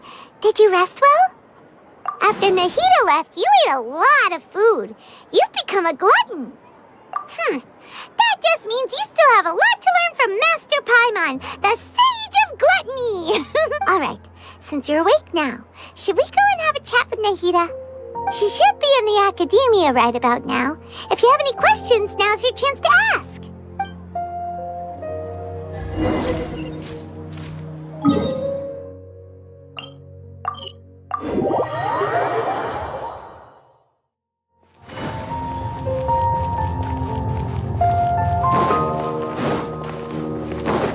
Take it easy.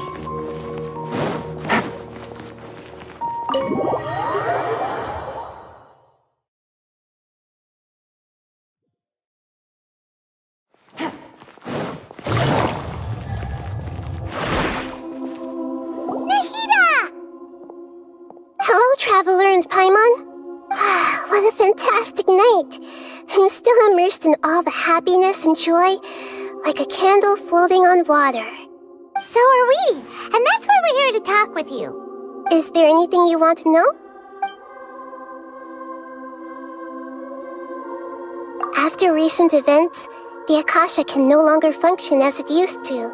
I've given it some thought, and have decided to shut it down permanently. But this is definitely not a bad thing. Even from the beginning, I've been planning to shut it down. The Akasha's centralized administration of knowledge has always restrained people's curiosity and curtailed the number of paths available to them. I don't think this is good for Sumeru. Although people may initially feel a little uncomfortable with the loss of the Akasha, they will soon understand that this life is more suitable for them. And as for the future of Sumeru, I'm preparing to regain control of the academia. The former sages have received their punishment, but the new sages have yet to be selected. I will oversee the process personally. I hope that the new 6 great sages will be more focused on academics. Sumeru needs such leaders more than ever. The other big issue is the people of King Deshret. All the residents of the desert, in fact. They have been mistreated for far too long. I've already taken some measures to address this. It will take some time to rebuild everything, but no matter if it's culture, friendship, or trust, we will rebuild it. You mean, what happened after the doctor put you to sleep? Not exactly. The top-ranked Fatui Harbingers, up to number 3, possess power comparable to that of gods. I was no match for him in that kind of situation. However, in spite of the bad situation, I still managed to make a fair deal with the doctor. I'm sure you remember the entity that changed your fate, the Heavenly Principles. In fact, the Heavenly Principles has been quiet since the Conria disaster 500 years ago.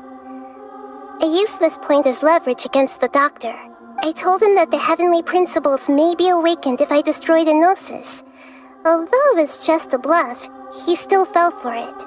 I assumed that the Heavenly Principles wouldn't just stand by and let such extensive damage to its laws take place. And as for what I exchanged for the Gnosis, the exchange served as both punishment for the doctor as well as a boon of new knowledge that I couldn't refuse as the God of Wisdom.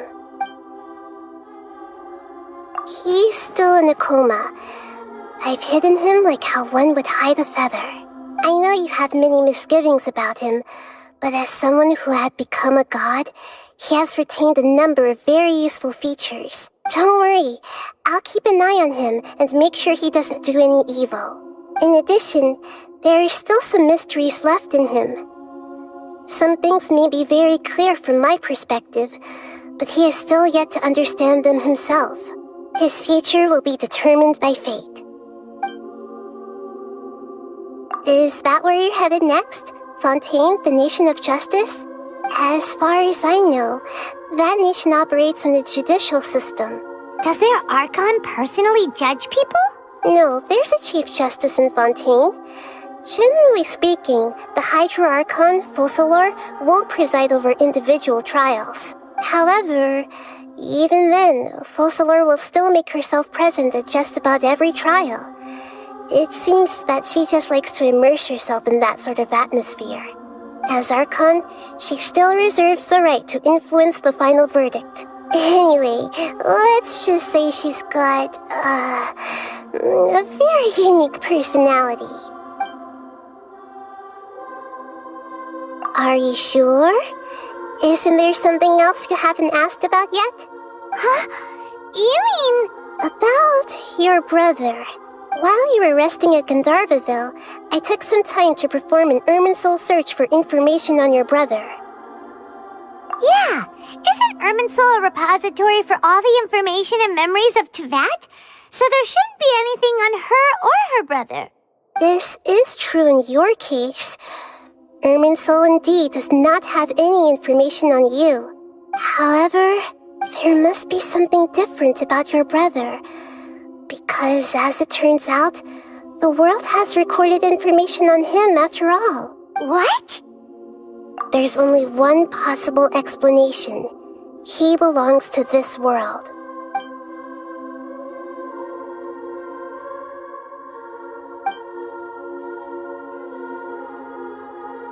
But nothing about this makes any sense!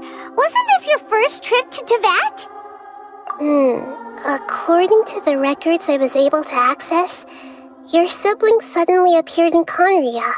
After the Conria disaster, he began his journey through the 7 nations of Teyvat. But just as his journey was about to reach its conclusion, the Irminsul records on him suddenly become fuzzy. What do you mean, fuzzy? Did something happen to him? All I know for sure is that somebody, for reasons only they can know, is deliberately obfuscating his fate. And whoever it is, if they can do that, who knows what else they're capable of. But even that wouldn't explain how he somehow comes from this world. Something else I noticed was that according to these records, the Fatui have not classified your sibling as one of the Descenders. What's a Descender? Paimon's never heard of it. Look, I'm sure you must be curious about the information I received from the Fatui in return for my gnosis, right? A very important part of the intel was about this world's Descenders. External beings, ones that don't belong to this world. Traveler, you are Teyvat's 4th Descender. Huh? So the Fatui count 3 other Descenders before the Traveler, and her brother isn't even one of them? That's right. My current hypothesis is that the first Descender was likely what we now call the Heavenly Principles. As for the other Descenders, I still need to verify their existence. It could take me some time.